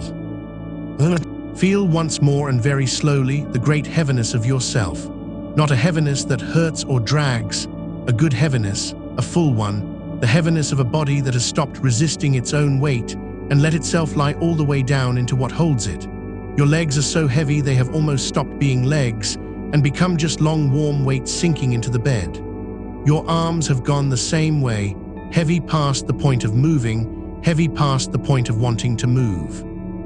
Your chest rises the smallest amount and falls the smallest amount and is otherwise still and heavy and warm. And your head, your tired head that carried the whole shift behind your eyes, all the watching and the counting and the keeping track, your head is the heaviest thing of all now, sunk deep into whatever holds it, too heavy to turn, too heavy to lift, too heavy to hold a single thought for longer than it takes the thought to slide off and be gone. Let the thoughts slide off. They are as heavy as the rest of you, and they will not stay. Everyone that drifts up drifts straight back down and dissolves into the dark before it can become anything, and the dark takes it, and the quiet closes over the place where it was, and there is only the weight again, and the warmth, and the slow, small breath, and the voice going on. There is nothing you have to remember here. That is one more thing you can set down. Up in the day, memory is always working, where you put things, what comes next, what you meant to do, what you must not forget, a low, constant holding on that never fully stops while you are awake. And down here, it can stop. There is nothing in this dark you need to keep hold of. Everything that mattered on the shift has been handed back and is being tended by someone else now, or is simply done, finished, behind you, no longer yours to carry. And everything that will matter when you wake is still hours off, still up ahead in a part of the day you have not reached, and it will keep all of it until you get there. So the holding on can loosen, the remembering can go quiet. You can lie here in a present with no edges to it, no before it needs you to guard, and no after it needs you to reach for, just this one long-held moment stretching soft in every direction, and you resting in the middle of it with nothing to keep, and nothing to fetch, and nothing to mind. And still the hours are on your side. That is the thing to sink into, if you can sink into anything now. There is so much of this night left, you are nowhere near the end of it. The dark ahead of you is long and whole and unspent, hour after quiet hour of it still folded up and waiting, and none of it is going to hurry, and none of it is going to be taken from you, and none of it is going to ask you to be anywhere or do anything but exactly this. You could sink for another hour and still have hours. You could lose yourself completely in the dark, and it would only be the middle of your night, only the deep, unhurried center of it, with the far side still a long, slow way off. So there is no reason anywhere to hold on, no reason to keep any part of yourself up near the surface watching for the end. The end is not close, the end is not coming yet. The end is somewhere far up ahead, past more dark than you can measure, and between here and there is nothing but rest, and the low going on of the voice, and the cool kept night of the room, and the long even carrying of the breath. Let it carry you, let the whole slow apparatus of the dark do what it has been doing for hours and will go on doing for hours more. The room keeps its night, the curtain keeps its watch, the voice keeps the edge, the bed keeps your weight. And you keep nothing, hold nothing, guard nothing, do nothing. You only lie here in the deep middle of the made dark and go on being carried, slow and warm and heavy and far, down through the long, unnumbered center of a day you have been wholly, completely and mercifully excused from, breathing out, letting another thread go with it, breathing in, asking for nothing, and sinking on quietly into more of the same deep dark that has so much more of itself still to give. And somewhere out past the curtain, the morning has gone about its business without you, the way it will, the way it always does, and it has stopped expecting anything of you at all. The light that leaned so hard against the window when you first lay down has climbed higher now and moved on, the way light does, sliding across roofs and up walls in a slow, silent arc that has nothing to do with you and asks nothing of you. You are not in that light. You are here in the kept dark, and the morning can wheel and brighten and fill itself with all the ordinary noise of a day getting underway, and none of it reaches down to where you are. It is out there. You are in here, and the little strip of gray at the edge of the cloth is only a rumor of a world you have already left. Let the morning have its morning. It does not need you in it. There is a sound the day makes when it is fully awake, a kind of steady far-off going on, engines and voices, and the small machinery of everyone else's hours. And by now that sound has risen to its full ordinary level out there beyond the glass, and settled into a hum you no longer have to sort or answer. It has become weather. It has become the sound a day makes the way a sea makes a sound, without meaning, without message, just the long even wash of a world doing what it does. And you can lie under that far wash the way you would lie under rain on a good roof, hearing it and not needing it, knowing it is out there and being glad of the thickness between you and it. The hum of the day is only the surf of a shore you are drifting steadily away from, quieter with every slow length of breath, further off, less and less anything you have to be part of. Breathing out, and the shore slides back a little, breathing in, and you drift on. Down here the air has gone still and even and cool against your face, and you may notice, if you notice anything, how the room has held its temperature low and steady all these hours, how the cool of it settles on the skin of your cheek and your forehead and lies there gently, and how the body, sleeping in a cool, dark place, is doing exactly the quiet thing it is built to do. The body sleeps best a few degrees down from where it walks around, sleeps best when the surface of it is cool and the deep of it is warm, and that is just what is happening now. The cool laid soft across the outside of you, and the warmth kept safe underneath the covers, low and banked and steady like coals under ash. Your hands may be cool where they rest. Your face is cool where the air meets it. And down under the weight of the blanket, the warmth goes on, unhurried, keeping you exactly where the body wants to be to fall the rest of the way down. There is no wrongness in any of it. The coolness is right, the dark is right, the heaviness is right. Everything the room is doing is the thing your body was asking for. And the breath, all this while, has been going on without you having to spend a thought on it, hasn't it? Slow and low, and even out longer than in, the way it settled hours ago and has stayed. You are not steering it now. It is steering itself down at a depth where nothing needs steering, and it will go on drawing its long, slow, even lengths whether you attend to them or not, all through the middle of your night, quiet as a tide that has forgotten it was ever anything but calm. Let it. Let the breath keep its own slow time. It knows the pace. It has known it for hours, and each unhurried fall of it settles you a fraction deeper into the bed than the one before. Out, slow, and down. Somewhere in the walls of the building, the small ordinary sounds of other people's afternoon go on, a door somewhere, a tap running and stopping, the low travel of a voice through a floor or a wall, the muffled far-off business of a world keeping its ordinary hours all around the still dark pocket where you lie. And none of it is for you. That is the thing to let settle all the way down now. None of these sounds are addressed to you. None of them are a task with your name on it. None of them require you to rise or answer or become alert. A door that closes is someone else's door.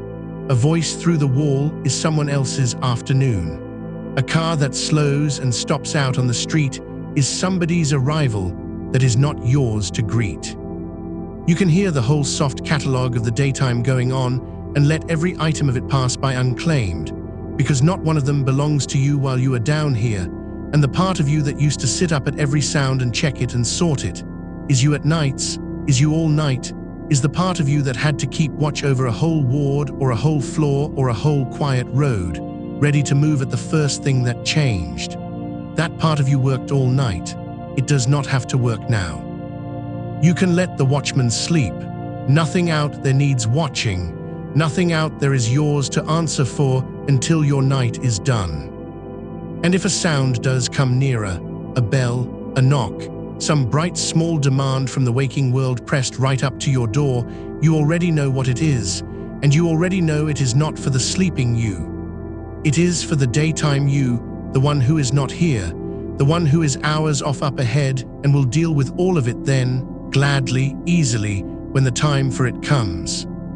The sound arrives, and it is only a sound, only air moving, only the day tapping once at the outside of a night it cannot enter, and it fades, and the dark closes back over the place where it was, seamless, unbroken, and you are still here, still down, still carried, exactly as far under as you were the moment before it came. A sound cannot pull you up unless you reach for it, and there is no reaching left in you now. There is only the long lying still, and the breath, and the cool, and the going on of the voice. Let it tap, let it fade, let the dark heal over behind it and go on holding you. Breathing out, and even the last little ripple of it is gone, breathing in, and there is only the still. Feel, if there is any feeling left to spend, how completely the bed has taken your weight by now, how there is not one part of you still doing the smallest work of holding itself up. Hours ago, some of you were still braced, a set in the jaw, a faint effort somewhere in the shoulders, the body not yet believing it was allowed to stop, and all of that has quietly gone out of you, length by length, hour by hour, until now the whole of you simply rests where it was laid, given over, unbraced, poured down into the mattress and kept there. The bed holds the head. The bed holds the long line of the back. The bed holds the hips, the legs, the heels, the hands. You are held at every point at once, held so evenly and so completely that the edges of you have gone soft and uncertain, that it is hard to feel anymore exactly where you stop and the warm supporting dark begins. And there is no need to find that edge. Let it stay lost. Let the boundary blur. You are a warm, heavy, quiet thing lying in a warm, dark, quiet place, and the two of you have nearly become one thing, and that is the whole of what has to happen now. Nothing to hold up, nothing to hold on to, only held. The feet, think of the feet one last slow time, the feet that stood the whole shift, that carried you down corridor after corridor or up and down the length of a night that would not end, that took your weight on hard floors under hard light for all those hours. They are done now. They are off the floor. They are lying loose and warm and turned slightly out, doing nothing, going nowhere, and all the long ache of standing has drained down out of them and away into the bed and gone. The floor cannot reach them here. The shift cannot call them back. They are just your feet resting at the far quiet end of a body that has finally wholly stopped. And you can let your attention leave them there in the warm and travel slowly, if it travels at all, back up the length of you, finding everywhere it goes the same thing, the same heaviness, the same stillness, the same complete having stopped. The legs heavy and done, the hips sunk and wide and still, the belly rising and falling all on its own slow, the chest soft, unhurried, the arms lying wherever they came to rest, too heavy now to move and with no reason left to move them. The hands open or nearly, the fingers curled loose around nothing at all. The whole long freight of you lying in one unbroken line of weight and warmth, given to the bed, kept by the bed, going nowhere at all for hours yet. And the hours, remember, are still deep on your side. You have come a long way down into this night, and there is so much of it still to come. That is the truth to rest the whole of your weight against now. The far side of it is nowhere in sight, not close, not coming, not something you have to move toward. You are in the deep middle of a made night that will keep on being night around you for a long, long while, and the dark of it is not thinning, and the quiet of it is not lifting, and the voice is not going anywhere, and the room is going to keep its low, cool, kept dark exactly like this for hour after unhurried hour, while you go on lying in the center of it, sinking and being sunk, carried and being carried, further under and further under with nothing to mark the time, and no reason to mark it. You could drift a long way from here and still be nowhere near waking. You could go all the way down, as far down as the dark goes, and it would still only be the middle of your night, only the deep, unspent heart of it, with the morning you left already far behind, and the evening you will rise to still a long, slow, safe way off. So let go of the last edge of yourself that was keeping any kind of count. There is nothing to count. The hours will keep themselves. They do not need you awake to pass, and they will pass whether you watch them or not, softly, one into the next, while you sleep straight through the middle of them and ask nothing and answer nothing, and simply are not there for any of it. Out and further, in and further still. Notice how the dark itself has changed the longer you have lain in it. How it is not empty, not a nothing, but a kind of soft, full presence all around you, close and even and mild, laid over your eyes and along your skin like something almost warm. The dark of a kept room is a made thing, a chosen thing, a thing that is here on purpose to give you back the night your work took away, and it does its slow, patient work whether you feel it or not, pressing very gently on the closed lids of your eyes, telling the deep old clockwork of the body, without any words, that it is night, that it is safe, that it is time. The body reads darkness the way it has read it for 100,000 years, and it does not much care what the sun is doing on the far side of the cloth. It cares about the dark that is actually here, laid over the actual eyes, and that dark is total and steady and kind, and it is telling every deep part of you the same slow thing over and over, down now, down now, down now. Let the dark tell you, let it press its soft, steady message on your eyes. Let the body believe it the way it wants to believe it, the way it is already believing it, further and further down. And the voice, let the voice become part of the dark by now, not something separate from it, not something you are listening to so much as something you are lying inside of, a low even going on that has been here the whole time you have been down here and will go on being here, keeping the near edge of things, standing quietly between you and the whole bright afternoon so that you never have to stand there yourself. You do not have to follow the words. You never did. The words can blur and run together and lose their edges and become only a warmth, only a low, steady weather of sound laid over the dark. And that is exactly right. That is what they are, for not to be understood, but to be under, the way you are under the blanket, the way you are under the dark, the way you are under the deep, slow water of your own sleep. The voice will keep going. That is its whole task. To keep on, low and even and unhurried, so that the quiet is never quite empty and the dark is never quite alone, so that some part of you far down knows it is still being kept, still being carried, still watched over by something that is not going to stop. You can let the meaning go entirely and keep only the warmth of it, only the going on, only the low tide of a voice that asks nothing of you and will still be here whether you rise toward it or drift away from it, all through the long middle of your kept and quiet night. There's nothing to follow, only to be under, only to be carried. And so you go on, down here in the deep unhurried center of the dark, with the morning long left behind you and the evening still far off ahead, held at every point by the bed, kept cool and dark and quiet by the room, carried slow and even by the breath, watched over by a voice that is not going to leave. The day out there can rise to its loudest and brightest and busiest hour, and none of it is any of your concern, none of it is coming for you, none of it can find its way down through the dark to where you lie. You have been excused from all of it. You have set the whole shift down, and it has not followed you here. You have laid the standing and the corridors and the hard light and the never quite switching off down at the door of this room, and stepped past all of it into your own made night. And you are far inside that night now, far in and going further, with so much of it still to come. There is nothing left to do but sink, and you are sinking. There is nothing left to hold, and you are holding nothing. There is nowhere to be but here, and you are wholly here, warm and heavy and dark and slow, in the long-kept middle of a rest that is entirely and only yours. Breathing out, and letting even the shape of the last thought soften and go, breathing in, asking for nothing, reaching for nothing, keeping nothing, and sinking on, quietly, deeper into the same wide, unhurried dark that still has so many long hours of itself left to give.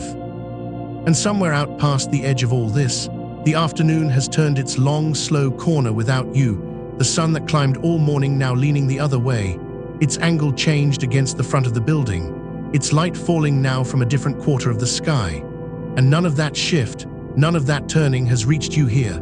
The angle can change all it likes. The hour can slide from its highest point toward the first long lean of the evening, and the dark you lie in does not move with it. The dark you lie in has no angle and no hour. It is the same close, even dark it was when you first drew it around you, and it will be that same dark for as long as you need it, indifferent to the sun, untouched by the clock, holding its one steady depth for you and only for you. The day can measure itself out in all its bright degrees, and down here there are no degrees, no measure, only the going on, only the low continuing dark that keeps no time at all. There is a kind of work your body does now that asks nothing of you, that you do not have to start or steer or even know about. The slow, quiet housekeeping of a resting thing, the settling of what was strained, the easing of what was held too long and too hard through all those standing hours. You do not have to do it. It does itself. It has always done itself, in every creature that ever lay down in the dark and let the day fall away. And it is doing itself in you now, patient and unhurried, and entirely beneath your notice, in the long, deep quiet where you have finally set yourself down. The feet that carried you know it first. Far down at the end of you, where the weight of a whole shift used to gather and stay, there is nothing being asked now, nothing being borne. The arches let go of their long pull, the heels lie exactly where they have fallen and mean to stay there. The small tired bones of them spread and soften and give the whole of their weight down into the bed. And no floor rises to meet them. No corridor waits at the end of them. No next room, no next call, no next hour of standing. They are only feet again, resting feet, feet with nowhere left to go, and they have gone still in the way a thing goes still when it has finally, completely, been allowed to stop. And that stillness rises. Slowly, with no hurry at all, it moves up through the long muscles of you the way warmth moves up through water, unhurried, and even finding the places that forgot how to be soft and reminding them, one after another, with all the time in the world. The low ache behind the knees letting go, the long haul of the thighs that braced through the fluorescent hours letting go. The hips settling back and down into their own weight, spreading a little wider against the mattress, giving up the last of the holding they did not know they were still doing. And everything above them growing quiet in turn, quiet and slack and low, as the stillness climbs and keeps climbing and asks nothing of any part of you, but that it lie there and be carried. Outside, the small daytime sounds go on, and they have stopped meaning anything at all. Somewhere below or beside you a door opens and closes on its ordinary business.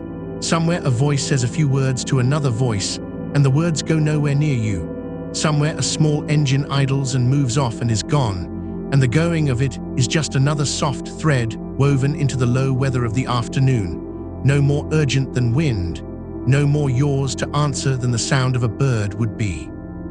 You hear it, or some far part of you hears it, and lets it pass and stays down. A sound arrives, and it is met, and it dissolves, and the dark closes over the place where it was, smooth and unbroken, and you are still here, still down, still held. Nothing that reaches you now is a call. Everything that reaches you now is only weather, only the ordinary going on of a world that is busy elsewhere and has no need of you in it. That is the strange gift of this hour, deep in the long middle of your kept night, that the whole loud waking day has become, for you, a kind of distant sea sound, a thing happening at the far edge of hearing, rising and falling with no more claim on you than the tide has on a stone lying warm and covered at the bottom of the water. You are the stone, you are covered. The tide does what tides do up there in the light, and you lie in the dark beneath it, and the two of you have nothing to do with one another, and that is exactly as it should be. The day does not need your attention. You have handed the day back. You gave it everything it asked of you through all those dark hours, and now it belongs to other people, awake people, people with the sun on their side, and you owe it nothing, not one moment more. Let the hands go now, in a way they may not have gone yet. The hands that gripped and carried and steadied, that did so much of the small precise work of the shift, without ever being thanked for it. Let them lie open. Let the fingers uncurl the whole rest of the way and lie loosely where they fall, palms gone soft, the small muscles between the bones letting go their last held tension, the wrists heavy, the knuckles heavy, each finger its own small quiet weight resting against the sheet with no work left in it and no work coming. The hands have done. The hands are off duty in a way they rarely get to be, fully off, nothing gripped, nothing readied, nothing held back for the next thing. And in that complete letting go of the hands, there is a kind of permission that spreads back up the arms and into the shoulders and down through the whole long frame of you. The permission to be, for these hours, a thing that does absolutely nothing and is absolutely allowed to. Your body was never made wrong for this. That is worth knowing, far down, even now. The clock inside you that wants to be awake when the light is up is not a fault in you and never was. It is a good clock, an old and faithful clock, doing precisely what such clocks were shaped over long ages to do, reading the light, calling for wakefulness beneath the sun. It simply runs in you against the sun instead of with it, turned around by the work you do, set to a different midnight than the one the sky keeps. Inverted, not broken, out of step with the daylight, not out of order. And in this dark room, with the light held off and the cool held in and the quiet laid down thick and even over everything, you have given that good clock the one thing it needs to let you go, a night it can believe in. You have built the night around it. And piece by piece, hour by hour, it has believed you. So there is nothing left in you to argue with. The part that used to lie here at 9 in the morning insisting that this was wrong, that the world was up and you should be too, that some mistake was being made in lying down while the day climbed, that part has gone quiet at last, talked down and finally to sleep by the long, steady patience of the dark. It is not fighting you now. It has stopped keeping its uneasy watch. It has laid its own small weight down beside all the rest of you and gone under, and the whole of you is pointed the one way now, the down way, the sleeping way, with nothing pulling backward toward the light. And still the voice goes on, and still it will. That does not change, whether you are far up near the surface of this or so far down that nothing reaches you at all. The low even going on of it stays, keeping the near edge of the quiet, standing where it has stood the whole of these hours between you and the whole bright wheel of the afternoon. You do not have to hear it. It is enough that it is there. It is enough that some deep unwatched part of you registers, without words, that the keeping has not stopped, that the carrying goes on, that the room is still being held dark and cool and yours by something that means to go on holding it long after you have stopped listening. The words can thin to almost nothing. The words can become a texture only, a grain in the dark, a warmth with no shape, and still they do their one work, which is only to continue, only to be there, only to fill the quiet just enough that it never tips over into an emptiness you would have to notice. Down here the breath has found its own slow country and settled into it, no longer led, no longer counted, just moving on its own the way it moves in every sleeping thing. The long soft out-breath and the unhurried turn and the easy filling and the turn again, a tide of your own, smaller and closer and more truly yours than any tide out there in the light. You are not breathing it, it is breathing you. It has taken over the whole slow business of keeping you going so that not even that is left for you to hold, and you can let it. You can lie in the middle of your own breathing the way you lie in the middle of the dark, and the middle of the bed, and the middle of these long-kept hours, held on every side, carried at every point, asked for nothing. Feel how the bed has stopped being something under you and become something around you, how the give of it has taken the exact shape of your weight, so that there is no longer a clear line where you end and the holding begins, only one warm continuous heaviness settling and settling, sinking a little further with each slow breath out, never quite reaching a bottom because it does not need a bottom, because the sinking itself is the rest, the sinking itself is the place. You could not lift yourself out of this now if you tried, and you will not try. The wanting to lift is gone. There is only the wanting to stay, and even that is fading into something quieter than wanting, into a simple being, here that asks no questions and needs no reasons, warm and low and dark and done. The light out past the curtains has begun, somewhere in these hours, its own slow change, not less, not yet, but different, leaning and lengthening, the flat white glare of the high afternoon beginning far off to soften toward the long gold of the later day. And you will not see it. It happens up there at the surface of the world, for the people who belong to the surface of the world, and you are not one of them today. Today you belong to the dark. The changing of the light is no more your concern than the changing of the tide was, than the passing engine was, than the far small voice that said a few words and moved on. It changes and you stay. It leans toward evening, and you lie in the one unchanging depth beneath it, keeping your own hours, keeping your own dark, held far below the reach of any hour the sky could offer. And the standing is so far behind you now. The long fluorescent country of the shift, the hard, flat, unrelenting light of it, the floor that never gave, the hours that would not switch themselves off no matter how tired you were beneath them, all of that is a place you have left, fully left, a place you set down at the door of this room and did not carry in. You are not there. You will not be there again for a long stretch of unmeasured dark.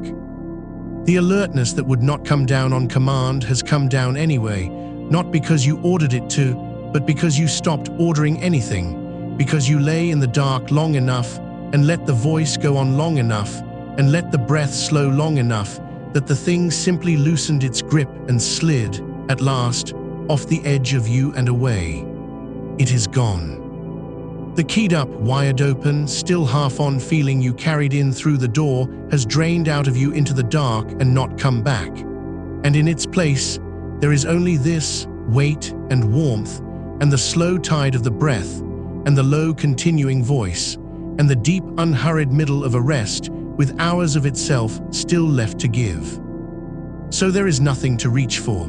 Let me say it once more into the dark and then let it go with you. There is nothing to reach for, nothing to finish, nothing waiting that cannot wait, no hour you are late for, no light you have to answer to, no part of the loud, bright day out there that has any claim on the dark down here where you lie. You have earned the whole of it. Every one of these hours is yours by the plainest right there is, the right of having stood through the night so that others could sleep. And now it is your turn, and the turn is long, and it is not nearly over, so take it. Take it the way a resting thing takes rest, without effort, without watching, without measuring how much is left, just sinking on, breath after slow breath, into the same wide dark that asked nothing of you when you came down into it, and asks nothing of you still. The room holds, the dark holds, the bed holds, the breath goes on breathing you, slow and even and low, and the voice goes on keeping the edge of the quiet, and far up above all of it the afternoon does whatever the afternoon does, and none of it is coming for you here, breathing out, and letting the last edge of that thought go soft and go under with all the others, breathing in, quiet and easy, asking for nothing, and sinking on, down through the long-kept middle of your own made night, deeper into a dark that is nowhere near finished, that has so much of its slow depths still to give, that will go on holding you cool and covered and carried through hour after unhurried hour, while the whole loud day burns itself down to evening far away and without you. And down here, where you have gone, the light has stopped meaning anything at all. It is still there, somewhere beyond the cloth at the window, doing its slow midday work on the world, climbing to the top of its arc and beginning, by imperceptible degrees, its long lean back down toward the evening, but none of that reaches you now, none of it lands. The seam of pale at the curtain's edge is only a fact of the far wall, a thin, unimportant line that has nothing to say to the deep of the room, nothing to say to the deep of you. Your eyes have long since given up their watch on it. They rest closed and heavy and turned inward, and the light can lean against the other side of the cloth as hard as it likes, and it will not get in, will not find you, will not so much as brush the edge of the dark you are folded down inside. You made this dark. That is a thing worth knowing even here, even mostly under, that the covered quiet around you did not simply happen, that you built it, drew it closed, banked the room down against the whole insistence of the afternoon, and it has held every hour since, and it holds now. A small good thing carried out well, and you are inside the result of it, breathing slow at the bottom of it, kept. Somewhere out past the wall a vehicle slows and idles and moves on again. The particular loosening grind of it, some van finding a number, some delivery set down on some step that is not yours, and it rises, and it crosses the edge of the quiet, and it goes, folding itself into the dark the way everything out there folds into the dark tonight. Your tonight, the private one, the one with no clock on it. You do not have to place the sound. You do not have to wonder at it or answer it or rise toward it even the smallest distance. It came up out of the day, and it went back down into the day, and it never once had your name on it. Let it pass. It has already passed. There is only the after of it now, the settling quiet closing back over the place where it was, smooth and unbroken, like water over a stone that has finished sinking. Breathing out long and low, and the sound is already gone. The afternoon has its whole slow catalogue of these, and one by one across these deep middle hours it will offer them up, and one by one the voice will meet them and set them down, so that you never have to. A door somewhere, closing on a house that is not yours. Footsteps on a path going away. The high thin drone of a mower 2 gardens over, rising and falling as it turns, a summer sound, a bright day sound, a sound belonging entirely to the people who are awake. And it belongs to them, all of it belongs to them, and you can let them have it gladly from down here, because you are not one of the waking today, and you are not required to be. You gave the night your waking. You stood the whole length of it awake so the rest of them could lie unknowing in their beds, and now the account has turned, and it is you in the deep and them in the noise, and that is not a wrongness, that is only the shape of the trade, honestly made and honestly kept. Let the mower drone. Let the day be loud in its own far country. You are not there. You are here in the low-kept dark, and the drone rises and the drone falls, and neither the rising nor the falling reaches down as far as you have gone. There is a coolness to the air where you lie, and your body has found its way into it, the way a body does when it has finally let go, the sheet cool along the length of you, the pillow cool beneath the heavy stone of your head, the whole low temperature of the shut room settling over you like something kind. The body sleeps easier in the cool.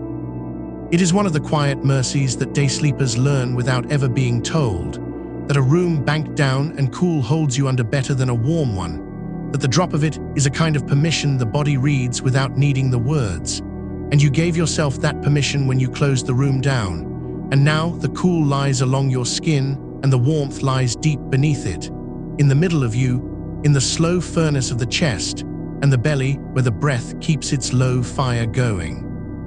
And between the cool skin and the warm depth, you rest exactly balanced, exactly held, wanting nothing.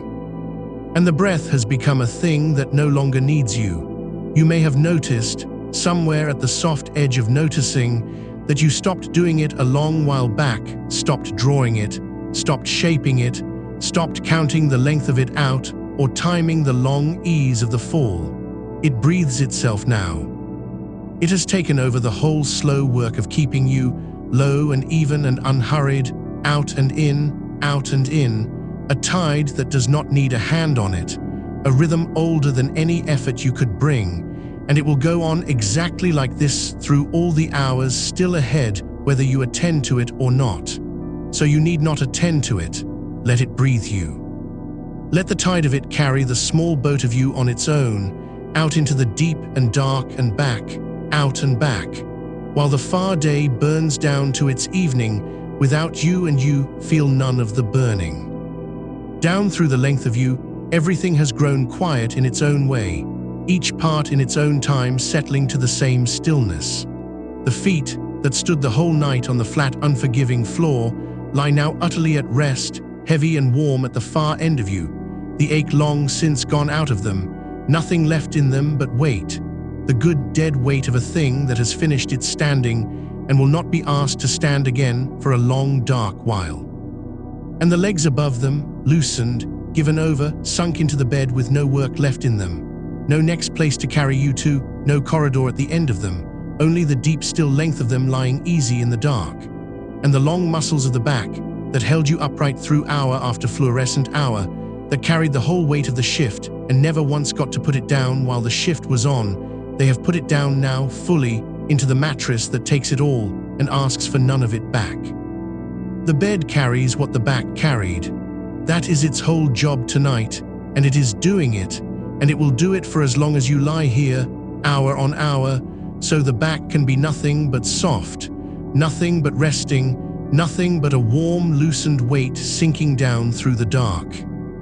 And the hands, somewhere in the covers your hands have come to rest, open or nearly open, the fingers uncurled from whatever they were gripping when you came in through the door, whatever last small tension of the shift they carried in with them, all of it let go now, the palms slack, the fingers heavy, the hands doing nothing and holding nothing and reaching for nothing at all. Hands that were busy the whole night. Hands that answered and lifted and steadied and did the 100 small exact things the night asked of them. At rest now, emptied out, warm in the covers and still.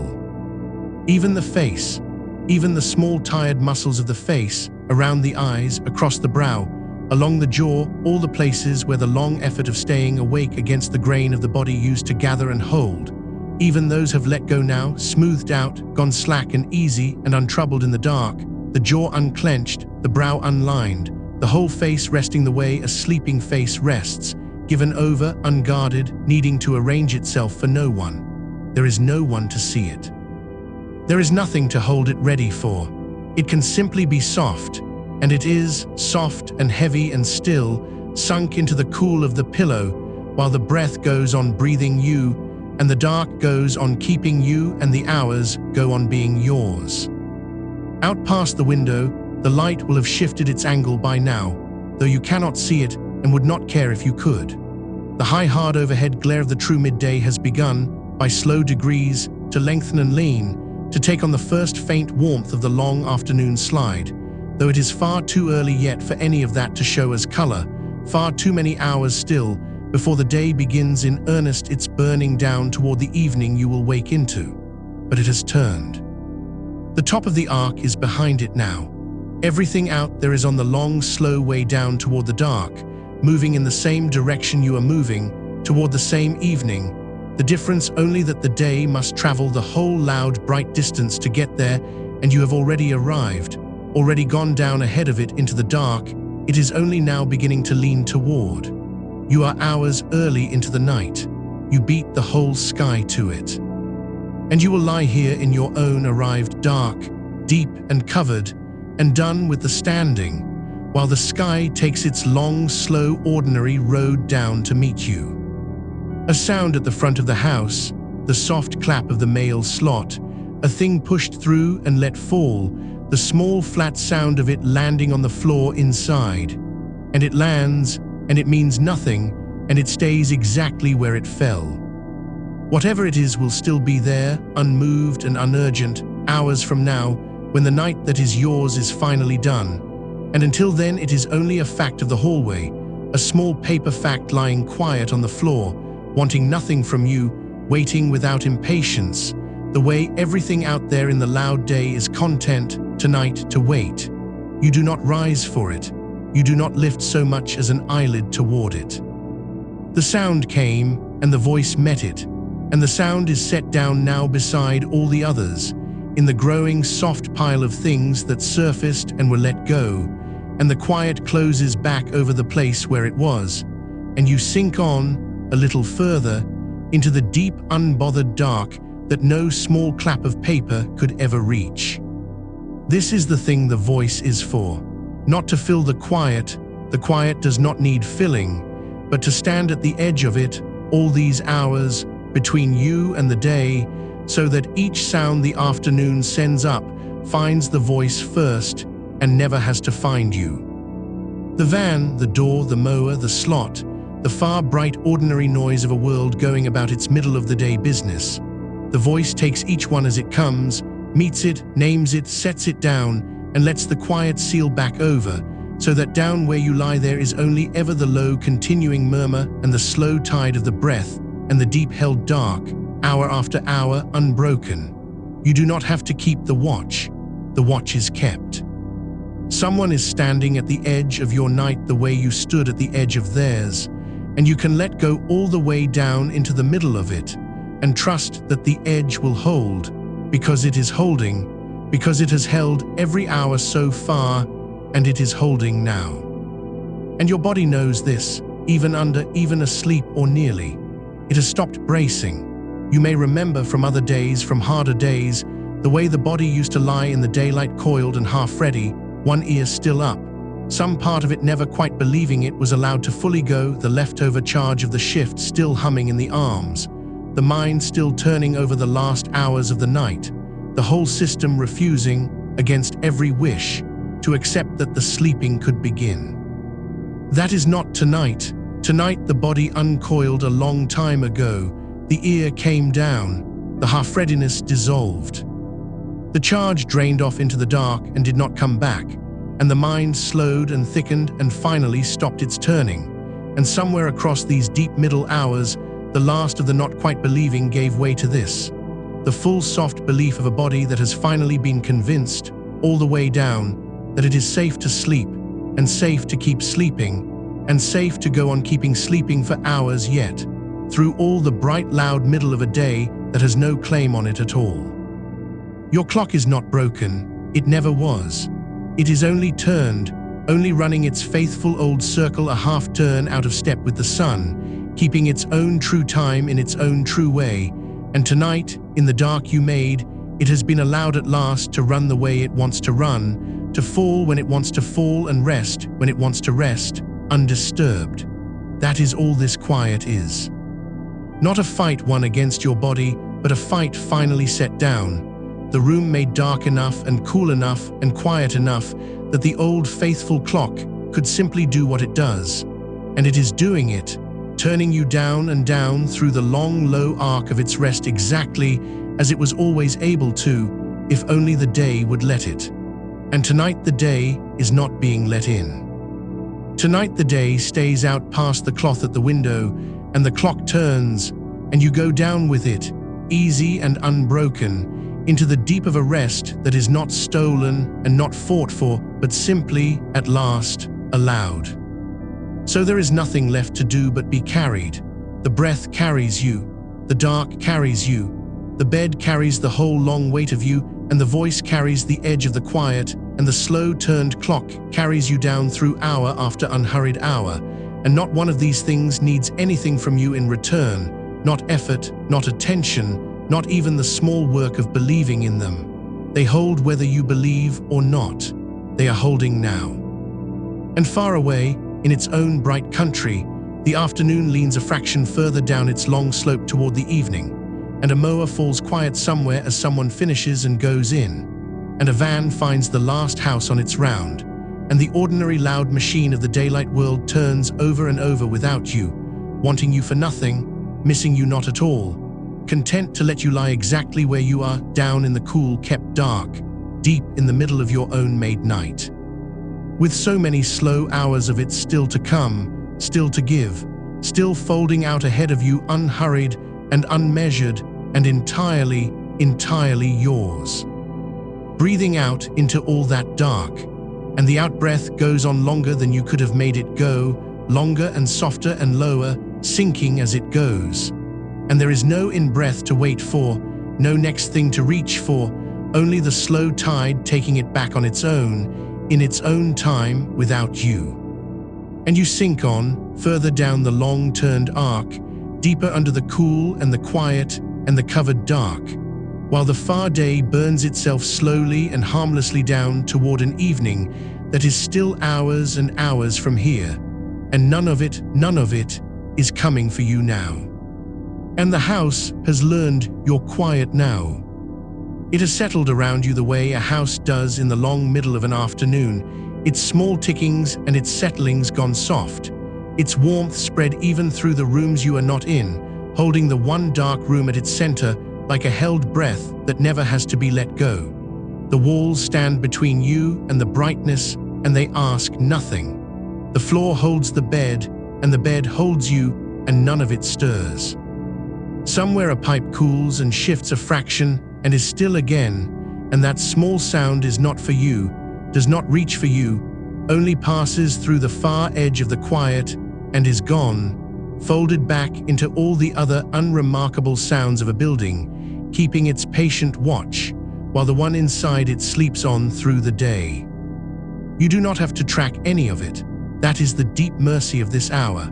The listening you did all night, the ear always half turned toward the corridor, toward the call bell, toward the sound behind you in the dark of the yard or the road, the part of you that stayed on watch for so many hours that it forgot it was allowed to stop. That part has finally been let down off its feet as well. It has laid its listening aside. It does not have to hear the room anymore. The room is heard for it. The house keeps the watch now, and the dark keeps the watch, and the low, steady voice keeps the thin outer edge of the quiet, so that nothing in you has to keep anything at all. Down under that, where you are, there is no listening left to do. Only the slow, wide float of a body that has been asleep long enough now to forget the shape of the effort it used to take to get here. Feel, without reaching for it, how completely the warmth has pooled through you. It gathered slowly, the way warmth does under a good weight of covers in a cool, kept room, first only a loosening, then a spreading, and now, in this deep hour, a full and even heat lying all through the long length of you like sun soaked into a stone that will hold it long after the sun is gone. The backs of the hands are warm. The soles of the feet that stood the whole shift, that carried you down the corridor and back and down and back until you lost the count of the miles of flat, hard floor. Those feet are warm now and heavy and utterly set down, so far from standing that standing has become a thing that happens to other people, in other rooms, in the bright country outside the cloth, and not to you, not here, not for hours yet. The heat lies in the calves where the ache used to sit. It lies behind the knees. It lies low in the back, in that band across the base of the spine that took the long hours of being upright and braced, and the band has gone soft under the warmth, has stopped holding, has handed its last held thing over to the bed, and let the bed take it entirely. There is nothing propping you now, nothing braced. The whole scaffolding you stood inside all night has come down, quietly, joint by joint, and been laid along the mattress, and the warmth has closed over it like water closing over something lowered gently to the bottom of a still pool, where it rests, and is not looked for, and does not rise. And the afternoon outside goes on without you in its own slow way. The light beyond the curtain has changed its angle by now, though you will never see it leaned over, gone from the flat white glare of the middle hours toward something longer and more golden, the light of a day beginning, only just beginning, to think about its own ending. It lies along the outsides of things out there, warm on a wall, long across a garden, and none of it comes past the cloth. The cloth holds. The dark inside the cloth is the same dark it was hours ago, and the same dark it will be hours from now, unmarked by any of the leaning and cooling and lengthening the light is doing on the far side of it. Your night does not lengthen or shorten with the day. It keeps its own hours. It is keeping them now. And the sounds of the afternoon have thinned as well, without your needing to notice them thinning. The full loud middle of the day, when everyone was out and moving, and the machines of the daylight ran at their highest, that has crested somewhere while you slept, crested and begun, very slowly, to come down. A little less traffic now on the road that is not your road. A little more space between the passing of one thing and the passing of the next. The children that spilled out somewhere earlier have been called in or drifted off, and the street they filled has gone quiet the way streets do when the afternoon starts, at last, to tire. None of it was ever yours to mind, but it eases you, even in your sleep, that the world is beginning quietly to agree with you, to lower its own voice, hour by hour, toward the evening quiet you have been living inside all along. You got there first, that is all. You lay down in the quiet before the world did. And the world, in its own slow time, is only now beginning to come and join you in it. Let the jaw be heavy. In the deepest sleep, the jaw lets go last of all, and yours has let go now, the hinge of it soft, the teeth unclenched, the whole lower face fallen slack, and easy the way a face only falls when the one wearing it has gone far past minding how it looks. The tongue rests soft in the floor of the mouth. The lips are just barely parted. Around the eyes, where the long night squinting into the fluorescent glare left its small held tension, the held tension has smoothed itself flat, brow gone loose. The fine muscles that fanned out from the corners of the eyes all quiet now, all let down, as though a warm hand had passed once slowly across your face in the dark and left everything it touched a little softer than it found it. There is nothing to hold in the face, nothing to arrange. No one is coming to read it. The dark does not read faces. The voice does not need yours to answer. You can let it lie exactly as it has fallen, and it will keep on being tended by the warmth and the dark for as long as you go on lying here, which is a long time yet, a long unhurried time, with the best and deepest of it still folding out ahead. And if some small thing surfaces, it may, even now, even this far down, let it be met the way the pipe was met, the way the farm mower was met, the way everything out at the edge is met tonight, without a hand reaching for it, without a light coming on, without you having to rise even a little way toward it to see what it wants. A door somewhere, a voice pitched low, carrying a moment across the still air and gone. The single flat two-note sound of a bell being pressed at a house that is not being answered, because the one who lives there has better and deeper business than the door, has a whole made night to be lying inside of, and lets it ring, and lets it end, and does not move. Let it ring then, whatever it is. Let it press its little sound into the afternoon and get no answer from you and fade. It is not a summons. Nothing tonight is a summons. The part of you that used to leap awake at the flat electric note of a bell, that came home from the shift still wired to answer every sound because answering sounds was the whole long labor of your night.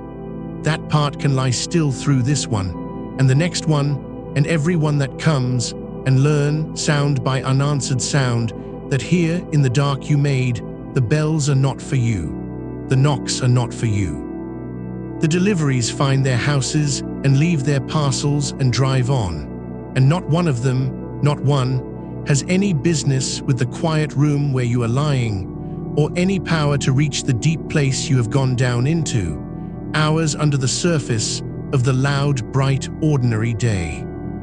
You do not have to prove that to yourself. You do not have to stay a little awake to check that it is true. It is true whether you check it or not. It goes on being true while you sleep straight through it. The room is kept. The dark is kept.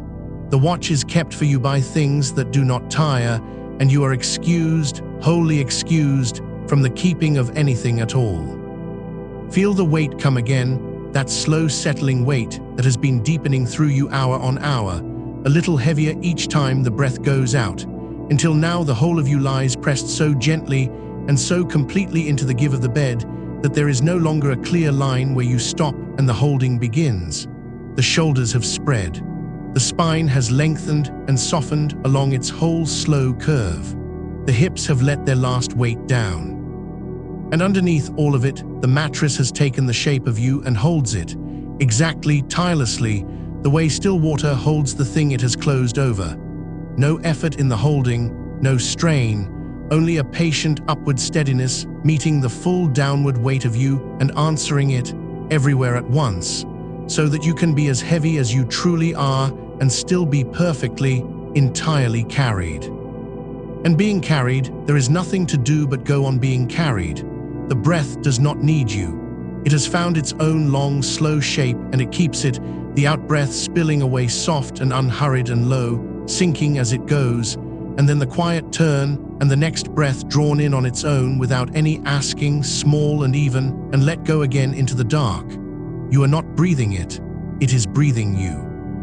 It has taken over the whole tending of the body's slow machinery, the way it does in the deep hours, so that even the last small task of drawing air has been lifted off you and set going by itself, faithful, automatic, asking nothing, leaving you free to simply lie here at the bottom of your made night and be moved through, gently, by tides that do not need your hand on them at all. The heart is slow.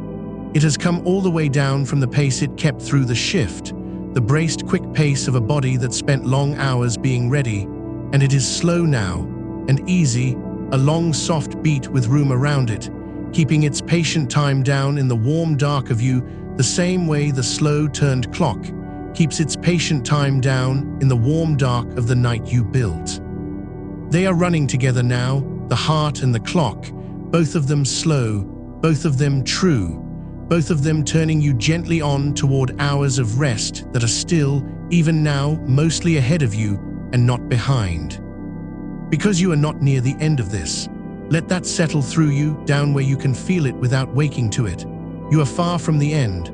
The night you made is wide, and you are somewhere near the deep middle of it, in the richest and most restoring part of the long, low arc, with hour upon hour still stretching out unspent ahead, cool, dark hours, kept quiet hours, hours the loud day cannot touch, all of them still yours, all of them still coming. There is no shore near. There is no lightening at the edge of this you have to swim toward. There is only more of the same deep water, warm and dark and holding, going on and on in every direction, and you afloat in the middle of it with nowhere you have to get to, and all the time in the world to not get there. So let the last of the wanting go, the small wanting that lingers even in sleep sometimes, the faint reaching after the morning, after the getting up, after the next thing that has to be done, let it thin out and go. There is no next thing. The next thing is more of this. The thing after that is more of this. For hour after unhurried hour, the only thing being asked of you is the thing you are already doing, which is nothing, which is lying here in the kept dark, being carried by the bed and the breath and the slow-turned clock, letting the day burn itself harmlessly down behind the cloth without you. And the day is burning down. Slowly out there, in its own bright country, the long light is leaning further, and the shadows it throws are stretching out longer and cooler across the gardens and the roads, and the heat is going out of the afternoon by such small degrees that no one out there could name the moment it began to turn. But it is turning. The day has passed its height and started, unhurried, down the far slope toward its evening, and every slow hour of that long descent is an hour you get to sleep straight through, gaining nothing you have to do, owing nothing you have to answer, simply lying at the bottom of your dark while the brightness spends itself and thins and begins, very far off and very slowly, to cool toward a dusk that is still hours from here. By the time the light out there finally gives up its warmth and the true evening comes, you will have had your fill of rest, and more, the deep hours and the middle hours and the long trailing hours after, all of them lived through down here in the quiet, all of them stacked up behind you like a wall between the shift you finished and whatever comes next. But that is far ahead, and you do not need to reach for it. You do not need to reach for anything. The evening will come on its own, in its own time, and find you rested. And until it does, there is only this: the dark, the weight, the warmth, the slow breath breathing you, the slow clock turning you, the house keeping its patient watch, the day spending itself out harmless past the cloth, and you carried at the still center of all of it, going on down and down into the good deep hours of a night that is far from over yet. Nothing is coming for you. Nothing is asked of you. There is only the sinking, slow and warm and unresisted, further under the quiet with each long breath that leaves you, the covered dark closing gently over, the way it has been closing for hours, the way it will go on closing for hours more. And the far bright day leaning down its long, slow slope without you, wanting you for nothing, content, entirely content, to let you lie exactly where you are, deep in the kept dark of your own made night, with so much of that night still ahead of you, still unhurried, still holding, still and always and entirely yours. And the out-breath goes, softer than the last, longer than the last, sinking lower than you could have sent it. And there is no reaching after the next, only the slow tide bringing it back on its own, in its own time, without you. And you go on down, further into the warm and the dark and the quiet kept room, while the day burns low and harmless somewhere far beyond the cloth, and does not come, and does not call, and does not want you at all. And somewhere in the walls, the house goes on with its own small quiet business, without ever needing you to listen. The low even breath of the refrigerator far off in the kitchen, a sound so steady and so old to the room that it has long since stopped being a sound at all and become a kind of floor under the silence, a low-held note that the quiet rests on. And now and then, the soft tick of something cooling or warming in the pipes, a single small knock, and then nothing, the building easing its own weight the way a body eases in the dark, settling a fraction lower into its foundations as the hours pass. None of it for you, none of it asking, all of it the ordinary machinery of a house keeping itself while the one inside it sleeps. And you let it keep on without you, the way you let the breath keep on without you, the way you let the far light keep on without you. Every small sound of the place folding itself into the hush and thickening it rather than breaking it, so that even the little knocks and hums become part of the dark that holds you, part of the deep close weather of the room. And the pillow under the side of your face has gone soft and warm exactly to the shape of you now, worn to a hollow by the long still hours, holding the whole weight of your head so completely that the neck has nothing left to do, no small holding, no last thread of lift, only the full heavy trust of a head given entirely over to what is under it. And if some slow part of you were to turn later, deeper into the dark, there would be the cool, untouched side of the pillow waiting, the far side that the hours have not warmed, cool and smooth against the cheek like a hand laid there, and the turning itself would happen without you, the body seeking its own next stillness the way sleeping bodies do, without a single decision, without once coming up toward the surface, just a slow settling, and then the hollow closing warm around you again. There is nothing left in the shoulders now, the long band of muscle across the top of the back that carried the whole night, that held itself braced through every corridor and every doorway and every hour you spent on your feet under those hard lights, that came home still set, still half-lifted, still waiting for the next thing to walk toward you. It has finally, hours ago now, forgotten the shape of readiness. It has spread and softened and given its weight down through the mattress until it is no more braced than water is braced. And whatever the shift left standing in it, whatever last small charge of being ready it carried in through the door this morning, has drained so slowly and so completely down into the dark that there is no edge left anywhere along it, nothing cocked, nothing poised, nothing kept back for a call that is not going to come. Because the body was only ever doing what a body does, wired through all those bright hours to stand up inside the daylight, to stay sharp against a sun that told it to be awake. That was never a fault in you, never a thing broken, only a clock keeping honest time in a world turned the wrong way round for it. And now down here in the made dark, with the light shut out and the hours gone long, that same faithful clock has been let at last to do the other half of its work, the sinking half, the letting go half, the half the daylight kept holding you back from. And it is doing it slowly, on its own, without your help, the way it always knew how. Every system in you turning itself down by the smallest degrees, the heat going out toward the skin, the pulse gone long and even and unhurried, the breath grown so slight it barely stirs the air. A body finally allowed, in the middle of the world's afternoon, to keep its own true midnight. And this is a rest, only a rest, a quiet made room and a voice standing at the door of it, not a cure for anything, not a fixing, only the good plain thing your body has been reaching for all shift long. If the day sleep goes on staying out of reach on the nights it does, or if you come home and something in you feels genuinely unwell, that is a thing to carry to a doctor in the waking hours, in the plain light, where such things are seen to properly. There is nothing for you to hold or decide about any of that now. That is all far away, in another country, the daytime country, and you are not there. You are here, in the dark, going down. Let the far-off town be loud if it wants to be. It is deep into its afternoon out there now, the busiest lean of the day, the streets full of people who slept when the sky told them to and are wide in the light because the light told them to be, and their day has nothing to do with yours. Let them have their traffic and their errands and their bright hurried hours. Let the whole warm machine of the daytime run at full turn beyond the cloth, because none of its noise reaches down to where you are.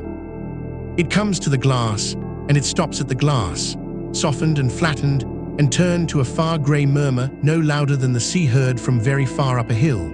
A sound with no words in it and no edges, a smoothed down wash of the world going on being the world, and you lying under the whole of it like a stone at the bottom of a deep still pool, with all that brightness and busyness passing over the surface far above and never once troubling the dark you rest in. And the delivery vans will go on finding the wrong door somewhere down the street, and the far dog will answer some far gate, and a bin lid will fall somewhere and a car will pull in and idle and pull out again. And all of it, every small daytime surfacing of it, comes up to you already gentled, already half dissolved, already more like weather than like event, and passes and is gone, and leaves the quiet an inch deeper than it found it. You do not have to sort them, those sounds. You do not have to decide what any of them is.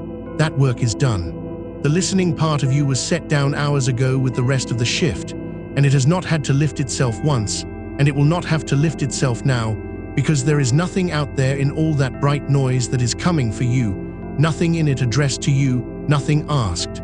Only the town having its day far off over the surface, while you lie deep and dark and untouched at the bottom of yours. The legs are gone long and heavy and cool under the cover, laid out full length and utterly given over, the whole weight of them pressing down soft and even into the bed. And the feet that stood the entire night, that pressed hard floors through hour after hour, that carried you the miles you do not remember walking up and down under the fluorescent hum. The feet have gone quiet at last, gone warm, gone loose, the ache in the solace of them draining out through the mattress and away, the small deep tiredness in the arch of them unwinding by degrees into nothing. Nothing left in them to stand on, nothing left in them to hold, nothing asked of them now but to lie there heavy and warm at the far end of you while the hours pass over. The whole long ladder of you from the crown of the head to the ends of the feet, let down flat and even and still into the dark. One continuous weight, one long, slow-breathing field of warmth, sinking together, all of a piece, further under with every hour. And breathing still, without you having to. Still the slow tide of it, coming and going on its own down there below all thought, the in-breath arriving small and unhurried whenever the body is ready for it, the out-breath spilling away longer and softer and lower, and between them those long, unhurried pauses where nothing moves at all, where the air simply rests inside you or rests outside you, and there is no reaching after it either way. The body has this. The body has always had this. It does not need you awake to do it. It has been breathing you steadily through every one of these long, dark hours, while the deeper part of you sank down out of reach, and it will go on breathing you steadily through every dark hour still to come, faithful, unminded, tending you from the inside while you rest. Down here the dark is not empty. It has a texture to it, a soft grain, a close velvet weight that presses gently on the closed eyes and the resting face, that fills the room to its corners and rounds them off and takes away the edges of things until the room is less a room than a held pocket of warm dark with you at the center of it. The walls have gone soft and far. The ceiling has gone. The floor and the furniture and the far door have all loosened out of their shapes and become simply the outer reaches of the dark. the calm boundary of the made night, holding it in around you the way cupped hands hold water. And you, at the middle of that, held dark, neither high nor low, neither near the surface nor pressed against the bottom, just floating in the warm, thick center of it, carried, weightless with the fullness of your own weight, the way a thing that has entirely let go is carried. The through of the day is happening somewhere without you, the long, slow leaning down of the light that you do not have to watch. Let it lean. It has all the hours it needs, and so do you. There is no race in it. The brightness out there will thin toward its evening in its own patient time, one unhurried degree after another, and you will not have to be there for a single degree of it, because you are here, down here, at the still bottom of your own kept night, hours and hours from any edge of it, with the deep middle of your rest wrapped all the way around you and no far shore of it yet in sight. And even the thoughts have gone quiet, even the last few small drifting shapes of thought that were still crossing the dark a while ago, the loose ends of the shift, the half pictures of the bright corridor, the faces, the small unfinished things the night left in you, even those have thinned and slowed and finally settled, sinking down out of the light of noticing the way silt sinks through still water once nothing is stirring it anymore. And the top of the mind has gone smooth and dark and undisturbed, a still surface with nothing crossing it, no wind on it, no wake on it, only the dark lying flat and unbroken from one edge of you to the other. And if some small thought should still rise, later, slow and half-formed out of the deep, it will find no ledge to catch on and no current to carry it, and it will simply loosen and turn over and sink again, unfollowed, unminded, back down into the dark it came from, leaving the surface as still as it found it. You are so far down now, so far in. 6 long hours of the made night stacked up warm behind you, 6 hours of dark laid down over the day like snow falling slow over a road until the road is gone, until there is nothing to show that a shift was ever walked or a bright morning ever leaked past the cloth, only the deep even country of your rest, wide and dark and unbroken, going on and on in every direction, with you asleep at the heart of it and so much of the night still ahead. Nothing to do, nothing to hold, nothing to answer, the house keeping its low steady watch around you, the breath keeping its slow steady tide inside you, the dark keeping its warm close weight over you, the far day spending itself harmless past the glass, and you only sinking, only resting, only carried, lower and warmer and quieter and further under, with every long, slow breath the body takes without you. And the out-breath goes again, softer than any before it, sinking away down past the bottom of hearing. And there is no reaching after the next, only the still dark and the warm weight and the slow tide turning far below, bringing it back on its own in its own time without you, while the good deep hours go on gathering behind you and the night goes on, unhurried, holding, still far from over, and still and always and entirely yours. And down here where you are now, even the room has softened its edges. The walls you cannot see have drawn back a little, the way the walls of a dark room always do once the eyes have given up looking, and the space around you has gone shapeless and kind, no corners, no far side, only the near warmth of the bed and the wide, soft nothing beyond it. You are not lying in a room so much as resting in a held pocket of the dark, a small kept hollow of night that the day has not found and will not find, scooped out of the middle of the loud, bright hours and lined all the way round with quiet, and you set down at the bottom of it like something precious laid in wool. The morning has no door into here. It never did.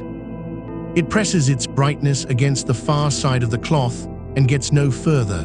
And the getting no further of it is a sound you can almost feel, a soft, blunt patience out there that never becomes anything, that never crosses over, and you are on the inside of that, the sheltered inside, where none of it reaches. And the coolness of the room lies along you so lightly now, that thin, clean coolness that has settled over the top of everything, over the blanket, over the slow rise of the breath, the small good chill of a darkened room in the middle of a warm day, The exact thing the body was asking for, cool air over a warm weight. The cool laid gently on top of the warm, the way the body likes it best for going down. And you can feel where the cool ends and the warm begins, that soft seam of it just at the edge of the covers, at the turn of the sheet near your shoulder, where the still air of the room meets the kept heat of your own resting. And it is a good border, that one, the only border left that matters, and it holds without any watching, cool above and warm below, and you resting all along the line of it, needing nothing on either side.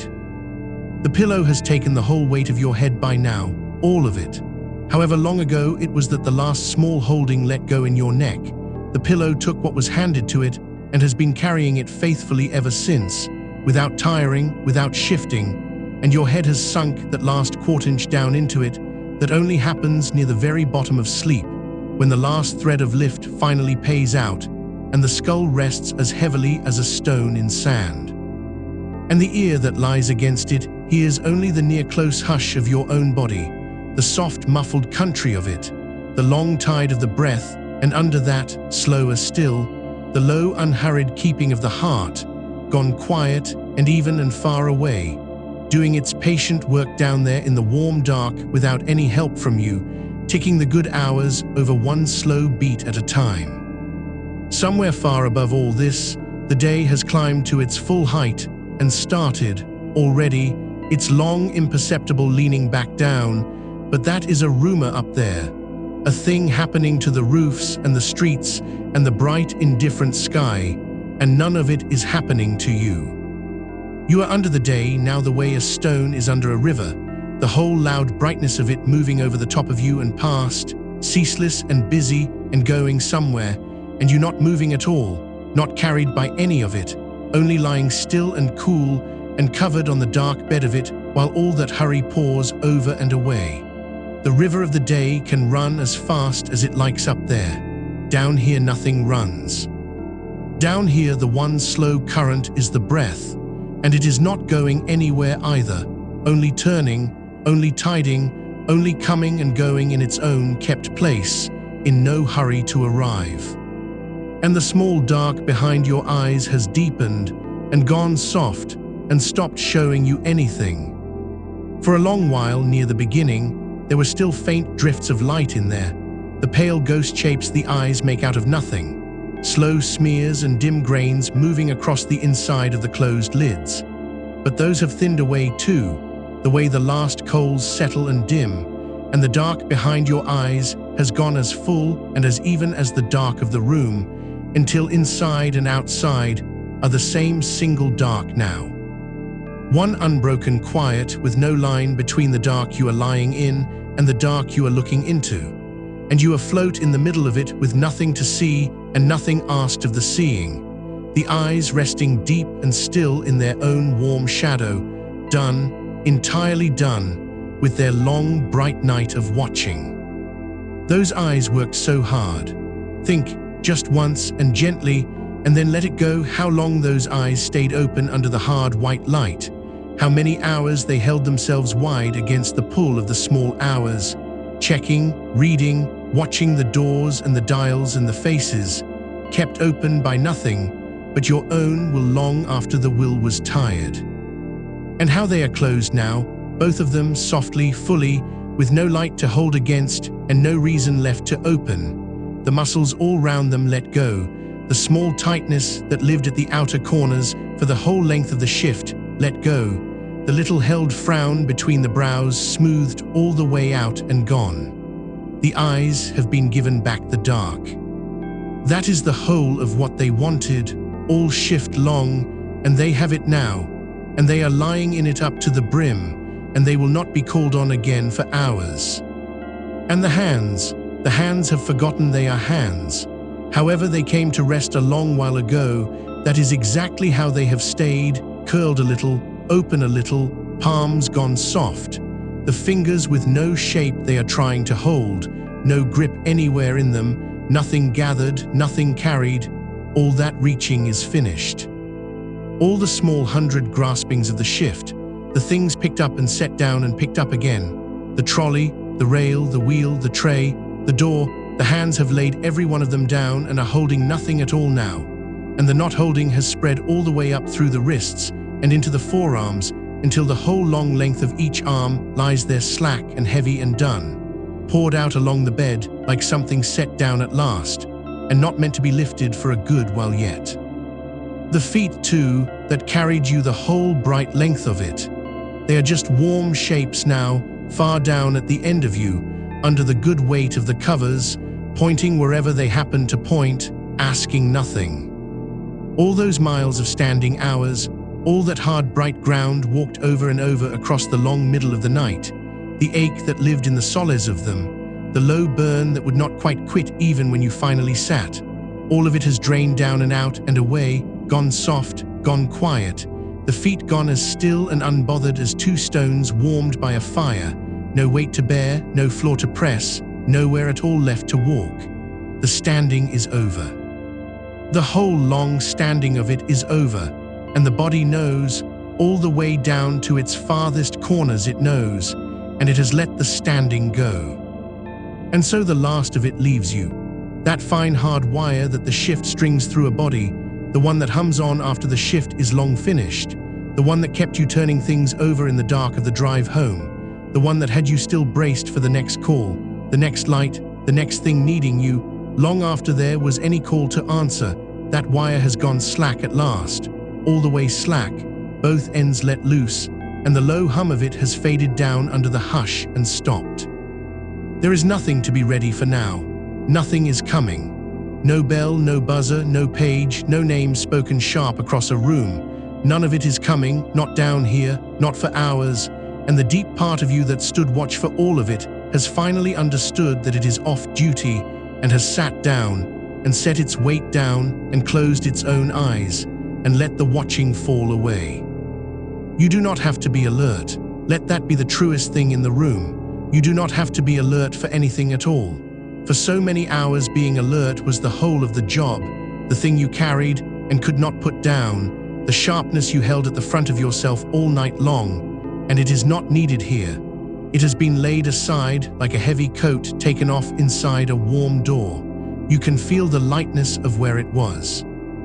The body is allowed now to be exactly as dull and slow and unguarded as it truly is, to let the edge go all the way off, to be soft at the front of itself for once, undefended, unbraced, unwatchful, because nothing here needs guarding and nothing here needs you sharp. The dark is doing the watching. The house is doing the watching. You are excused from it entirely. And still the hours stand behind you, gathering, warm and even, laid down one over another, until they are less like hours now than like depth, like water closed over your head, blue-black and heavy and complete. You have gone so far down into this made night that its own beginning is out of sight above you, that first lying down lost somewhere far up near the surface where the light still pressed, and you are nowhere near it now.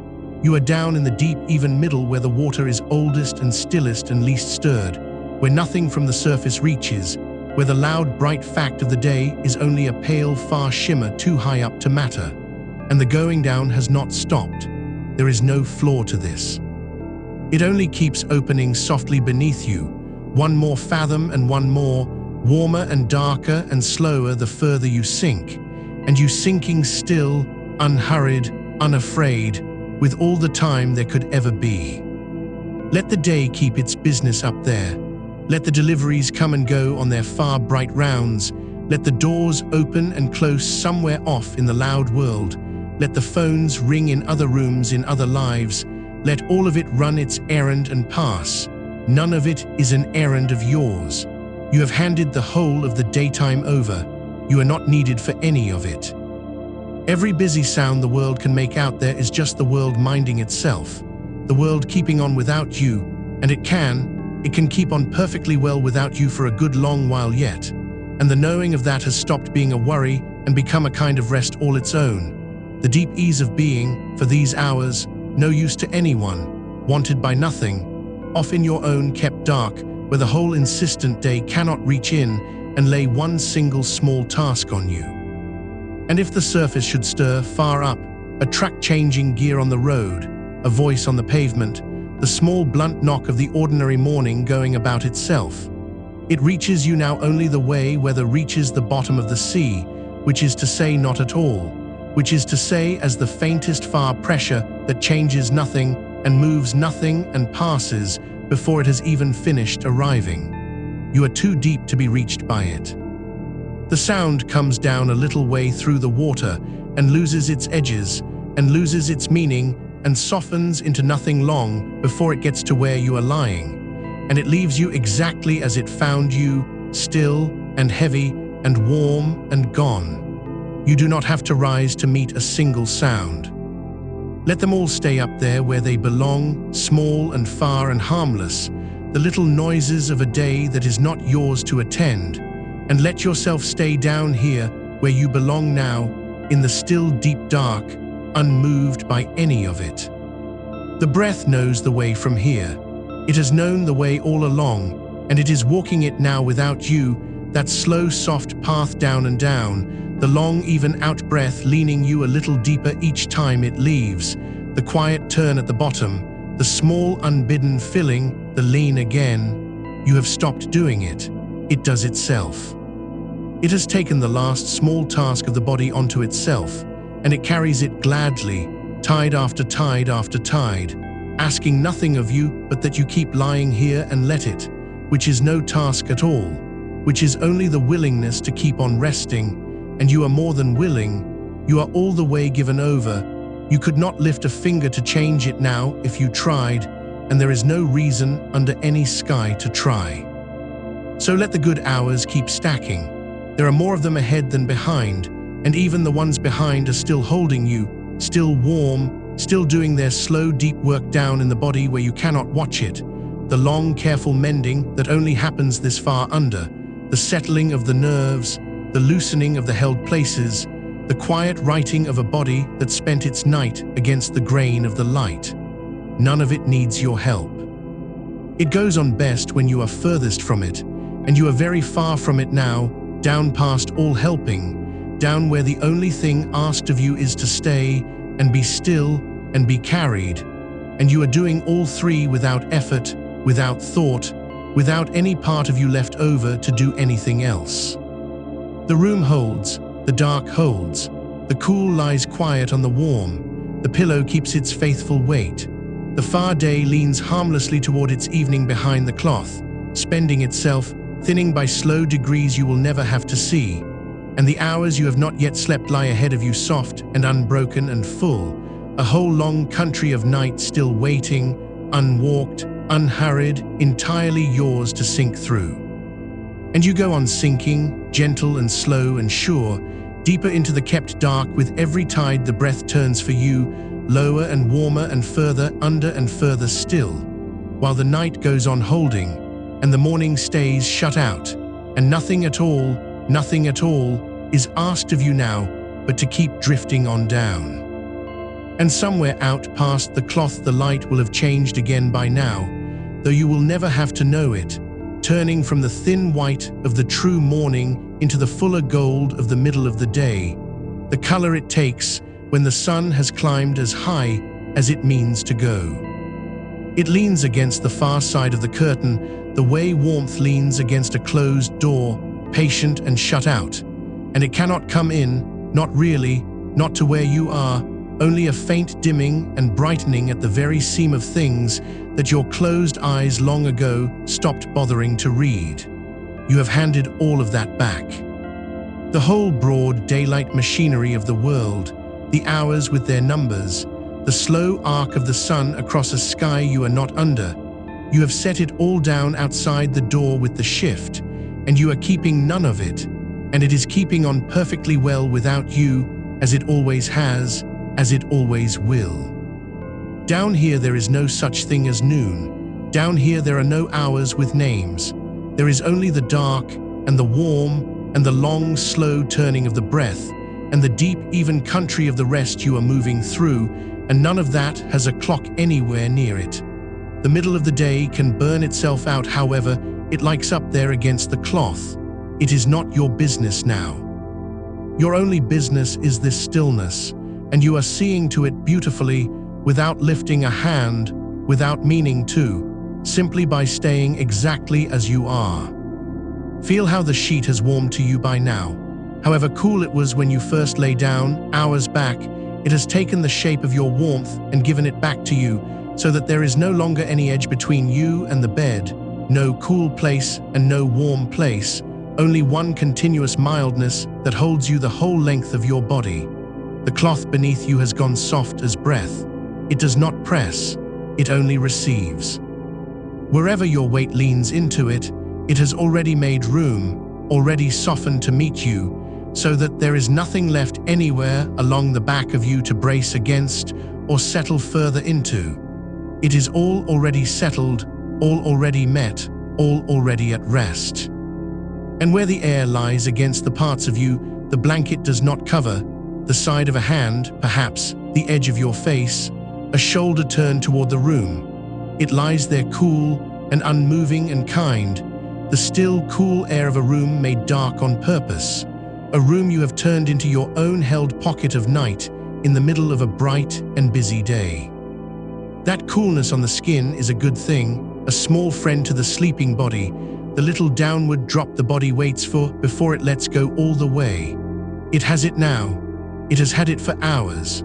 The cool of the room lies over the warm of the bed and you lie between them, held on both sides, and the body reads that as the deep of the night and lets down another notch, and another, and asks for nothing more. Somewhere far off, thin through everything, there might be the sound of a machine at work in the daylight, a mower somewhere down the row of gardens, running its slow lengths up and back, a small drone rising and falling with the turns, and it is nothing to you. It is only weather now.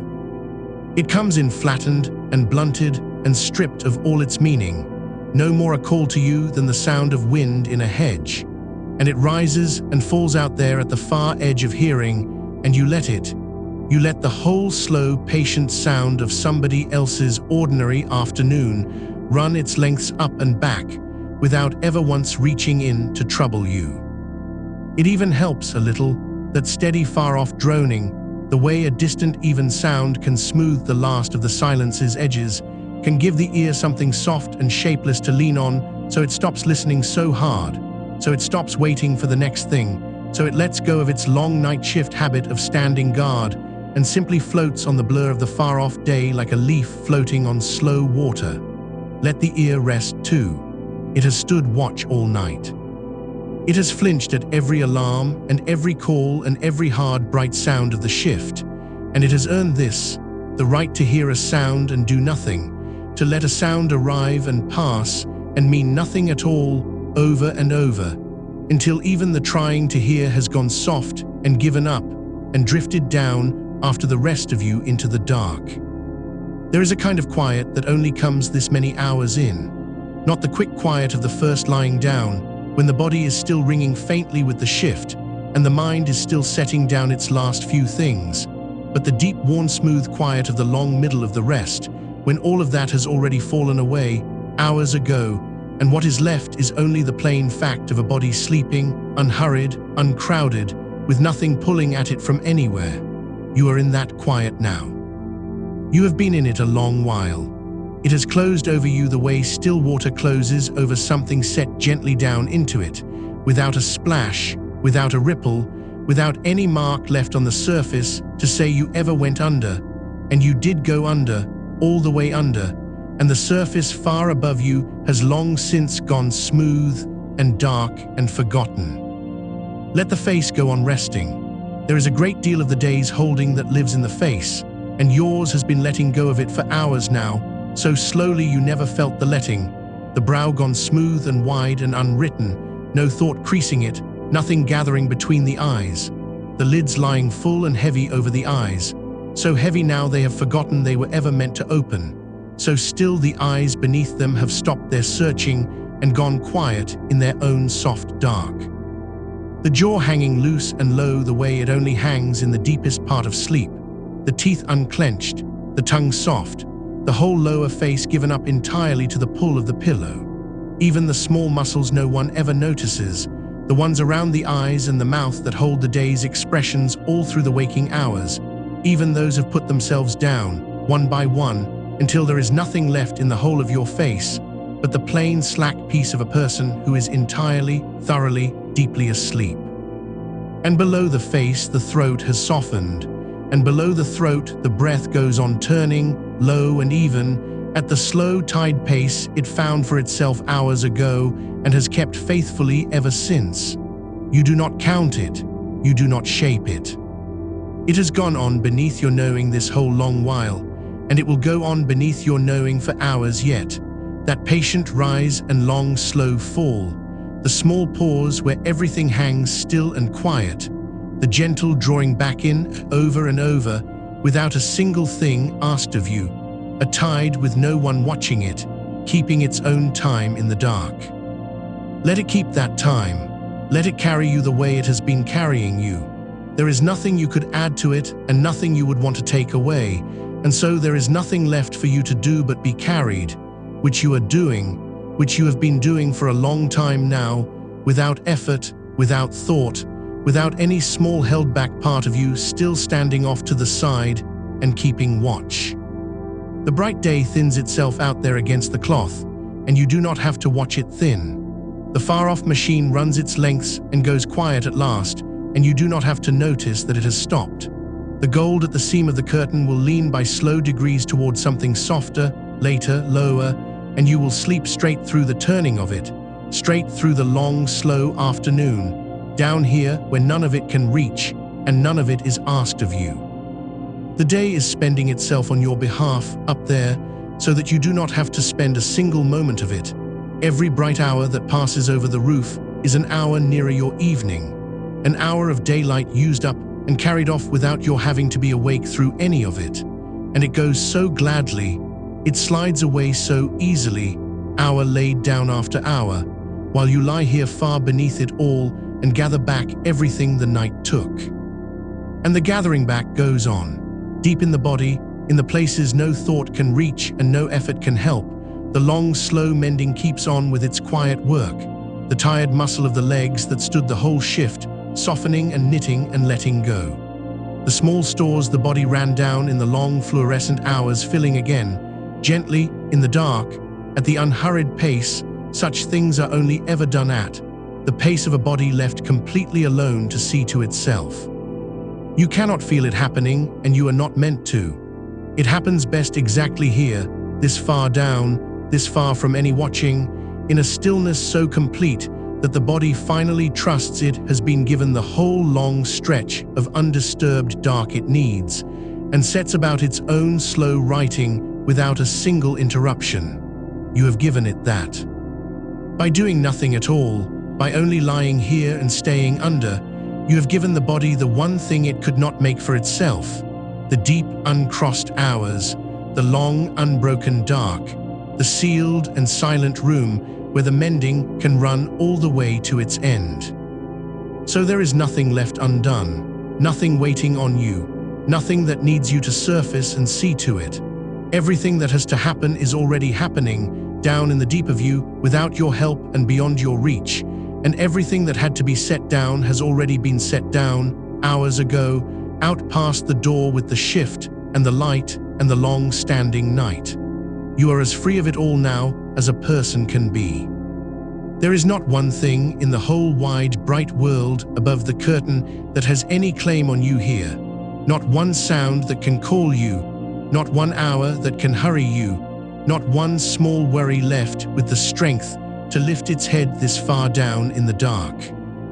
Let it be this easy. It really is this easy now this far in. The hard part was always the lying down, the coming home still lit, the wrongness of closing your eyes against the morning, and that part is long behind you now, dissolved hours back, forgiven and forgotten and gone. What is left is only the ease, only the long, slow, untroubled middle of it, only the warm and the dark and the breath and the sinking, and none of that takes any doing at all. You have already done the only thing that was ever yours to do. You lay down, you let the eyes close, you let the first breath lengthen. Everything after that has taken care of itself, and it is taking care of itself still, and it will go on taking care of itself for hours more while you lie here and do the one perfect thing, which is nothing, which is only to stay. And you will stay. There is nothing in you now that wants to be anywhere but here. The body has stopped its old daylight arguing, stopped insisting it should be up and moving under climbing sun. It has finally believed the dark of the room, finally taken the cool and the quiet and the weight for what they are, the plain, unmistakable signs of the deep of the night, and it has laid its argument down and gone under with the rest of you, all the way under, and it is resting now as simply and completely as it would rest at any midnight of the world. Because it is your midnight. It has been your midnight all along, in here, whatever the clocks of other people say, whatever the sun is doing to the far side of the cloth. You carry your own night in with you, and you have drawn it close around this room, and you are lying in the middle of it, safe and dark and still. And it will hold as long as you need it to hold, hour after hour after hour, until your own morning comes in its own good time, which is not now, which is nowhere near now, which is so far off yet that you need not spare it a single thought. For now there is only the long, unhurried heart of the night, and you are deep in it, and it is deep in you, and the two of you are turning slowly together in the dark, the way still water turns, without edge, without hurry, without end in sight. The breath leans out, long and low and even. The pause opens, soft and wide. The breath comes gently back. And between one tide and the next, you slip a little lower still, a little further from the surface, a little deeper into the warm, sealed dark that is yours and only yours and asked of you for nothing. Let the far world get on with its loud, bright day without you. Let the light climb and stand and start its slow, long fall, all unwatched. Let the sounds come and flatten and pass. Let the hours you have not yet slept go on lying ahead of you, whole and soft and unbroken, a long, dark country still waiting to be sunk through. You have all of it. There is no hurry anywhere in you. There is nowhere to be and nothing to meet and no one to answer. Only this, only here, only the long, slow, steady falling through of a body finally, deeply, wholly at rest. And you go on down, slow and warm and heavy and sure, past the last faint edge of the day, past the last thin thread of hearing, down where the dark is kindest and the quiet is deepest and the breath does everything and asks for nothing. Down and gently further down. And the room stays with you the whole way down, keeping its side of things, asking nothing back. The walls have gone soft at their edges now, the way walls do when the eyes have long stopped looking, when the dark has had hours to settle into every corner and fill it level and full. There is a stillness in a room that has been kept dark this long, a stillness that thickens, that lies down over everything and does not lift. And you are inside that stillness, wrapped in it, part of it now, no longer a thing separate from the quiet of the room, but folded into the same hush, breathing at the same slow pace the room itself seems to breathe. Somewhere above you the ceiling holds its dark, flat and unseen and near, and it is not a thing to notice, only a low kind roof over the deep of your night, close enough to keep the warmth in, far enough to forget. And the mattress beneath you has taken the whole long shape of you and given it back as rest.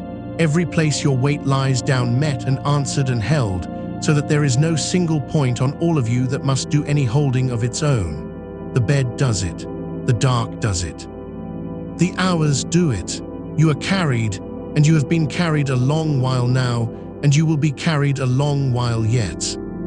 Let the breath be small. It has no more work to do than the tide has far out, where the water only lanes and eases and leans again with nothing driving it. In and out has stopped being something you do. It has become something that happens to you, gently, the way the slow swell lifts a moored boat and sets it down and lifts it all night without ever once waking the rope. You are the boat and the rope both, tied loose to the dark, riding what moves under you, going nowhere, needing to go nowhere, only lifting a little and easing a little on the long, low water of your own sleep. And out beyond the cloth, the day has climbed to its full loud height and begun, all unnoticed, Its long lean back down toward evening, but that is a country you are not in tonight. That is weather on another coast. It cannot reach the water you are floating on. It cannot so much as ripple it. Let it move out there. Let the brightness stand at its peak and start to lengthen and lean. Let the sounds of it rise and thin and settle again like birds landing far off in a field you will never have to cross. None of it is yours to carry now. You set it down at the door hours ago, the whole loud daylit weight of it, and you have not once had to pick it back up. And you will not have to, not for a long time, not until your night is fully spent, and your own quiet morning stands ready. And that is nowhere near, that is hours off yet, that is so far ahead of you that it lives in a different part of the dark entirely, and needs no looking toward. There is a warmth that gathers in a body left this long undisturbed. Not the sharp warmth of the day, not the flush of the shift still burning off, that went out of you hours back, quietly, the way a stove goes cool when no one has fed it, the last heat of all that standing and hurrying and watching, leaving you a slow degree at a time until only this was left. This is the other warmth, the low-banked warmth of a thing at rest. It has pooled in the middle of you, in the deep of the chest and the soft of the belly, and it spreads from there so slowly you would never catch it moving, out along the arms, down through the hips, into the long bones of the legs, until all of you is one even temperature, one steady mild warmth, held in by the covers, held in by the dark, kept from the last of the world by the good thick quiet of the room. And your hands have forgotten they are hands. They lie wherever they came to rest, palms gone heavy, fingers half-curled and utterly still, no grip left in them, no reaching, nothing they mean to hold or do, the hands that carried the whole shift, that did the thousand small exact things the night asked of them, opened and closed and lifted and steadied hour upon hour under the hard white light. Those hands are off duty now entirely, laid down open and empty in the warm, and they will not be called on again for a long time. Let them stay lost. Let them lie there heavy and forgotten in the dark, unclenched at last, done. The jaw has come loose. The teeth are not touching. The tongue rests low and soft behind them, gone slack, and the whole floor of the mouth has let go, and the throat is easy, and nothing there is held or set or braced against anything. The small muscles around the eyes have smoothed out flat, all their long day squinting gone, all their bracing against light long since surrendered to the dark that asks for no squinting at all. And the brow above them lies wide and untroubled, the last faint line of it eased open, so that the whole front of the face has the plain, untensed openness of a face that is deeply and entirely asleep. You do not have to make that face. It is already yours. It has been yours for hours. I only name it so the naming can drift by you like everything else, a low word crossing the dark and going on, nothing to hold, nothing to answer, only a sound that means safe, means still, means keep resting, means there is nothing here that needs you. Far off, muffled and small and belonging to no one, some thread of the daytime touches the outer edge of the quiet, a car easing by, a door somewhere, the thin high note of the world doing its ordinary business in the light. And you hear it the way you hear something at the very bottom of sleep, from the underside, from a great soft depth, where sound arrives already worn down to nothing, already gentled, already too far to matter. It reaches the surface of the water high above you, and it does not come down. It cannot come down. You are too deep now for the surface to trouble. The sound spreads out flat up there and fades, and the ripple of it never even finds you, and the dark closes back over smooth and whole, and you go on lying in the still deep of it, untouched. That is what the dark is doing for you all this long while. It is standing between you and the day, patient and complete, and it does not tire, and it does not thin. Every surfacing sound that lifts toward you it meets and softens and lays back down. Every blade of light that finds an edge of the cloth it swallows before it can reach you. It keeps the room, your night, your own sealed depth, hour after hour, and it will keep on keeping it, steady as a held breath, for as long as your sleep needs it held. And you need it held a good while yet. There is so much night still in front of you. You have sunk only part of the way through the long, dark country, and the rest of it lies ahead, whole and unbroken and soft. A great dim stretch of hours still waiting to be crossed slowly in your sleep, with nothing to hurry the crossing, nothing to wake you partway, nothing to meet at the far side, but your own gentle morning when it finally, distantly comes. So there is no reason to rise toward anything. No reason to gather yourself. No reason to be nearer the surface than you are.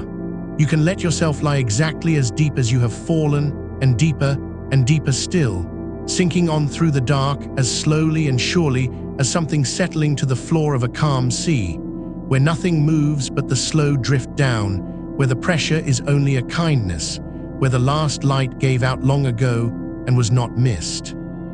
Down where the breath has grown so quiet you could not point to it.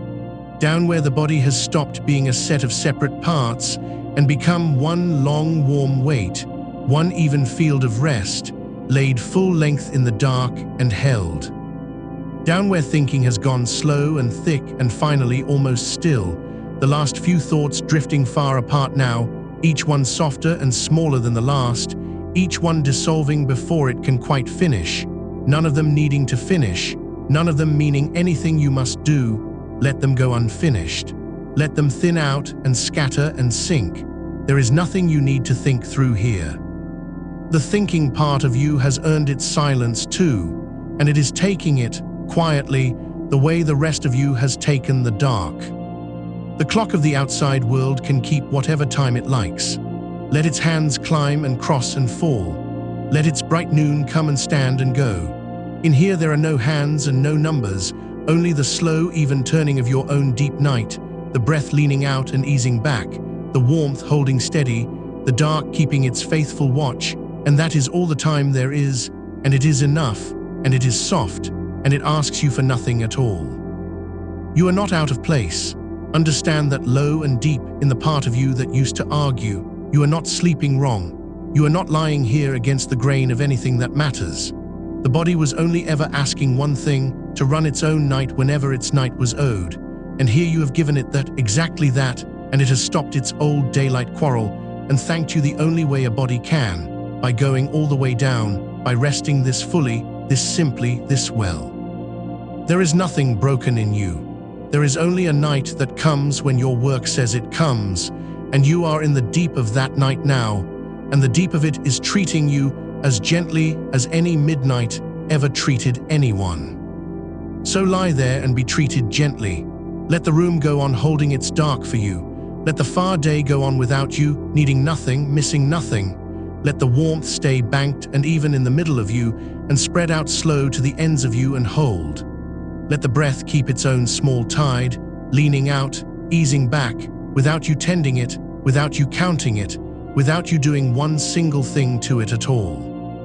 And go on down, softer now, slower, the way the light leaves a deep place at the end of the day, not all at once, but by fine degrees, each moment a shade darker and warmer and further from the surface than the one before, until there is no telling where the falling ends and the resting begins, because they have become the same slow thing, the same long, gentle settling into a dark that has no floor you need ever reach. There is a kindness in how little is asked of you now. Nowhere in all of you is there a thing that must be done, not a muscle that must hold, not a thought that must be finished, not a sound that must be answered, not an hour that must be watched.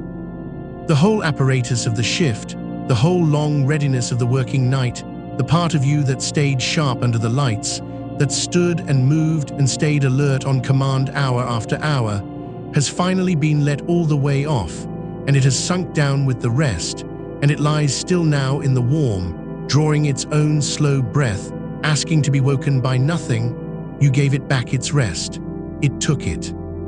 It is deep in it now, as deep as you are, and it will not stir, and you need not check on it, and you need not check on anything.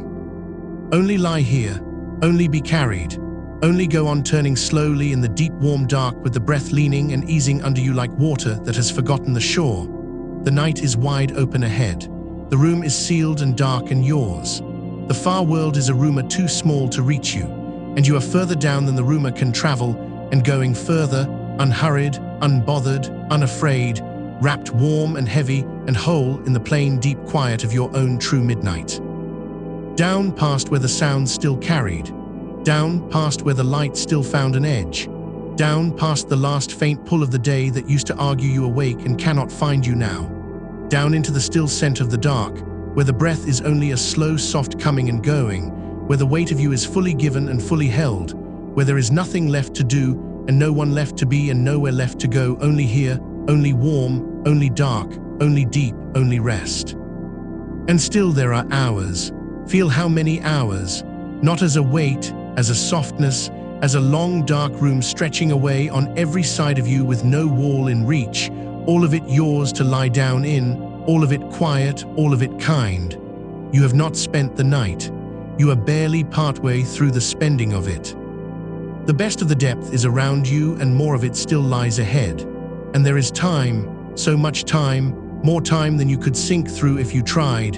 And you are not trying, you are only lying still and letting the dark carry you slowly on through it the way a slow current carries a leaf that has stopped resisting the water and simply gone where the water goes.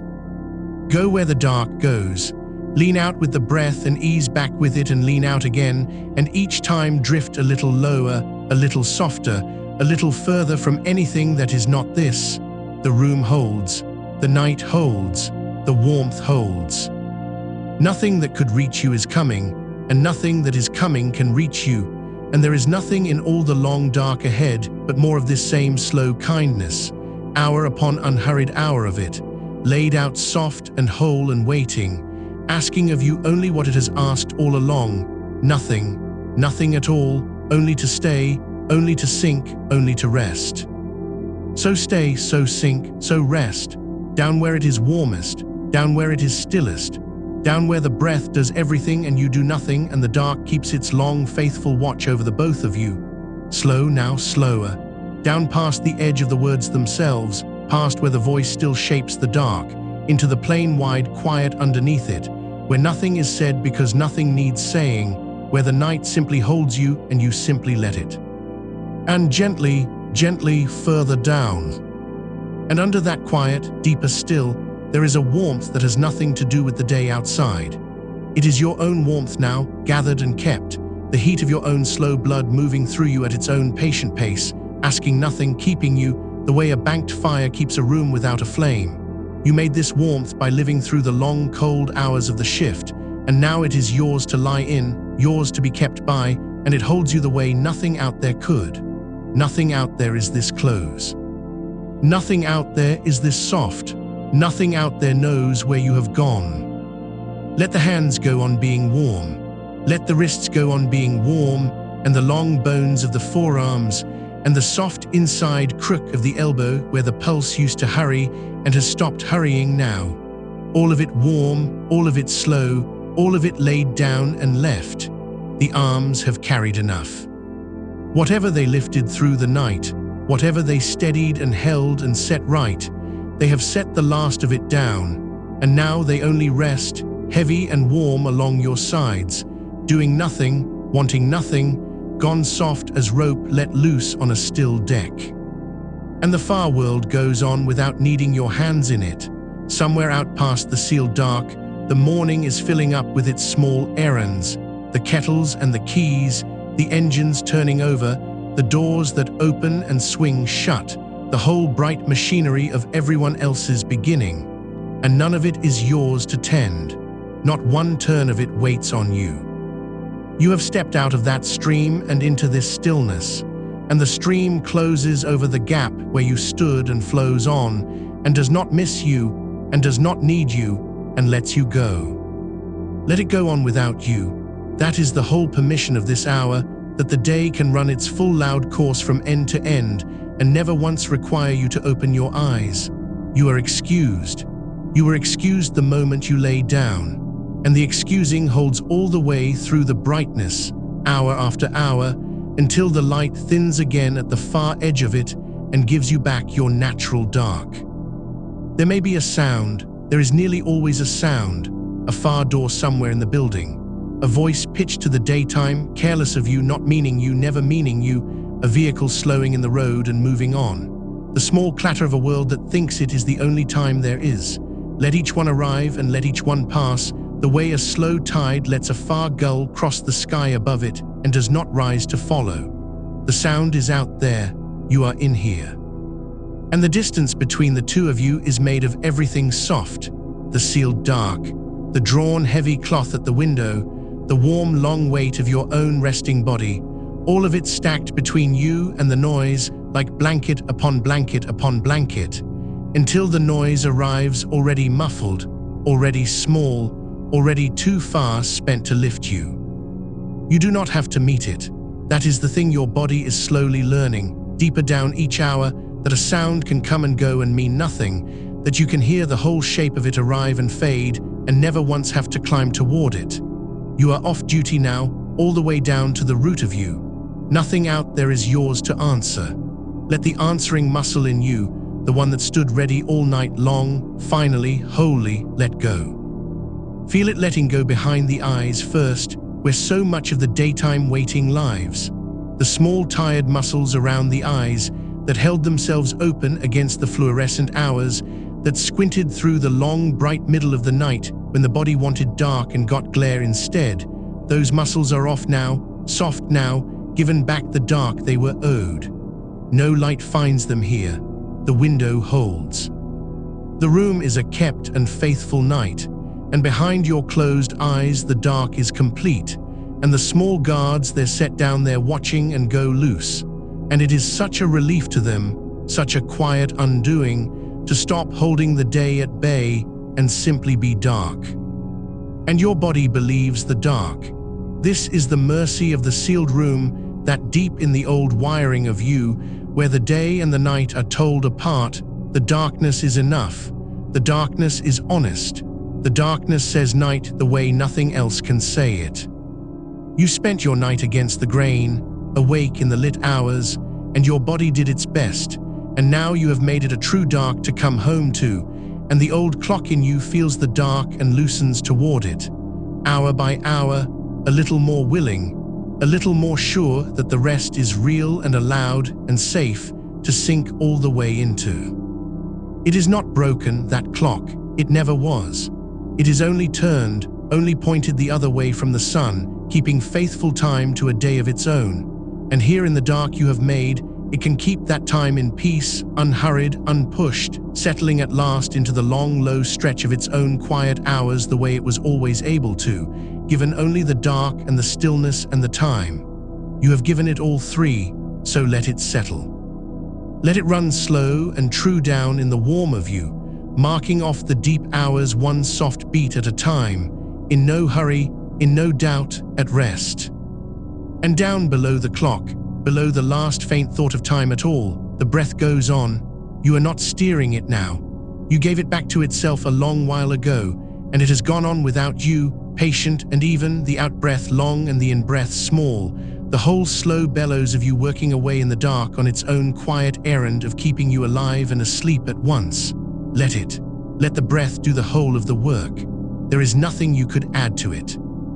It knew how before you knew anything, and it will go on knowing all through the hours you are gone. Down then past the breath as well, past the last edge where you could feel yourself breathing, down to where even that softens into something you no longer have to notice, where the coming and going of the air is just the tide of the dark itself, in and out, and you are only a still thing lying at the bottom of it, warm and kept and wholly at rest.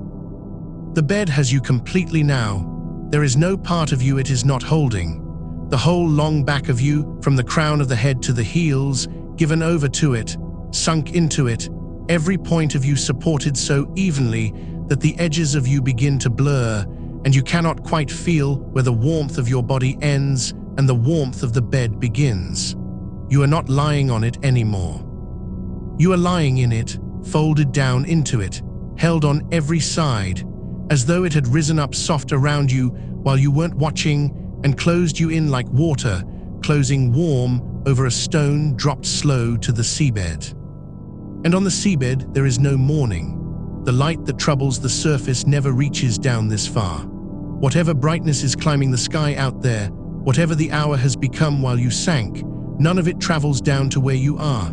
Down here it is the same deep dark it was an hour ago and will be an hour from now, unchanging, unhurried, a dark with no clock in it at all, and you are resting on the floor of it, far under the reach of the day, in a stillness the day cannot spend. Rest on the floor of the dark. Let the last small weight of you settle onto it and stay. There is nothing beneath you to fall toward and nothing above you to rise to. You have arrived at the bottom of the quiet, and the bottom of the quiet holds, and you can stop all the way at last and simply lie in it, kept. The shift is a long way up and behind you now. Somewhere far above this dark, the memory of it is thinning out, the feet that ached, the floor that went on and on, the alertness that would not switch off when you asked it to, the long lit corridor of the hours you gave.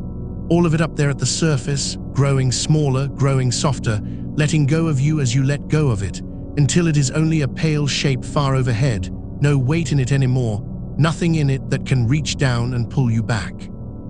You carried it faithfully to the very end, and then you set it down, and it has stayed down, and it is not coming with you into the deep. You may feel, even now, some last thread of the shift's alertness still loosening in you, the body's long habit of readiness taking its slow time to believe the shift is over. That is only the body doing exactly what a working body does. It stood ready for hours because you asked it to, and readiness does not vanish the moment you lie down. It eases off slowly, thread by thread, the way heat leaves iron long after the fire is out. So let it ease. You do not have to hurry it. Every slow breath unwinds a little more of it, and there are so many breaths ahead, so many quiet hours for the last of the readiness to melt down into the warm and be gone. It is already mostly gone. Feel how much of it has already gone, and feel how little is left, and how that little is going too, softening, thinning, dissolving down into the deep, where nothing needs to be ready for anything, ever again tonight. Because this is night now. Whatever the sky is doing, this is your night, made and sealed and kept, and inside it the ordinary law of night holds, that the body may stop, that the guard may come down, that the long dark is for sinking and nothing else. You have made yourself a midnight in the middle of the morning, and the midnight is true, and it holds, and it will go on holding, hour after faithful hour, until your own dawn comes at the far end of your own long night, whenever that is, a long way off, nothing to reach for now.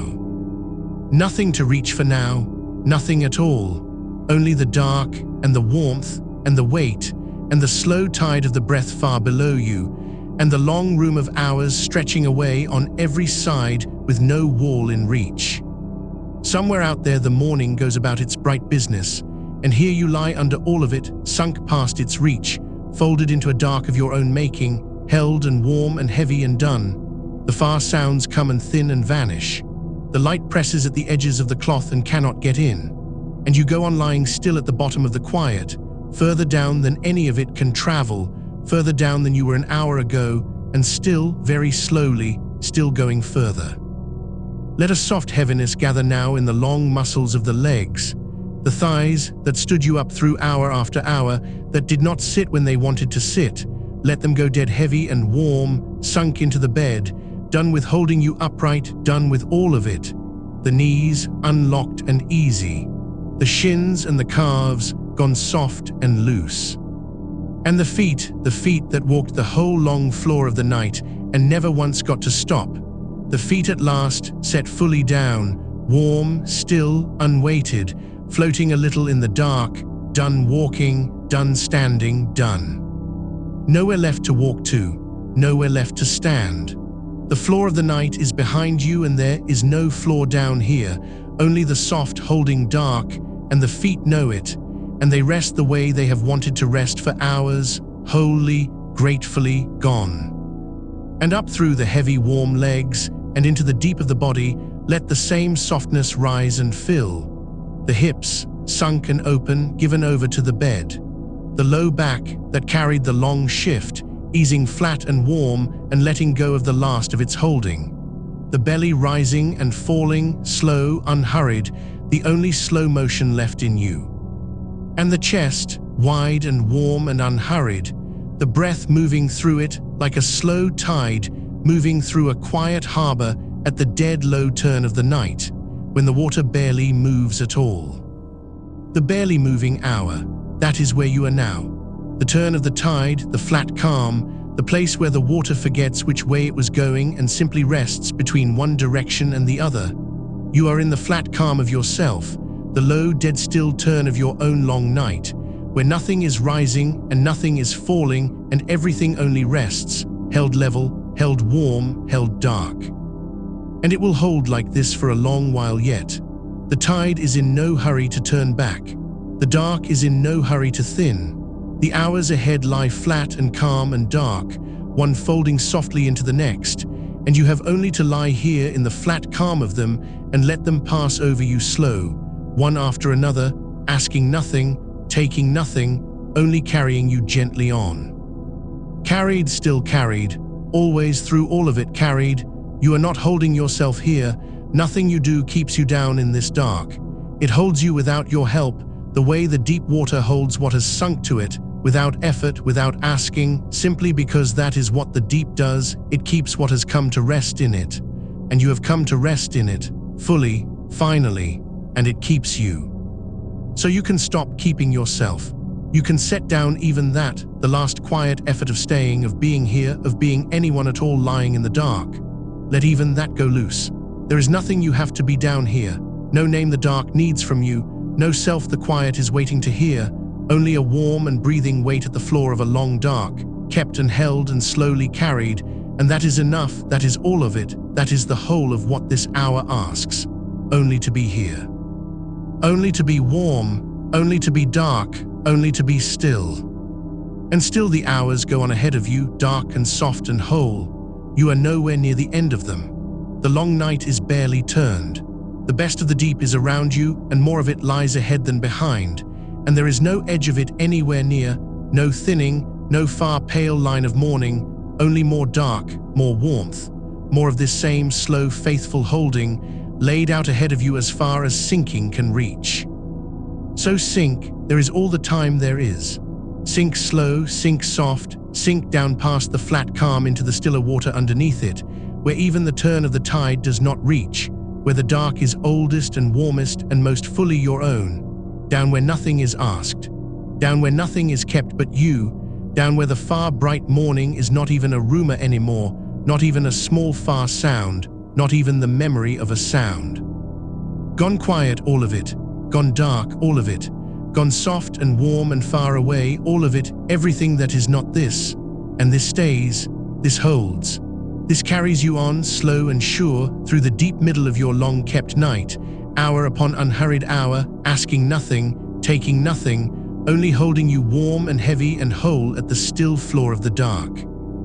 And down past even that, down where the words go too far to follow, down into the plain, warm quiet that was always waiting underneath them. Slower now, softer now, and still so gently going down. And out there past the sealed edge of this room, the day has gone about its business without needing a single thing from you. Somewhere a van has pulled up and idled and pulled away again. Somewhere a gate has opened and closed. Somewhere shoes have crossed a pavement in a hurry that has nothing to do with you, nothing to ask of you, nothing you have to answer. All of it happening on the other side of the wall, small and busy and bright, and none of it reaching in. It comes as far as the glass and no farther. It comes as far as the drawn cloth and stops there, softened to nothing, a faint grey murmur with all its edges worn away. And you lie well behind it, deep inside the quiet it cannot cross. Let it be busy out there. Let the morning do its work without you. You have done your work already. You did it through all the dark hours while that street slept, and now the street can carry the day a while and you can lay the day down. You are off the clock. Nothing out there is yours to see to now. Not the bell if it rings, not the knock if it comes, not the phone lighting somewhere in another room. Those are daytime things, and you are not in the daytime. You have stepped out of it, sideways, into a night of your own making, and the sounds of the day arrive here already old, already spent, already too far off to mean anything at all. So if a sound does come, let it come the way weather comes to a house that is warm inside. You hear it, and it changes nothing. The knock lands on the far side of thick walls and goes out like a match in the wind. The bell sounds once, and the silence closes over the place where it was, smooth, unbroken, as if it had never been. You do not rise toward it. You do not follow it up out of the dark.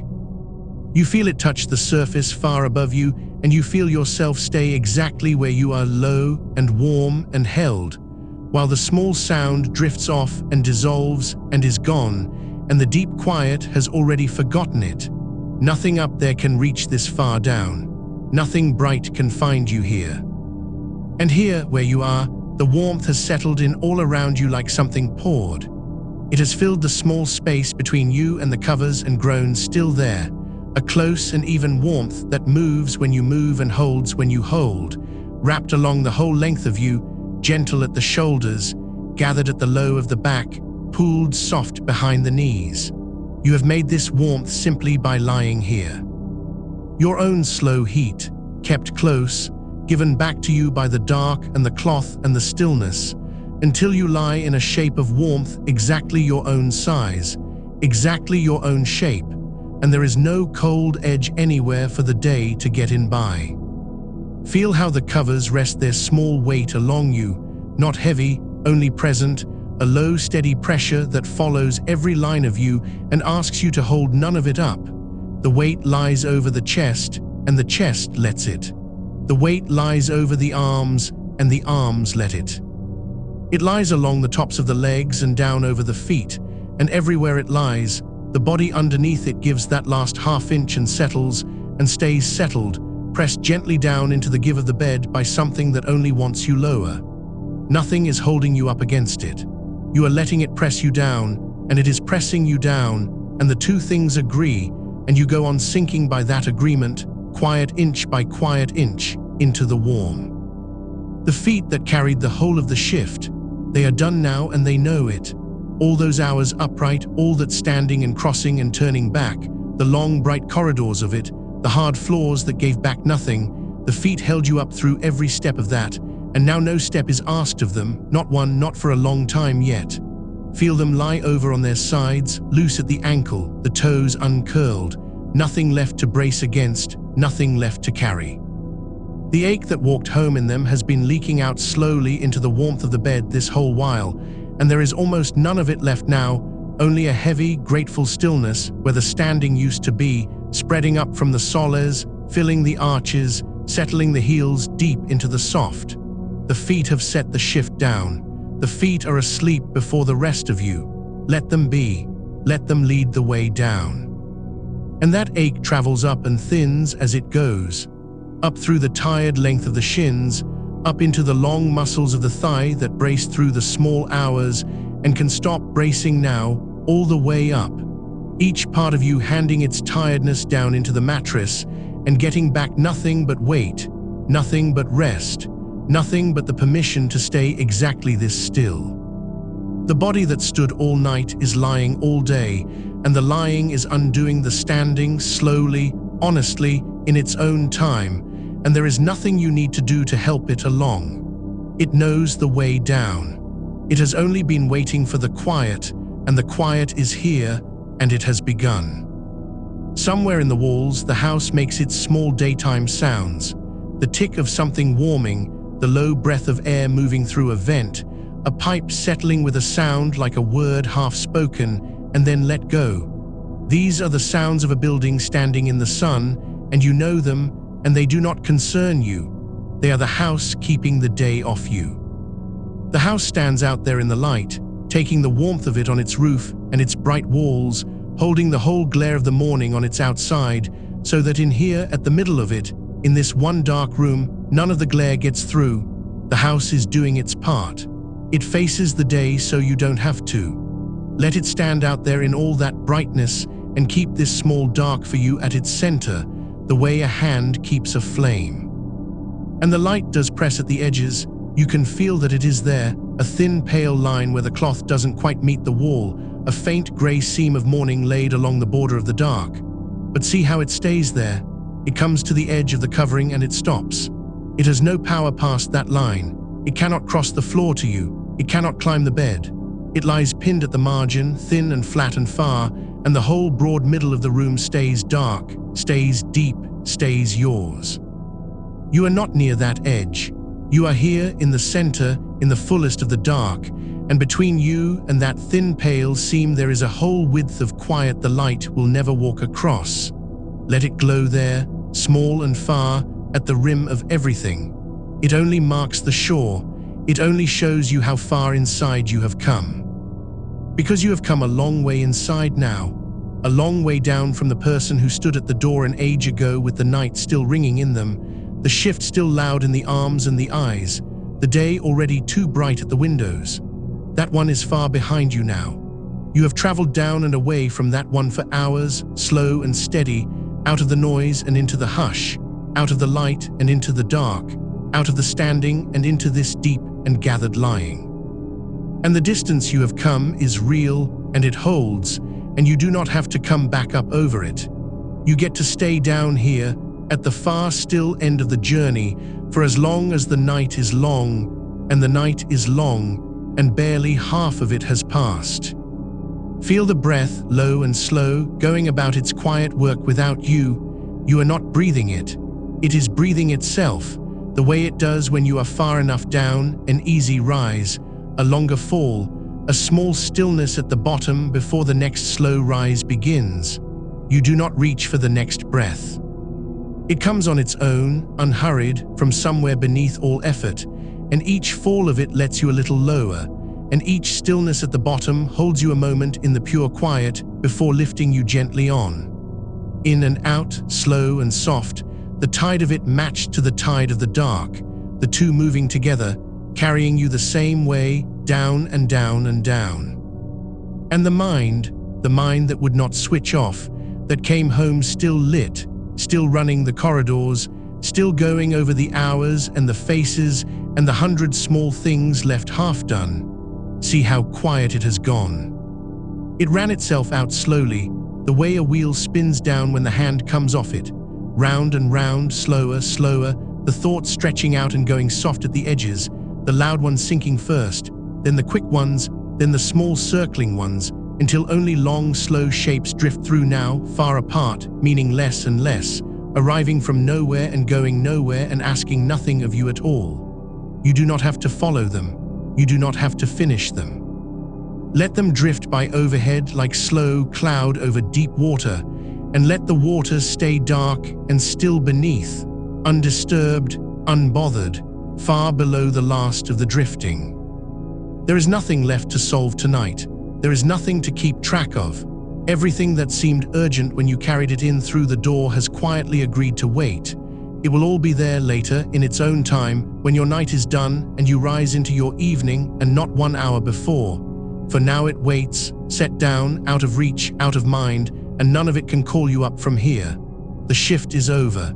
It is truly over. It ended hours ago, and it is not coming back, and you owe it nothing more, not one more minute of watchfulness, not one more braced and ready breath. You gave it the whole night. Now the day is giving you back the dark, and you are taking it, and it is enough. Let the jaw hang loose. Let the tongue rest soft in the floor of the mouth. Let the small muscles around the eyes, that stared into the bright fluorescent hours and could not stop staring, go finally slack and heavy and still. The eyes have nothing to watch here. There is nothing to see in this dark and nothing they need to find, and so they can let go of the last of their looking, sink back, grow warm and dim and easy under the closed lids, and rest as deeply as the feet rest, as deeply as the hands. The whole tired front of you, the whole watching, working, forward-leaning face of the shift, softening now, going smooth, going still, turned inward and down toward the quiet where nothing has to be seen. And the hands, open now, uncurled, the fingers loose and slightly parted where they lie. They gripped and carried and held on through all the long dark hours of the work, and now they hold nothing and they are glad of it. Feel how they rest, palm warm and heavy, every joint let go, nothing clenched, nothing braced. The whole grip of the night finally opened and laid down. You are not holding on to anything anymore. Not the day, not the night, not the long list of what comes next. Your hands are empty and open and warm, and that is exactly how they should be here in the deep middle of your rest. So let it all go on being simple, a warm weight in a dark room, breathing slow. That is the whole of it. That is everything that is being asked. No hour to keep, no sound to answer, no brightness to fend off. The room holds the dark, the house holds the light off. The covers hold the warmth close, the dark holds you, and under all of it, holding everything, the deep, slow quiet you have sunk into holds you steadiest of all and asks for nothing back. You are kept on every side. You can let the last of yourself uncurl into that keeping and rest there, weightless and warm, with nothing left over that has to stay awake. Outside, the morning climbs on toward noon without you. The light out there swings slow across the day, high and hard and bright, and it means nothing in here. In here, it is the deep of the night, and it will stay the deep of the night for hours yet, however high that far sun climbs. You have folded the clock. You have turned the bright hour into your midnight and drawn the dark around it, and inside that dark the ordinary rules of the day do not reach. Not the time, not the light, not the expectation that anyone should be awake and doing. You are allowed to be here, low and asleep, while the world runs bright above. This is your night. You have every right to it. Sleep straight through the middle of the day and let no part of you feel it should be otherwise. Your body clock is not broken for wanting to have been awake back then. In the dark you worked through. It is only turned around, doing faithfully the very thing it was built to do, only aimed the other way, keeping its own steady time, its own tides of warm and cool and slow and still, just set against the sun instead of with it.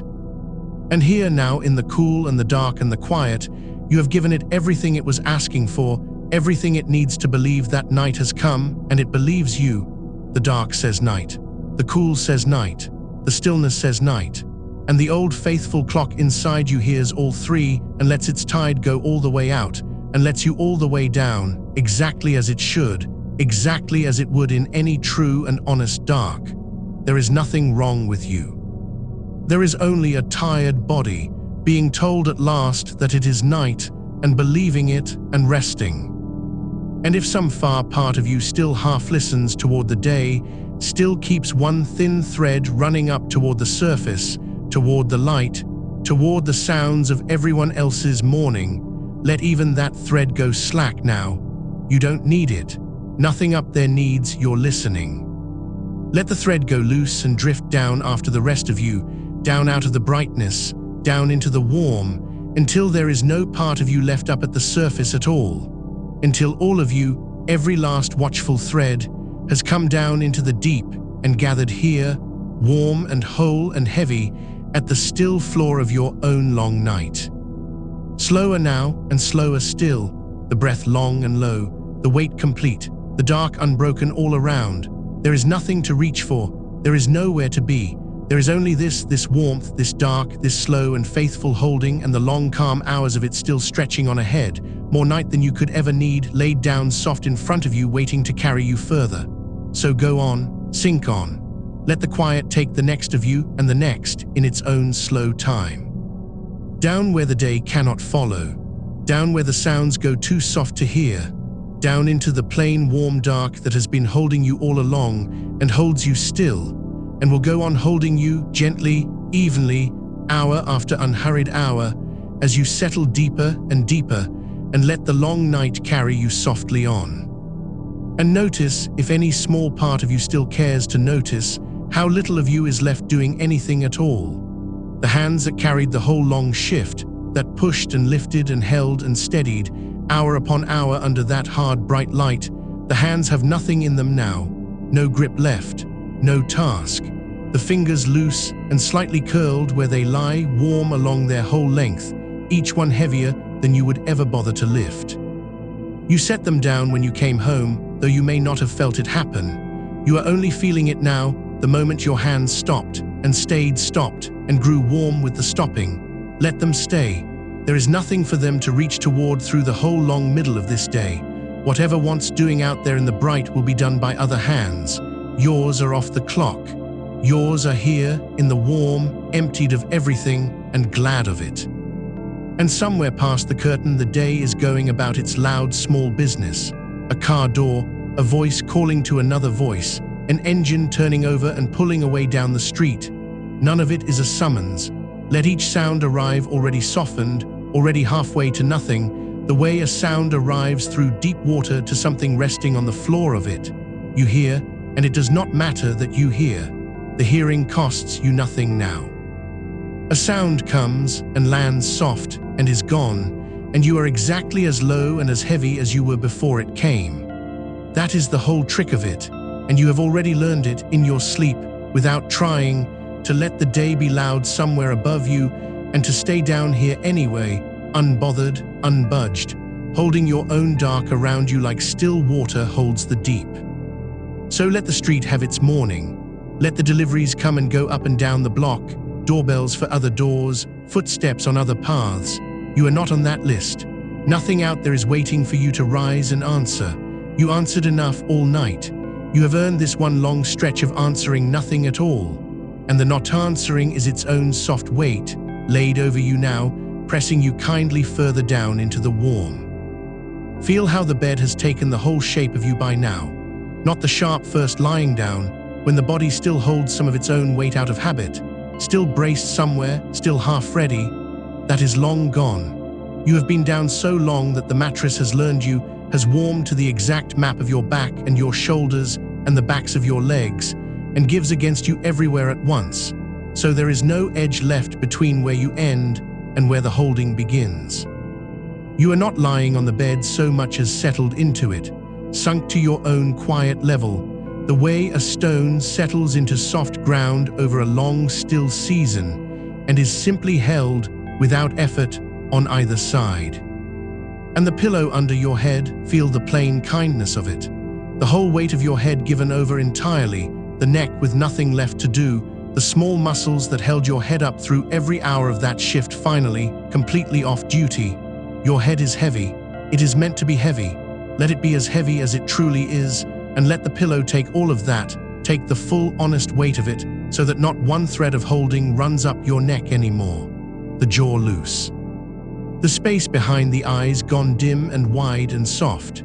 Even the small held things in the face, the little readiness that stays in the brow through a working night, the faint set of the mouth, even those have let go now, smoothed flat by the long dark, so that your whole face rests as slack and untroubled as a sleeping child's, warm against the cool of the pillow, wanting nothing, waiting for nothing. There is a coolness on the outer edge of the pillow, out past where your cheek lies warm, that far patch the heat of you never reaches.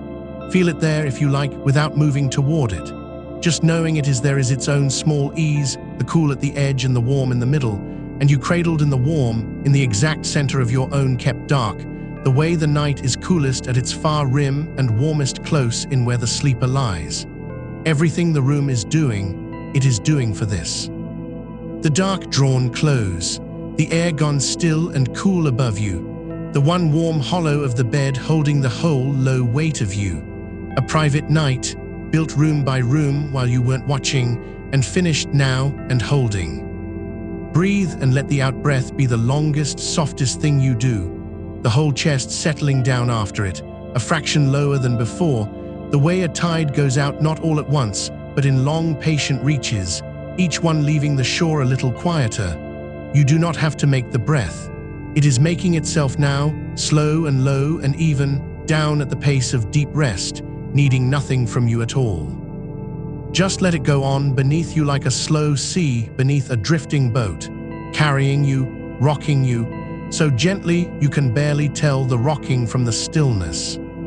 And down through the middle of you, feel the last of the shift's old fire going out. All that alertness the body would not switch off when you asked it to, the wired hum you carried in through the door, the engine that kept running long after the work was done. Feel how it has burned down now to nothing, to warm ash, to a low and pleasant heaviness where the sharpness used to be. It could not stop on command. You know that. You asked it to, and it would not, and that was never your failing, only a body doing what a body does, staying lit a while past the end of the danger, the way a lamp stays warm a while past the turning off. But time does what asking could not. It has been long enough now. The heat has gone out of it. What is left in the center of you is not that hard, bright burning at all. It is embers, banked and dim and soft, the good, tired warmth of a fire that has done its whole night's work and is allowed, at last, to die down slow. Let it die down. Let the last of the running on run out. There is nothing left to guard against in here, nothing to be ready for, no next thing about to need you. The readiness can go. It has been trying to protect you all this while, and it can rest now too. You can thank it if you like, and let it lie down alongside the rest of you, off-duty, unneeded, warm. The whole long habit of vigilance set down soft. And underneath it, where it always was, waiting all this time for the noise to quiet enough to be felt, the plain deep pull of sleep, patient as ground, drawing you down and down. How quiet the inside of you has gone. Not so long ago there was still some traffic in there, some fragment of the shift replaying, some scrap of thought turning over, some small voice keeping a kind of count. And now, listen, how little of that is left. The thoughts come slower and further apart, each one softer at the edges, none of them holding, none of them catching on the next. They drift up dim and drift off again into the dark before they ever quite finish, like the last few embers lifting off a fire and going out before they reach the top of the chimney. You do not have to follow them. You do not have to end them. Just let each one rise and fade on its own, and notice the widening quiet between them, the growing spaces where nothing is happening at all, where there is only warmth and weight and the slow tide of the breath and the dark. Those wide quiet spaces are where you are going, not the thoughts, the spaces between them. Let yourself settle into one of those gaps and simply stay down in the soundless middle where nothing needs thinking, nothing needs saying, nothing needs to be figured out or held or remembered until some far hour that is nowhere near yet.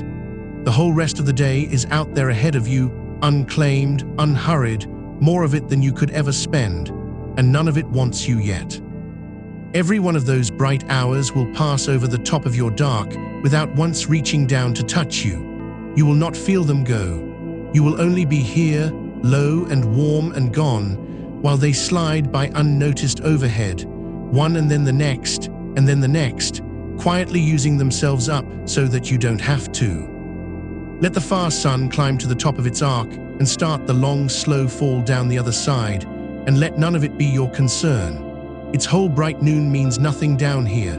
Down here it is the deep middle of your night, the stillest and darkest reach of it, the hour when even the lightest sleeper lies furthest under, and you are there now at that lowest quiet point, held at the very floor of your own dark, where the current barely moves at all.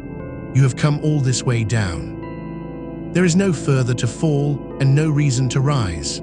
There is only this long level stillness to lie along, mile after slow warm mile of it, carrying you gently sidelong through the middle of the day, the way a deep slow river carries whatever has finally stopped struggling and let itself be carried.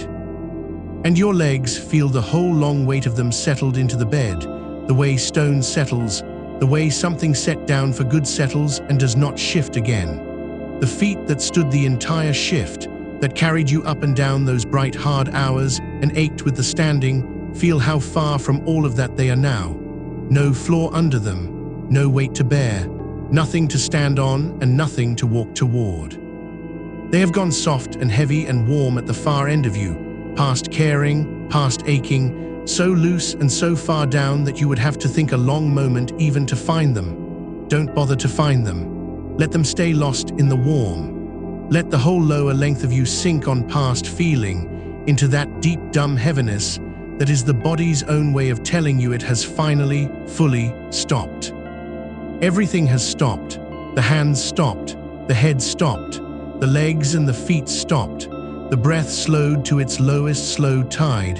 The thoughts thinned out to almost nothing, and the fire burned down to warm ash, and the long vigilance lay itself down. There is nothing left in you that is still going, nothing still holding, nothing still keeping watch. You are all the way stopped, all the way down, all the way given over, the whole of you a single quiet warm weight, resting complete in the dark, needing nothing, doing nothing, being nothing but held. And still the dark goes on holding you evenly, without the slightest change, the way true night holds a sleeper straight through, never tightening, never asking, never once loosening its warm even hold, hour upon hour, whether you are aware of it or not. You do not have to feel it to be held by it. You will slip past feeling anything at all before long, down into the plain blankness under all of this, and the holding will not stop when the feeling does. It will go right on. It will carry you through the whole unfelt middle of the day, the same as it carries you now, steady, warm, unbroken, and set you down soft on the far side of all those bright hours, whenever your long night is finally, fully done, and not one moment before. So there is nothing to keep, and nothing to check, and nothing to stay even slightly up for. You can let the last thin awareness go the way you let everything else go slowly, without deciding, just easing your hold on it until it slides from your fingers into the dark and is gone. You will not miss it. There is nothing down here it was needed for.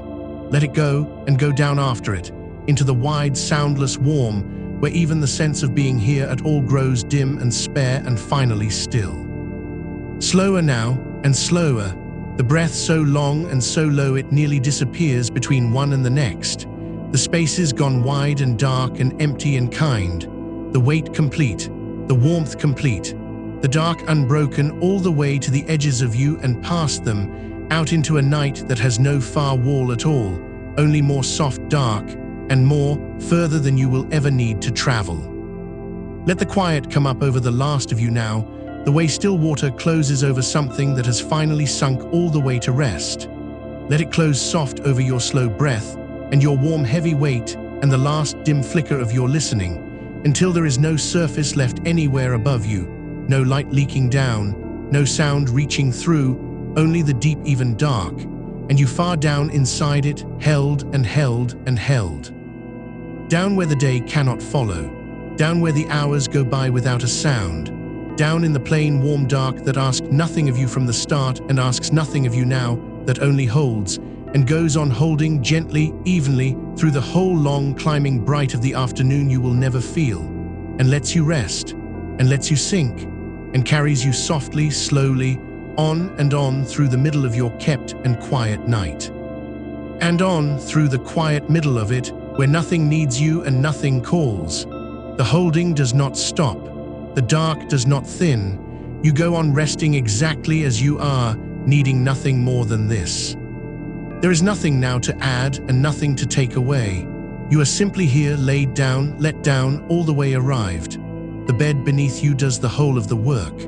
The dark around you does the whole of the keeping. And you do nothing at all, nothing but lie in it, warm and heavy and gone soft at every edge, while the long night you made for yourself goes on around you, unbroken, complete. Outside, if you could still reach it, the day would be climbing toward its loudest hour, the light hard and high past the curtain, the street full, the world well into its business, going on the way it always goes on, without needing one thing from you. But you cannot reach it, and you do not want to, and it cannot reach you here.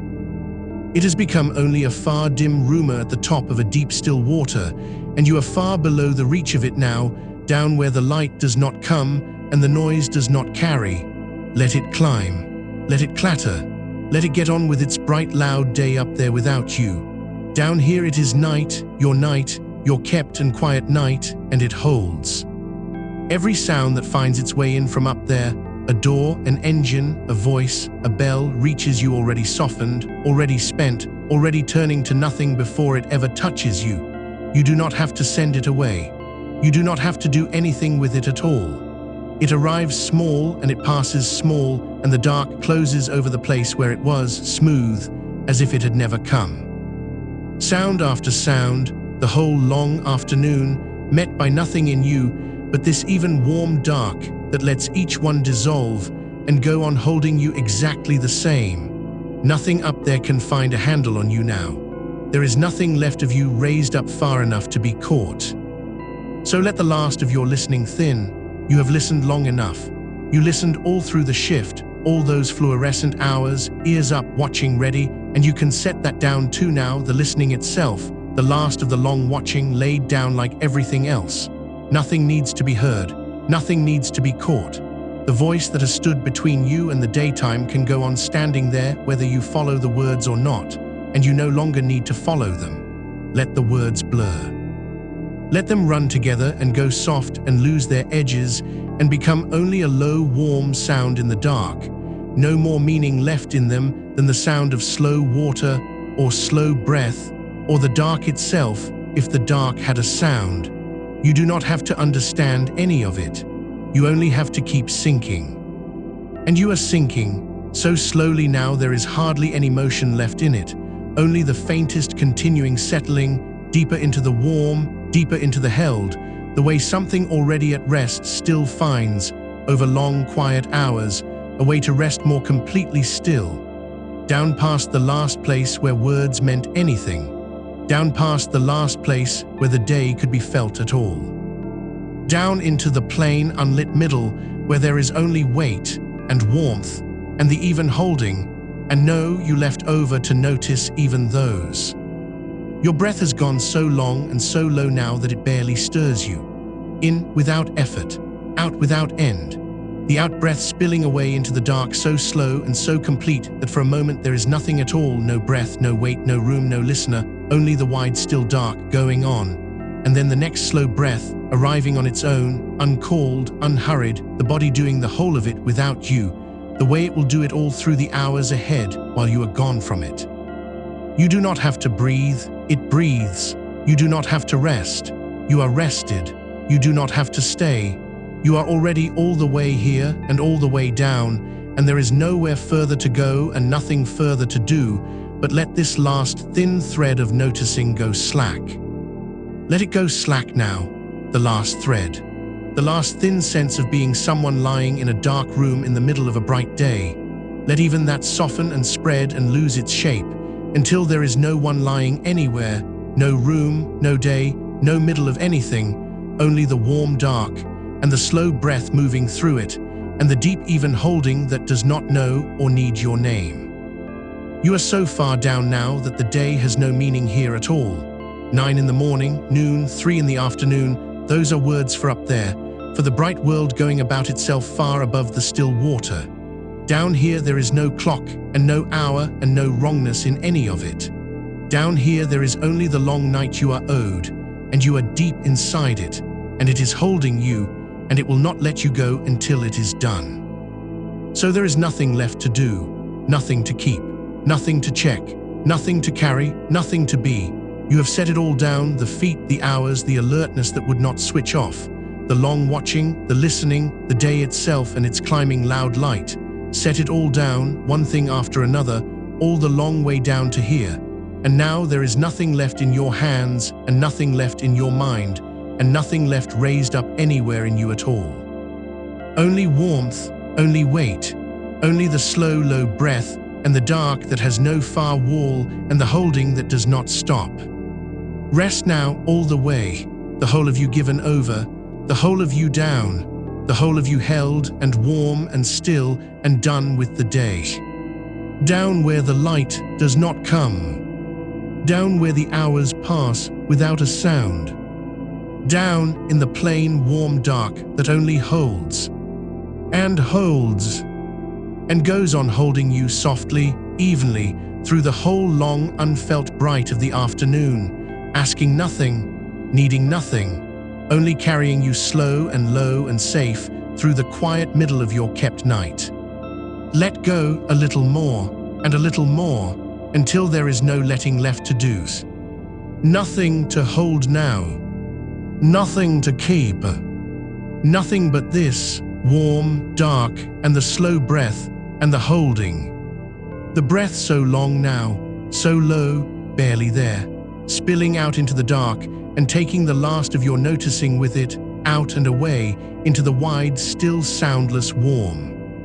and in again on its own, uncalled, and out slower, and the spaces between grown wide and dark and kind and empty of everything but rest.